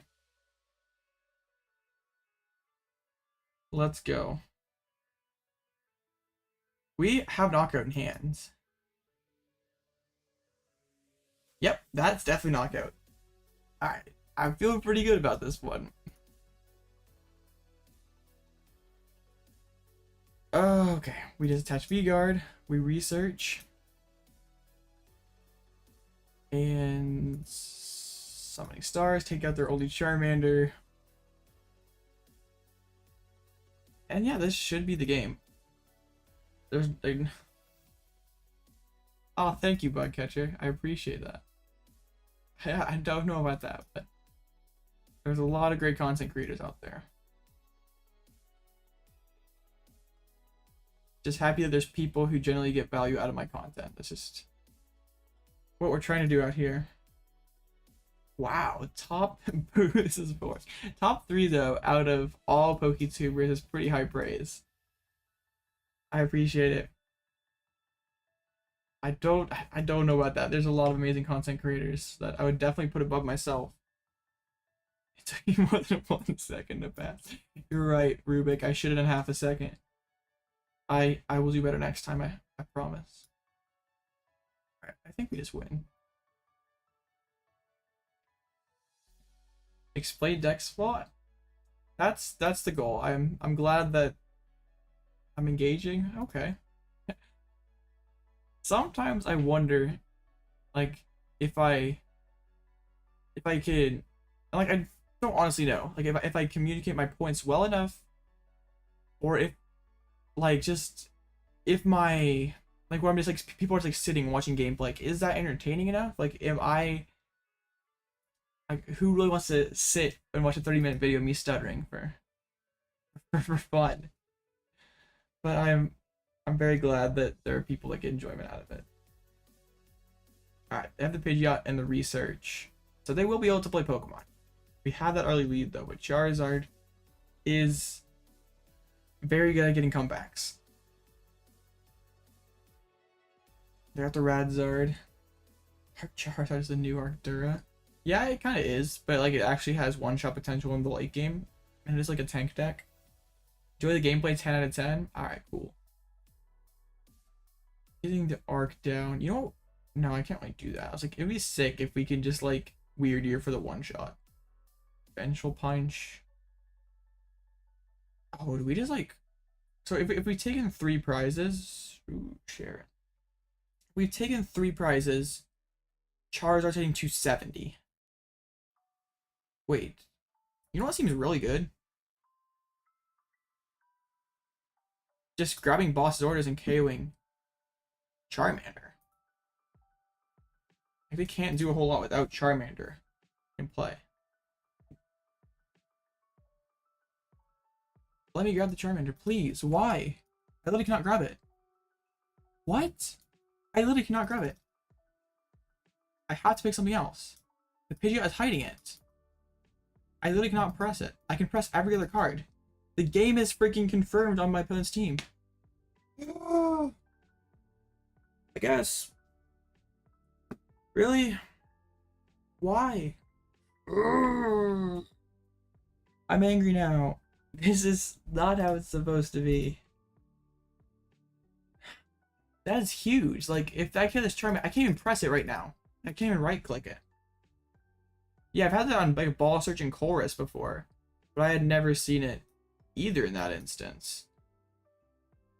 Dang it. That is so bad. What do? We just like put some energies in play. I guess we'll just do that. I'm like kind of tilted now. Sure, I'll just put this on the Snorlax. Yeah, another stream clip. The game confirmed doesn't want me to win. I want more cards. I'm sure I'm getting knocked out. Oh, you'll have some fun with this stream, XYZ. I'll keep the collapse in play. I can send the footage over tomorrow. I know, that's actually huge, because like if they can Candy Zard take knockout, I'm not in a good spot. I have to like Snorlax for like play for the 2-shot. Dang. Like if they can find the pieces, like even going for Radzard. Oh, they have it. They just have it. Dang it. I can right click it now.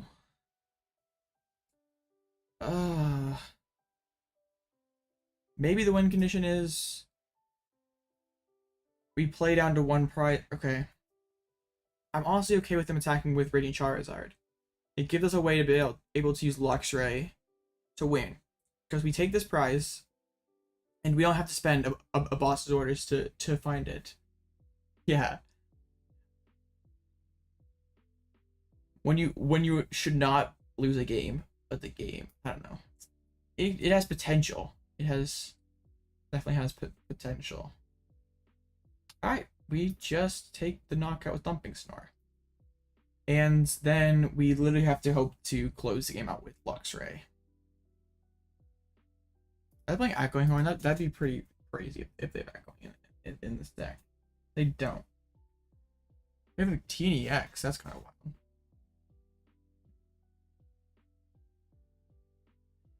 They have 5 flyers left. They still have 3 boss. There's a belt. There's a fire. Well, at least there's like 20 people who saw that glitch. Like that's crazy. Is that like a known glitch? Because like yeah, before I've had it where I can't flower selecting, and that part is stuck. I've never had it that way before.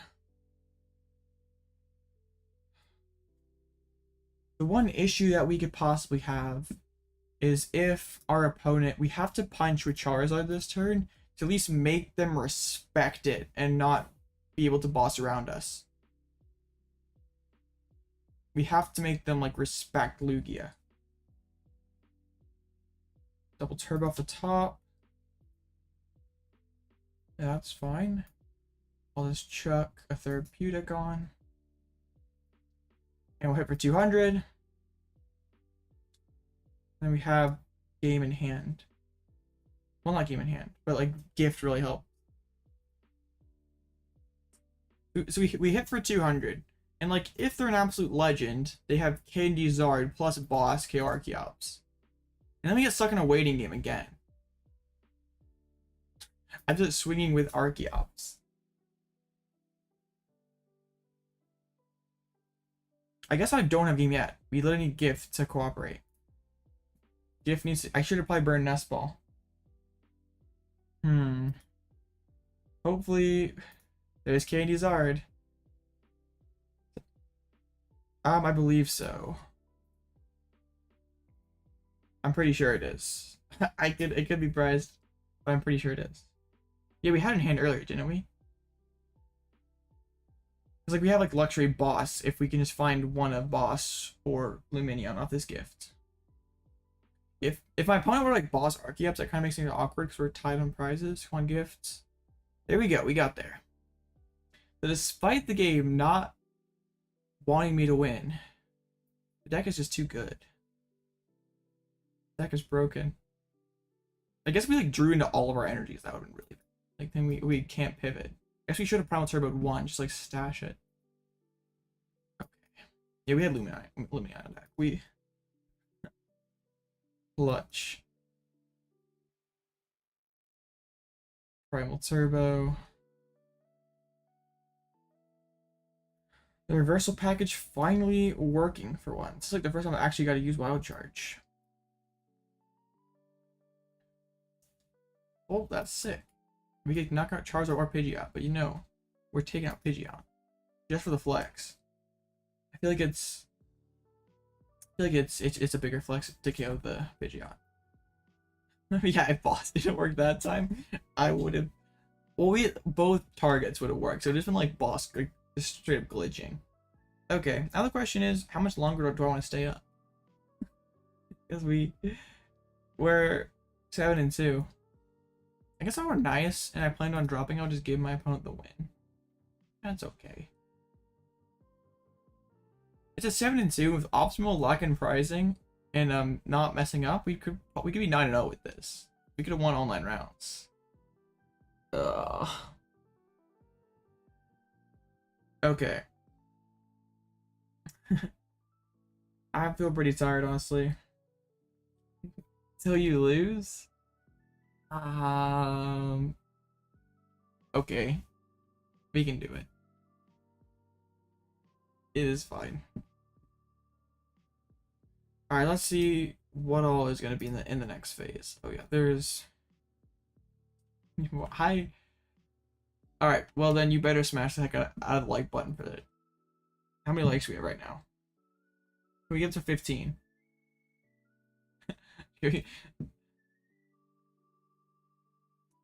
Come on, just it's okay. I don't have. Oh, Evan's doing all right. Good for him. Got to 20.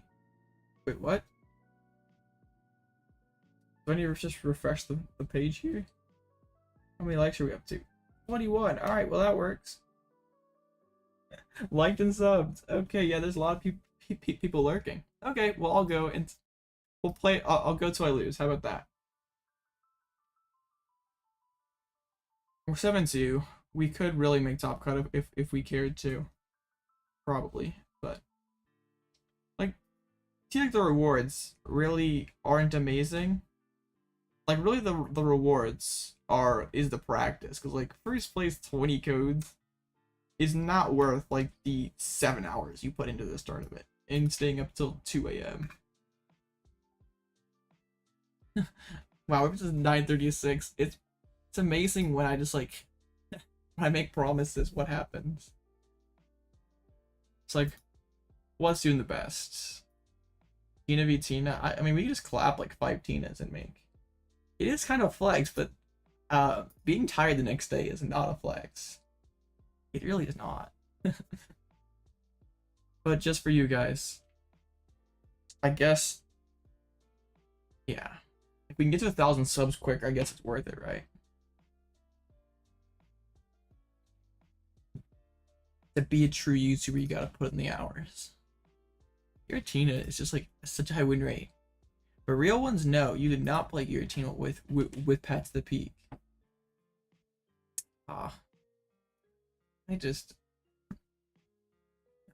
I'm not a Giratina fan. At least the way it's currently built. We had the sauce. I still think it, like, I wonder if you take the NIC Tina list and plop it in this format, how it does. I think it'd be interesting. Like, Luxray is good with the Pidgeots and Palkias. But it's a lot worse in an open list, so it's like kind of hard just to gauge how good it is. Because like they never bench Manaphy with 1 water, and they always would play around Luxray. My post win percentage is insane. Not that that really matters, because we're gonna get we're gonna get reset going into phase 2. I think this deck is a pretty solid Charizard matchup. Like, really, we win these 2 games if we don't mess up.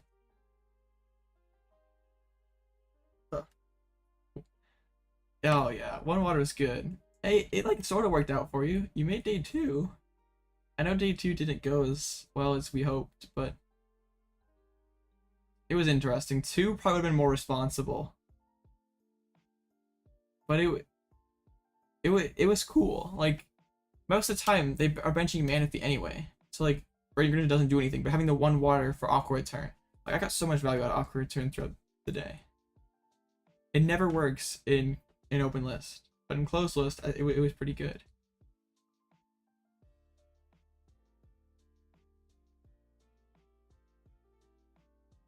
Oh, okay. So there's still 15 matches left. I'm tired. Honestly, it's gonna be bad news these last few rounds. I'm just gonna throw the next match on purpose. Just kidding. It's like, what's doing the worst? Okay, Anaconda, obviously. Like, a lot of the meme stuff is doing bad. Like Arctura. I guess there's only one Arctura.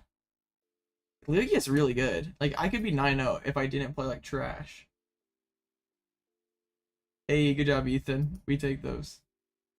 I know Lugia is like a boring deck, and it's definitely boring and definitely brain dead, but it's really good. I think if you're like if you like Elite Cup or something and you want to do well, picking up Lugia is pretty solid. 'Cause, like, I don't think this deck has a bad matchup. Like, okay, yeah, Arctura is bad, but no one like plays it right now. I think you're like pretty favored into the metagame. We just gotta figure out if Cheren. I think Cheren's super cuttable. What would we put in that would provide more value? Snorlax is a totally insane attacker, Steve. Like, they don't have, no matter what build, they don't have a good way to deal with Snorlax. Like, Giratina is either using Shred, which is basically 2 free prizes for us. They're using Lost Impact, which is like a ton of resources to spend to take 1 prize. And then if they're using Cramorant, it's a horrible prize trade. I don't think we need second reversal. I think Cheren's more likely to be valuable than second reversal. I don't think Zard's pretty winnable. Lugia V Guardy. I think with this build we're okay, because like we have Drapion that can one-shot the big Guardy, so it's hard for them to box us out with that in the late game. I'd play third Collapse before I played Mesagoza. I hate Mesagoza. We have Snorlaxes in Luxray, so we can really throw a ton of single prizes at them. Like we probably still Lugia early. Oh, I should play Snorlax early is the best option. Echoing Horn could be cool. But like, it's like hard to find it exactly when you need it when we have so little draw in this deck. I think the Guardy matchup, I haven't played it a ton, but I think with your Snorlaxes, in Drapion, you're probably fine. But it's like not an amazing matchup, but it's okay. Like, Cheren can be solid in the elite, like, but they probably just like one-shotting Lugia though. That's a bit of an issue. Yeah, we're almost always going to get ahead, and we can match up pretty well with single prizers as long as we can collapse off the Lumineon. Arvin, ew.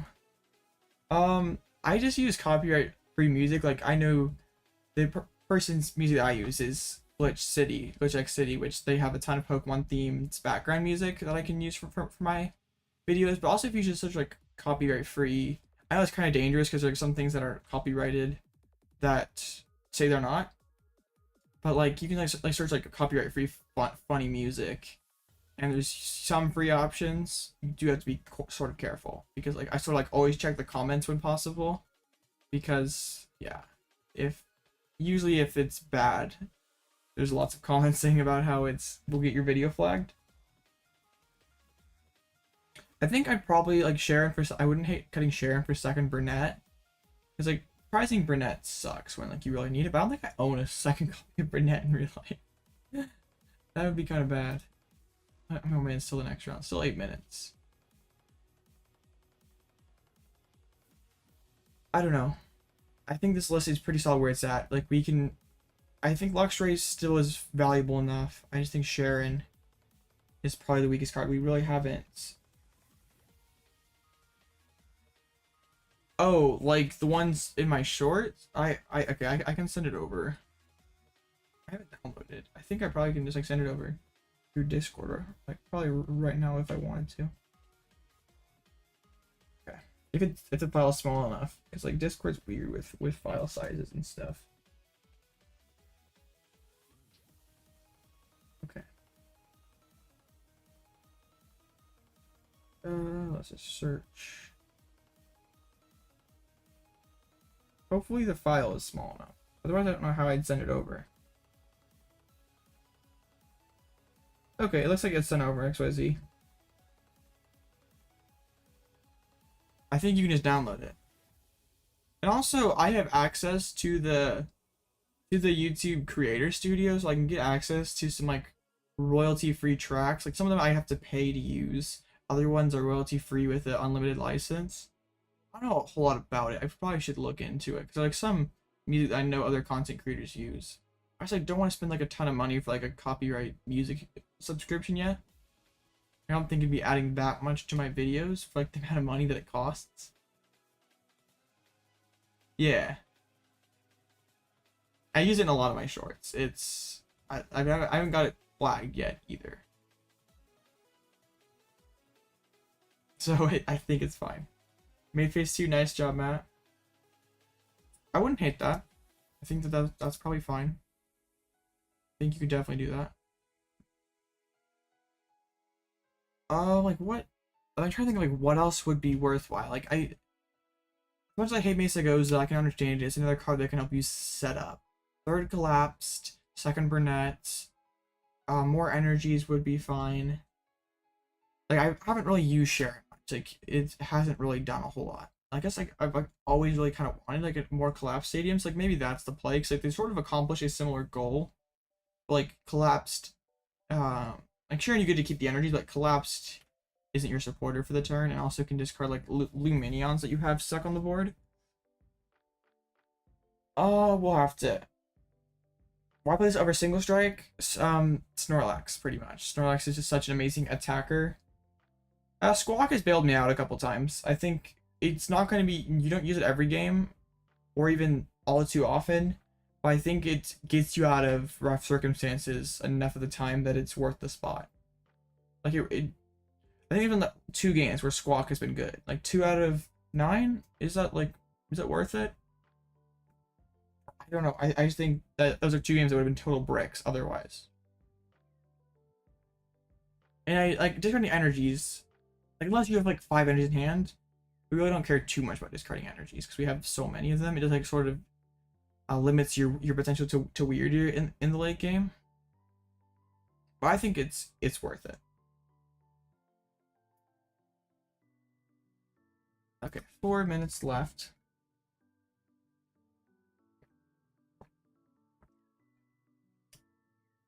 Oh man,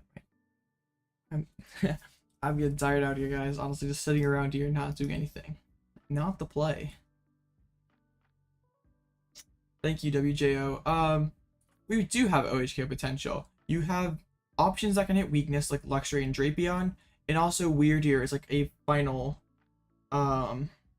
like one-shot attack break closing option. Alright, what deck are you playing, Ethan? Oh, I suppose I can just look, because you said you faced this guy your last round, your Ethan P4? Okay. Alright, we'll check it out, Ethan. Why not? So looks like we're looking at some Turbo Lost Zone. Drapion. I think Drapion is fine. Kyogre's just like a lot more spots. I think overall there's like not really anything super wild about your list. I think that's okay. It's just like a pretty classic, pretty basic Turbo Lost Zone list. I think Turbo Lost Zone's pretty good right now. I don't know like how valuable Drapion is right now with Mew being a pretty small part of the metagame, and if this could be like a Lumineon or just like some more impactful card. I know Lumineon's kind of hard to play in a deck like this where you have no Ultra Ball, but maybe this could be like a one of gear or like something else to help the consistency of the deck.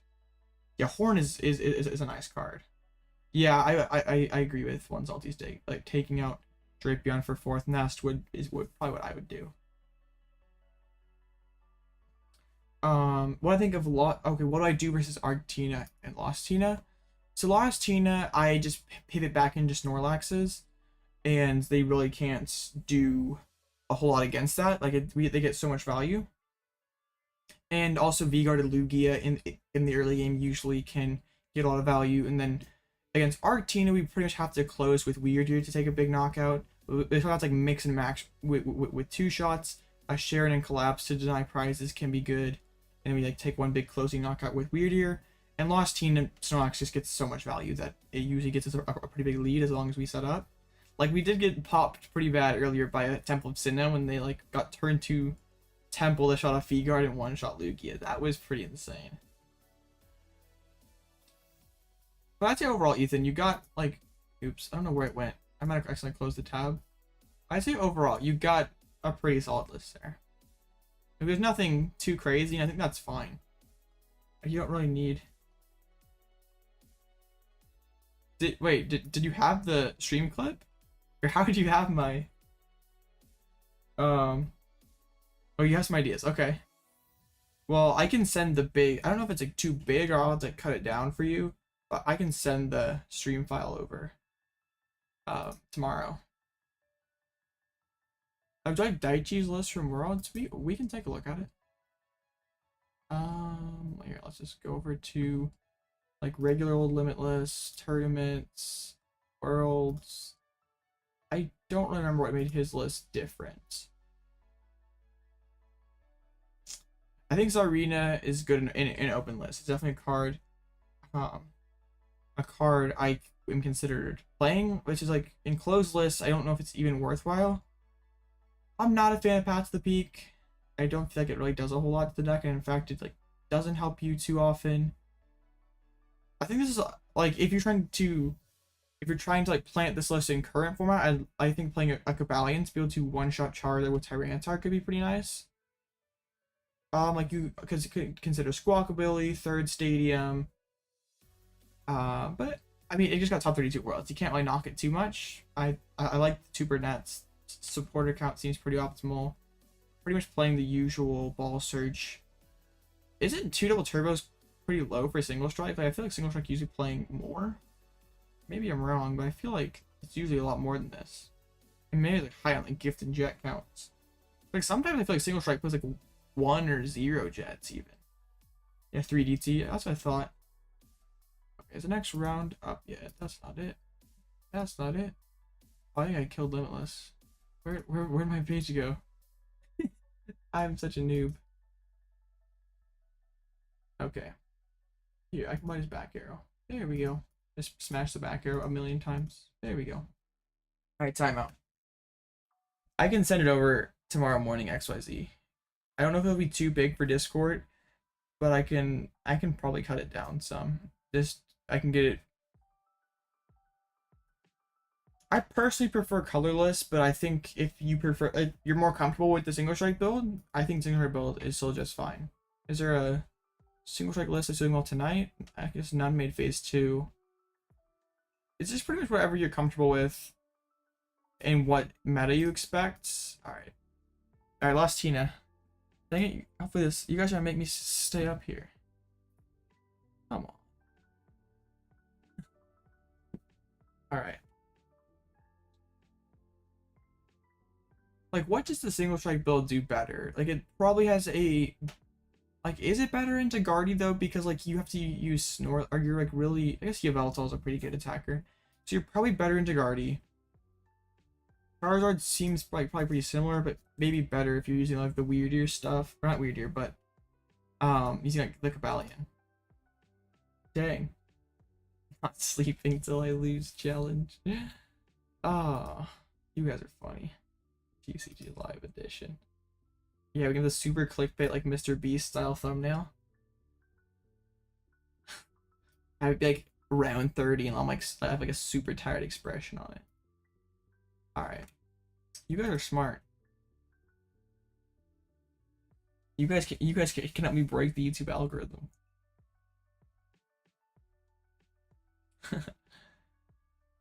Man, it's gonna be like past 11. You guys are mean. Well,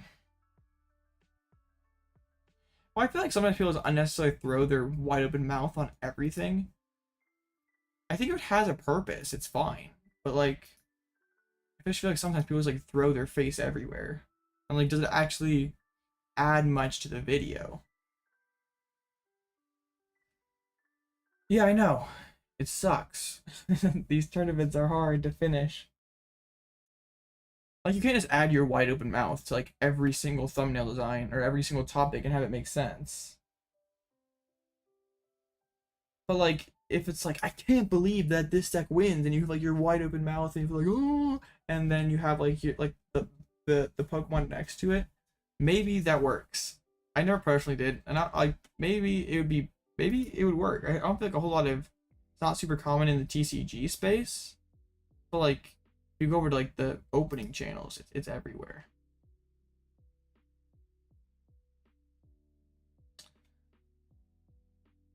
Okay. This is pretty good.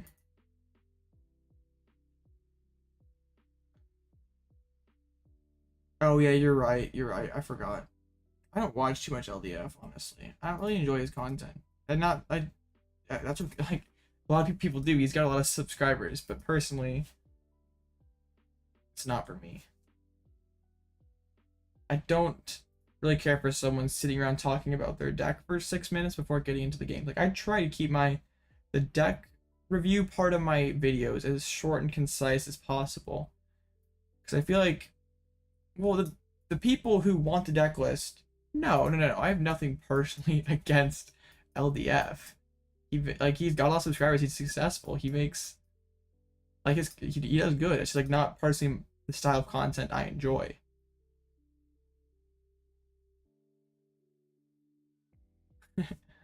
Quit trying to make controversy here. What are you gonna do? You're gonna go on Twitter and like at LDF with the little clip here.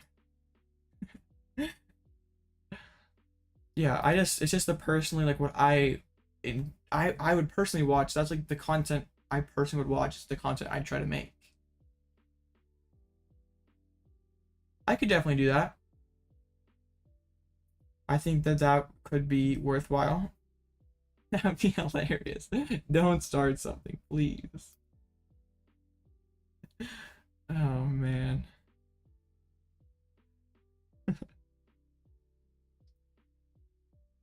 Yeah, I could definitely make a Colorless Lugia matchup guide.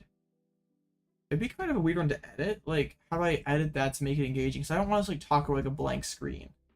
I want to have like graphics and stuff moving in and out.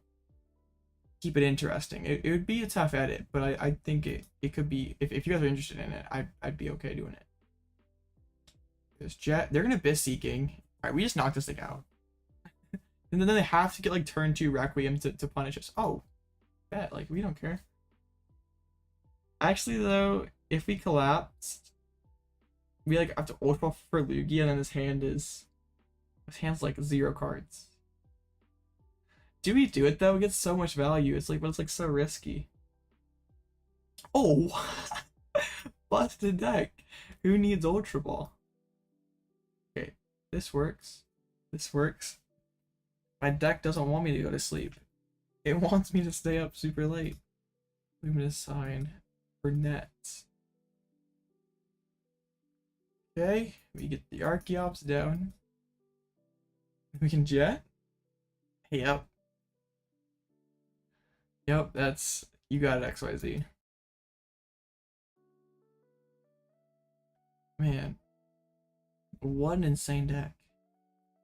So Gift is good, and Reversal is fine. We don't really care about Luxray in this match. Man.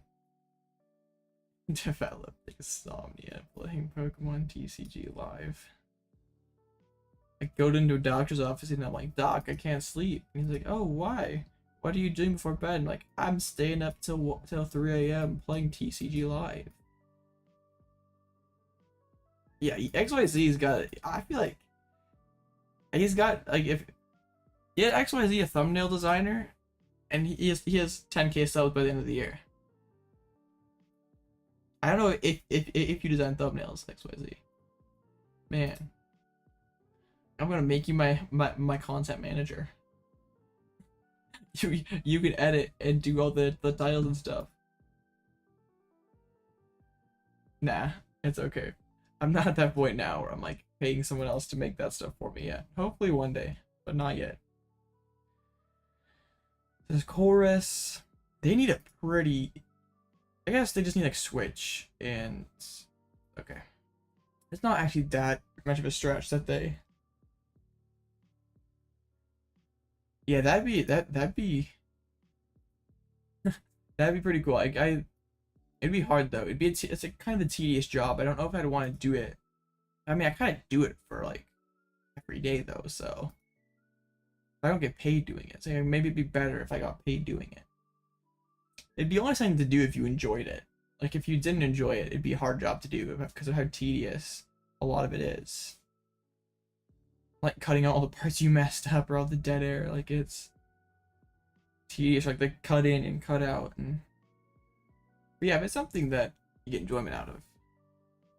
Like editors make like the best editors make a ton of money. Yeah, well, we might fix that. I had a gate and a rod gone and a chorus. This guy spent a ton of resources to get to this Requiem. And he doesn't even have the Requiem yet. I see the other Tina. Man, 32 in chat. You guys just like really want me to. Ooh, that's a good call. Yeah. Oh. Good call, Mike. I should have done that. That would have been the play. My opponent's playing gates. That makes me think they at least. Yeah, because I can Ultra Ball and get Wyrdeer. It might come out yet. He's pulling the gate, has the Tina, so we will see a Requiem. But the thing is, they're bench locked, and they have like no good way to deal with Snorlax. Sucks I had to use the Collapsed early and not to discard the Lumineon. So maybe that's another reason why I could have. Like, they are bench locked though, and I can just like I know them back to 4, throw Snorlax up in their face. Let's see how they deal with it. Temple, are they playing Temple?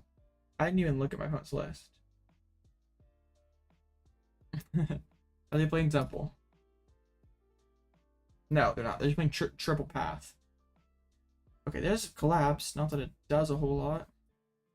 Like another. I think I could rather put like a different energy on here. I guess you have V-Guard. I'm probably never attacking with a second Lugia. Fine. Jet is okay. We take one out of the deck. And then we Iono. Put him back down to 4. They're playing one boss's orders. They're playing Thornton. Around here we like Thornton. We find the other Snorlax. Get some energies on it. Primal Turbo. I think it's Therapeutic and a double Turbo.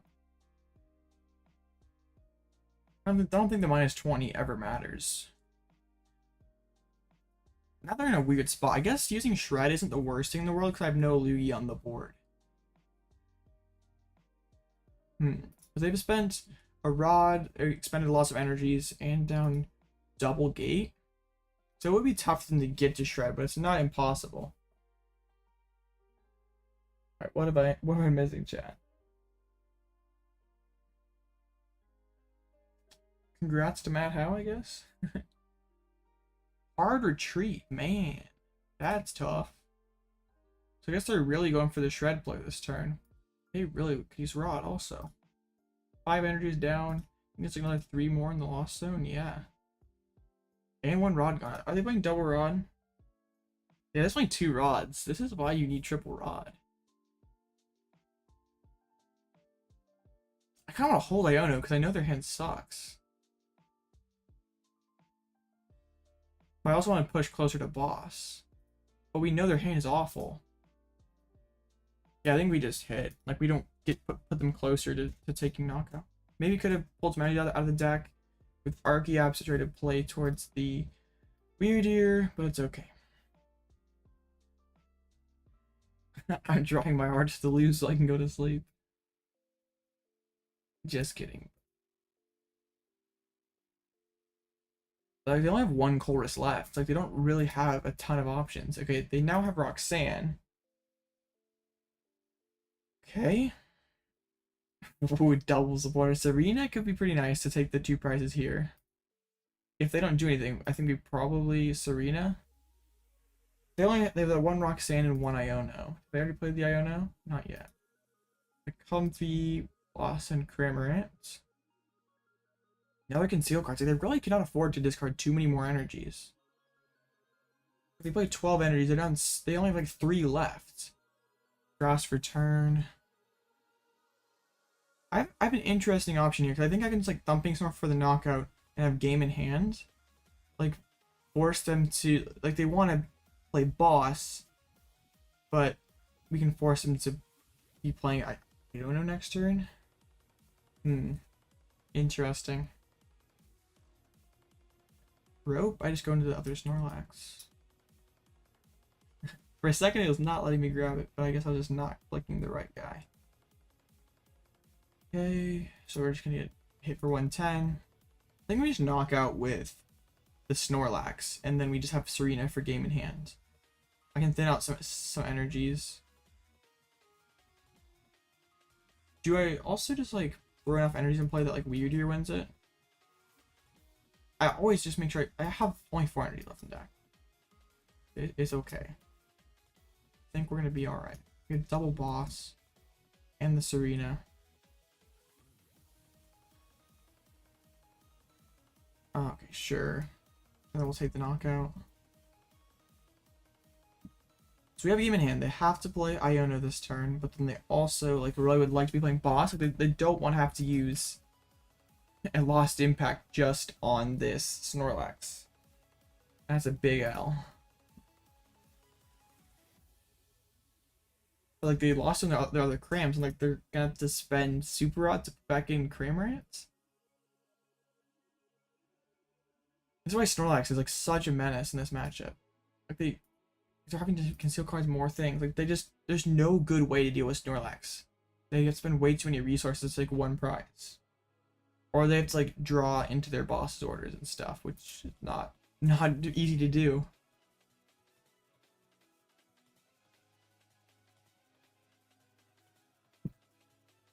Oh man. I can't. The last round might be my last round. Or next round might be my last round. It's getting late. I guess that's kind of the point. Like, this is like a true endurance test. I don't think they have much. They're just like sitting there. They have 0 energies left. Boss's orders. We save the energies though. That would have been such a tough way to go out. Like, we always have more. They always deck out first. So yeah, we win. This is why I love colorless Lugia, because like people are out here saying Giratina is BDIF, but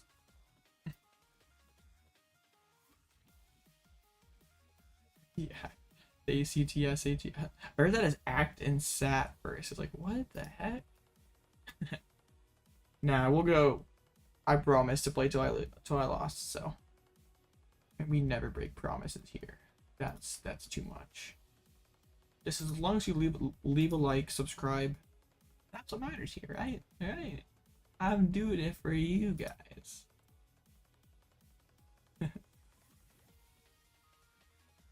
Yeah, that's why I love colorless, because Tina just struggles so hard. And if people are out here calling Tina BIF, then I'll play the hard counter. But like, it's not like a conventional hard counter that's just like, that's a pretty dodgy matchup spread and is like just taking the dub against 1 deck. I'm pretty reasonable to everything, but also happen to have an amazing matchup against the best deck, or the most popular deck. So yeah, I don't have any like cups this month. It's like all gonna be after Pittsburgh, I think. Like after the meta might shift. can't capitalize on my deck. It's okay. I'll keep playing it online, and maybe if I keep doing well with it online, someone else will do well with it. That's what happened with RC's Gyarados. That's what. Man, 31 in chat. Y'all are just like, this is by far my best stream ever. Like last late night stream was pretty epic, but this one's even more epic. All right, let's take a look at the phase 2 metagame. Let's see what that's looking like. Uh-oh, we're on the dashboard here. Let's get back over here. So 8 rounds done. Okay, so 30, how many people made it? Did 32? Yeah, it would be 32, right? It cuts to 32. So did you make it, Ethan? Or are you just short? Oh, Ethan Bubbles, rip.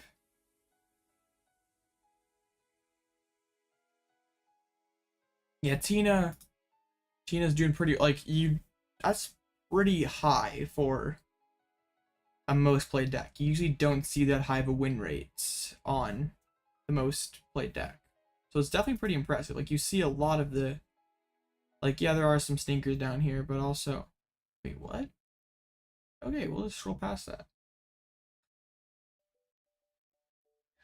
Yeah, but there's lots of people who made the second phase. What, like 1 2 3 4 5 6 7 8 9 10 11 12 13.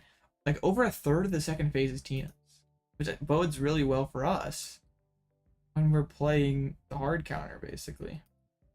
I mean, I had to freaking carry the archetype here. Like, Maya was like trying to set 2, but like they dropped. They did 4-1. I was like, nope, I'm the head out. Yeah, it's so much lost Tina. It's literally everywhere. And the Snorlax stall made it. That's kind of crazy. Cash made it with our Tina. And RC's Goodra made it. What was this regular? Oh yeah, this was one of our losses. That was the one game where if we test reversal, we won. And there's one oh, they dropped. They lost and dropped. There was the one single strike Lugia with the Cabalion. Like, how was their matchups? Like, okay, they losing twice to Tina looks pretty rough. I don't know if that's how the matchup goes, because like they also beat one. But yeah, dropping 2, like being 1 and 2 against Tina is like, what's this? This is just the Lugia, or not the Lugia, but the Palkia Chien-Pao deck. Starmie is kind of weird for us. We just have to be careful with our energies. Spiritomb can be annoying. I think we're okay into this matchup. Like, Luxray is very good. Like, if they're gonna go Palkia heavy early on, we can Luxray. We can one-shot the Chien-Paos with Lugia. It's hard for them to like spam Chien-Pao every single turn.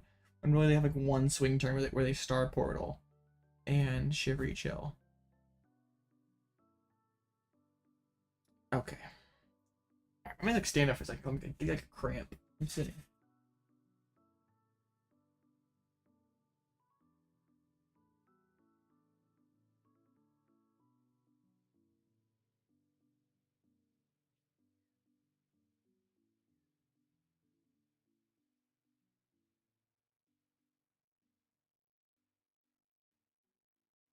Subscribe to help fund my chair. Metal chair, black metal chair, not the play. Okay. 5 rounds left, or 5 matches left, 10 minutes. Man, this Snorlax stall would be very interesting to play against. I think I'd be fine though. I genuinely think that this match is okay for me. Let's just, like, as long as I can totally fill up my entire bench and I can manage my energies correctly, I think I'm okay. They do have Flannery Pad, but like they can only do that so often. Like, they're kind of dependent on side lean flips, and we do have hand disruption to try to make things difficult for them. Like, they do have like Mimikyu that could like try to force me to like retreat and stuff. But like with the 4 jet energies, we can just like move quickly between our Pokemon without too much issue. Alright. So like at 8-2, there's only gonna be a couple people we can possibly face. We could face James here playing Giratina. We could face the Dominican Blonde, who we know is playing Pal. YH is also on Giratina. Spiritomb, though, it does make things a bit harder. Or this person, if they win, is also Giratina. So dang, lots of Tinas, lots of good matchups. No.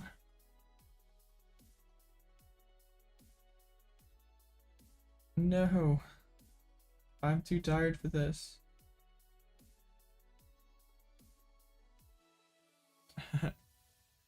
Come on, I was hoping that like once we got to the second phase and there are less people that these matches would get done faster. But nope. It's okay. Maybe some people will start dropping then if they start losing. Okay, so YH1, so we're going to have a pretty high chance of facing. Like even if we get up paired to a 7-2-1. Oh, Zach drops. Interesting. Dropping at 7-2-1. It never goes to time.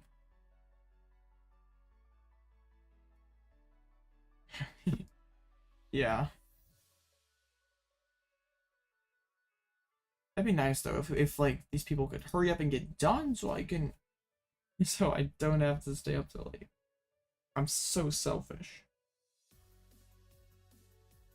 Really though, I think Lugia is pretty solid right now. I guess maybe the play is like stay up super late, get the late night dub, and then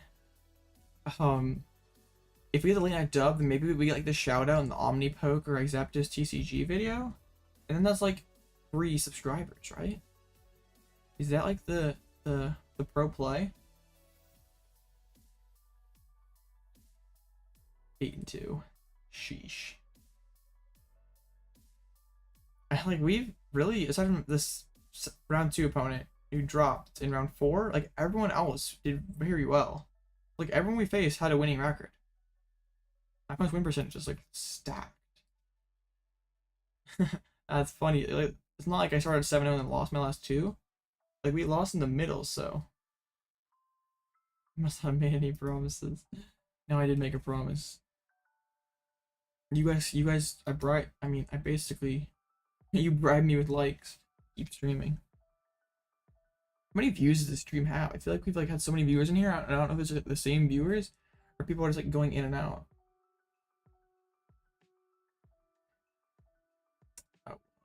Oh, too hard to look at right now.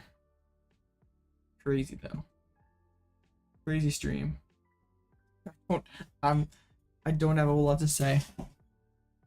Gotta conserve the energy to clap Tina.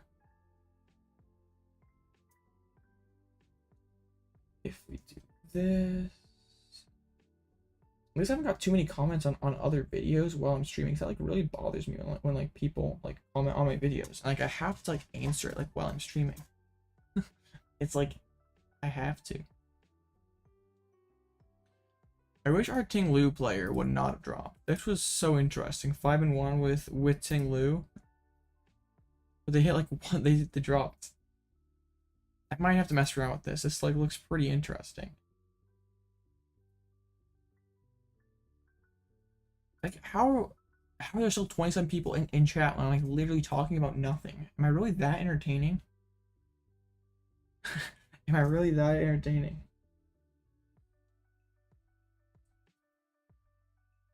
Oh, come on. Like, can we just like drop this guy so like rounds finish quicker? I feel like we could file a petition and all other 31 players would sign it. No one wants to face the deck anyway, right? How did that? Okay, this. Well, they finished 504. Are they in the second? They're this person who's playing the other stall deck is in there too. Wow, that's crazy. 504 with this crazy deck.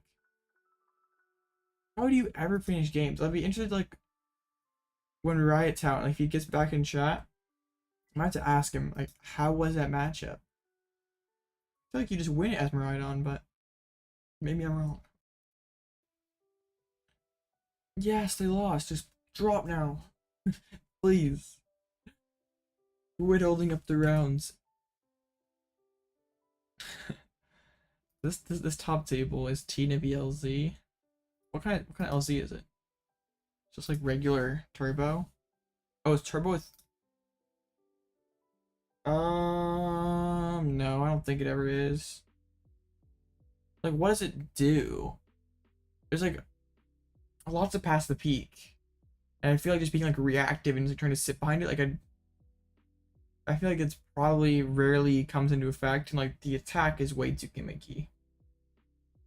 This is kind of crazy. Like, what do you guys think of this? Luminous Energy is interesting when you force Seal to find it, but it's gonna get like milled by Pokestuff quite a bit.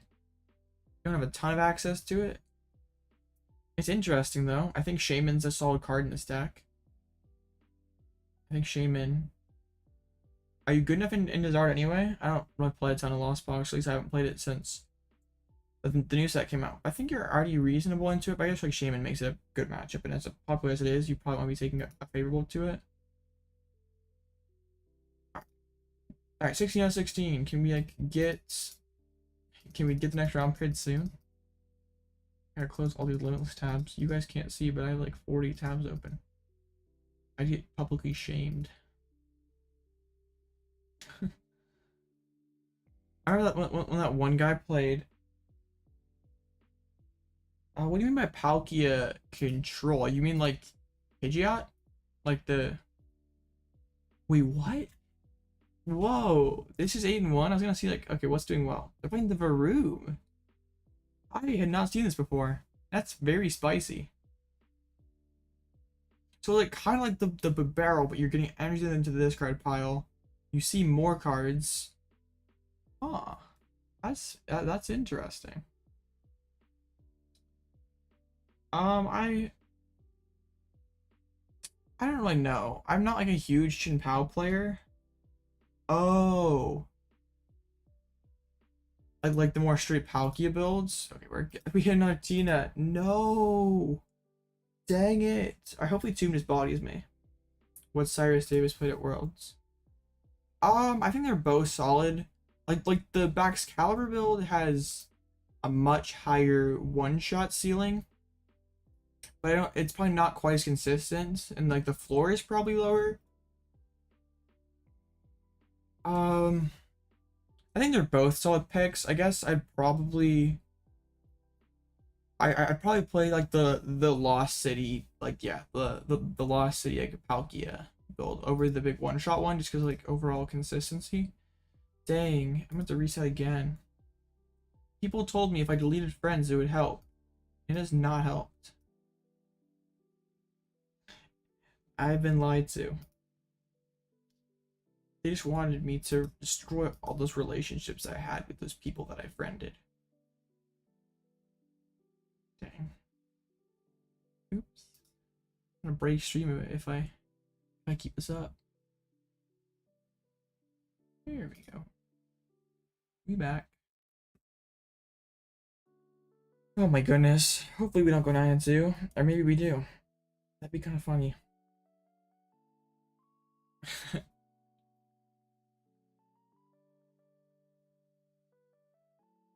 Okay. We're up against Lost Tina. What's our record against Lost Tina today? It's like pretty amazing, isn't it? Like the one game was like a crazy Temple of Sinnoh. I guess we're only 3-1. I thought we'd face more for some reason, but I guess it was yesterday that we faced like 3. We see no Temple of Sinnoh though. Temple's like what really gives us nightmares. Okay, come on. Why, opponents? Oh, they send it over. I hate it when that happens, where you both send it over and it doesn't work. Are you gonna save this? What do you mean? Like, upload it after the fact? Yeah. And I might cut this down into some shorts or something, or... Yeah, I try to re-upload all my streams. Like, just put them up on the channel if you want to go back and reference it. Yeah, it's pretty much... I don't really... It's not really too much of a point of privating it or anything. Unless I'm trying to hide something, which I'm not. I have the sauce here that I've been playing for hours here, but nope, no one can see it. This hand's weird. I'm against Tina though. So weird is fine. We do this just for rope stuff, like we'd rather a Snorlax get spit into than a Lugia. Cool, like we have the Collapsed, we have Burnet. We don't have a whole lot after that, but we got stuff. I didn't price yet because I'm tired. Yeah, maybe I'll work on a Lugia matchup video. Like, I don't know how you'd package that though. And so like, this is like making the title it's like Lugia matchup guide. Like that's boring. Like if I want to get people to click on it, it's like thinking about playing Lugia, watch this video. I guess that's not bad. If I could just get I can do like actually broken on text pointing to Lugia. All right, I think we can do that. That might be later this week. Whoa. Who needs water energies? Water energy is bad, right? How to Lugia. It's all about keeping that algorithm happy. Gotta keep this train alive. Because I think I gained like 26 subs yesterday.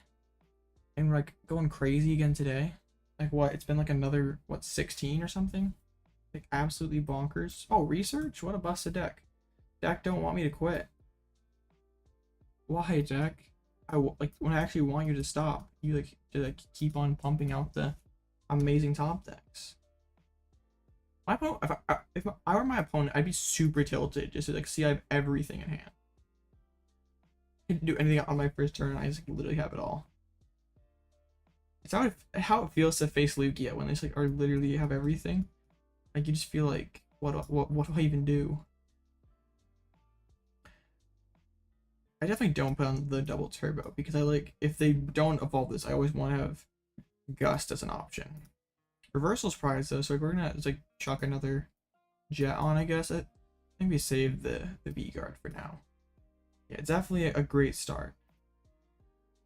I think we can just keep Collapsed in play. Does it ever really mess us up? I don't think so. I guess like it limits our potential options for next round. Like, oh, boss is great. The deck just simply doesn't want to stop. Dang.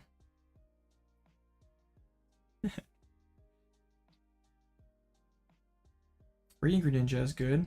They can start drawing cards, but getting to Requiem is going to be basically impossible. Like they would need Vacuum or something. They're not playing Vacuum. Like this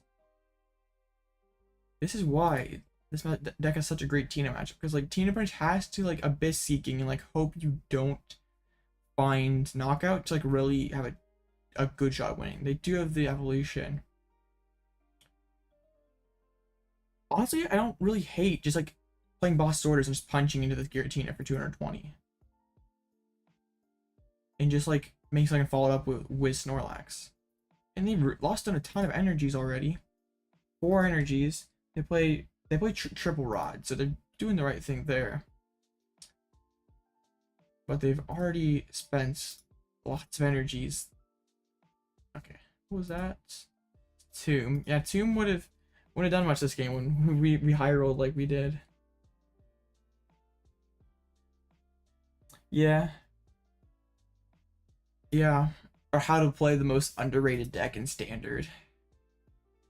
Because like it's still, you want to make sure like you're not like totally clickbaiting your viewer, and you want to like at least, like if you like the issue with like clickbait is, yeah, you might originally get their click, but if they're not going to watch for a while and your viewer attention is garbage, then the algorithm's not going to promote it.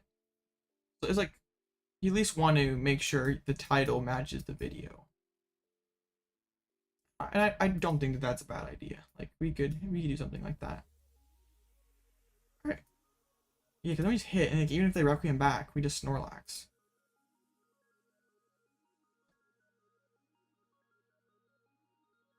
I think this is okay.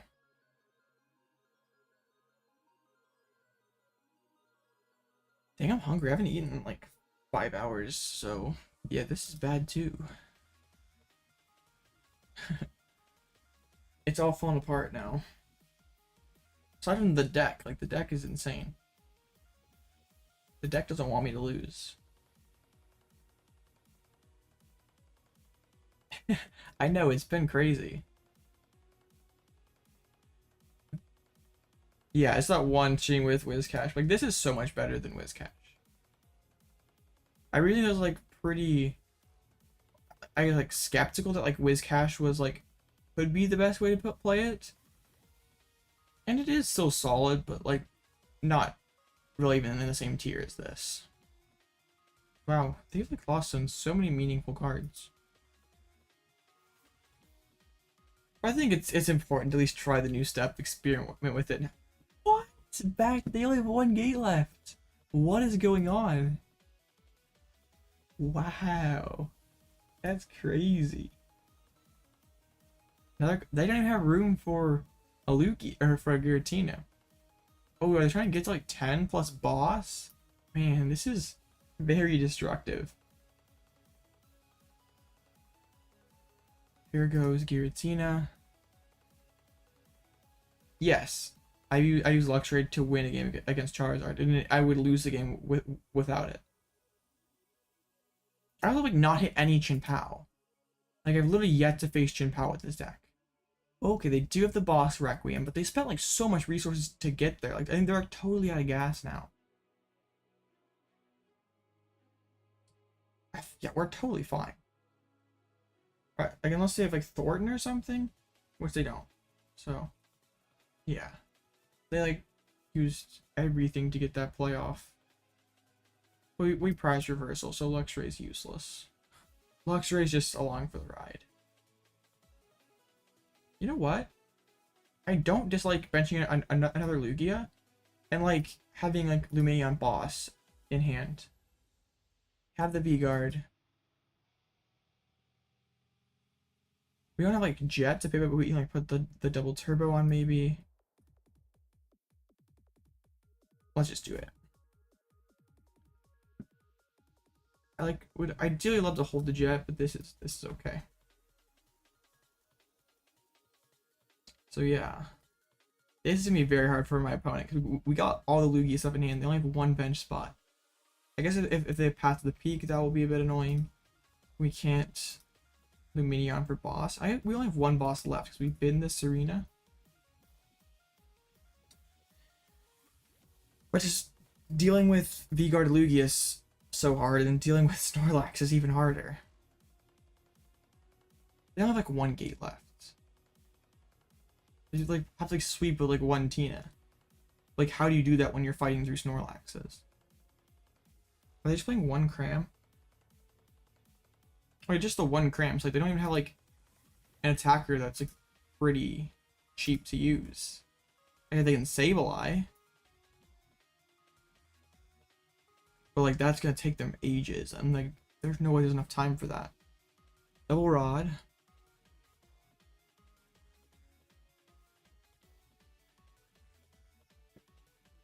They gotta come up with something this turn. Maybe it's like Shred plus Iono. Maybe the play was putting Gift on the active just in case. Because like if they can Shred Iono, I'm in a weird spot, but they're okay, good. There's no Iono this turn. Double Vip. Why don't they have like an optimal loss to it? They have like so many painful choices. Like they would be okay at keeping pretty much all these cards.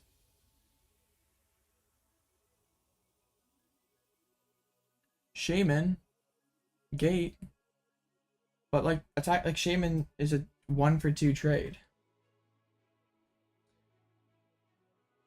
Yeah, Shaman's pretty rough. It's good that we bench Lugia.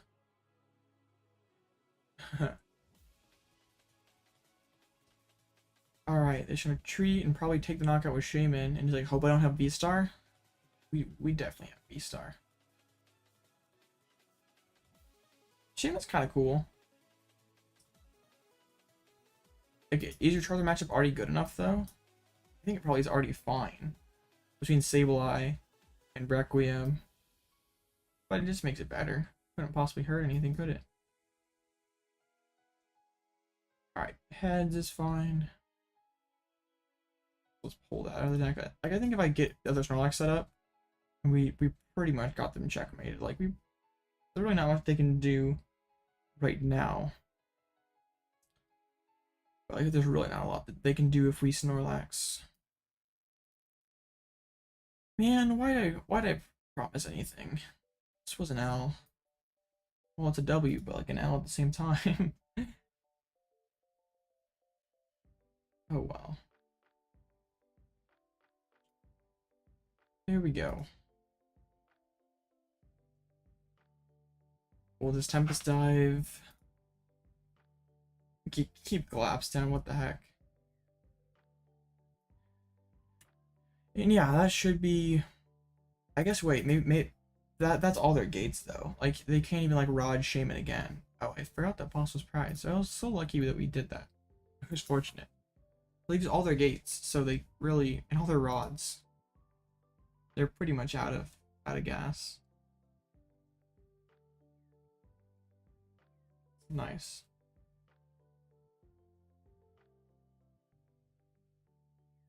Chorus, so you can get basically to the bottom of the deck, but there's not like anything that they can do. Like if it's Thornton Temple Gate, they like already spent gates. They don't play Thornton, they don't play Temple. Oof. If Colorless Lugia becomes popular, we probably see temples being played in what's it called? In Giratina. There's a concession. Crazy. This is bad. I'm blonde now. I am blonde.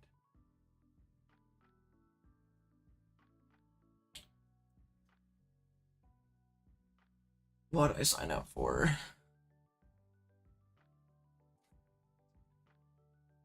I'm funny. I don't know why I chose to do this. Every choice we make, though, has consequences. Thank you. Thank you, Envoy. I don't know if it was good, but it was something. I won. It's like that one meme, like, I won, but at what cost? Yeah, my sleep schedule is wrecked. Winning late night would be dope, but I like don't. Like, is it worth it? Like, is it even worth it? Much more legendary, winning late night on stream, or just like going 9-2 draw. I'm pretty sure both are legendary. I'm trying my best, guys.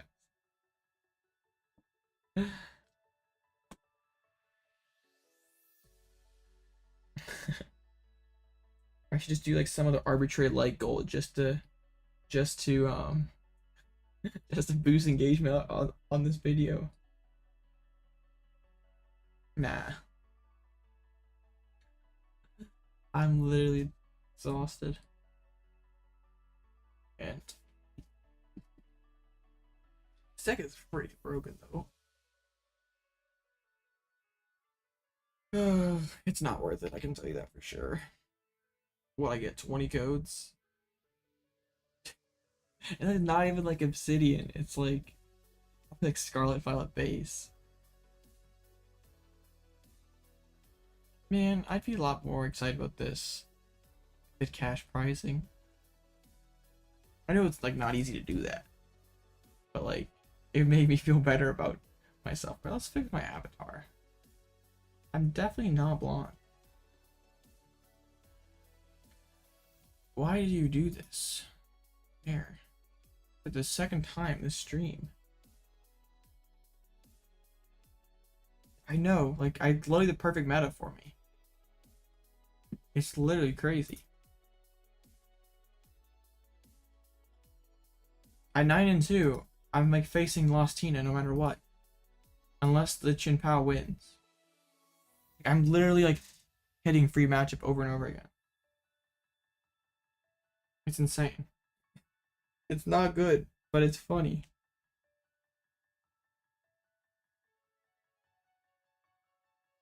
Oh man. What have I done?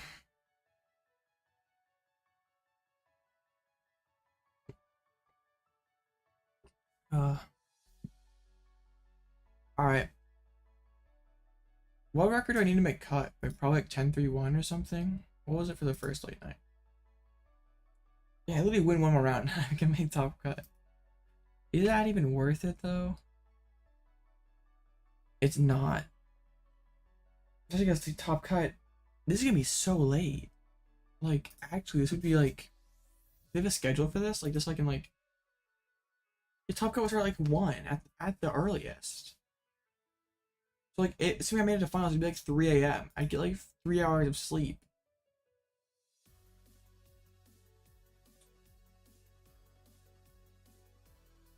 Alright guys, it's a painful decision, but I think I'm gonna end stream here. I'm exhausted.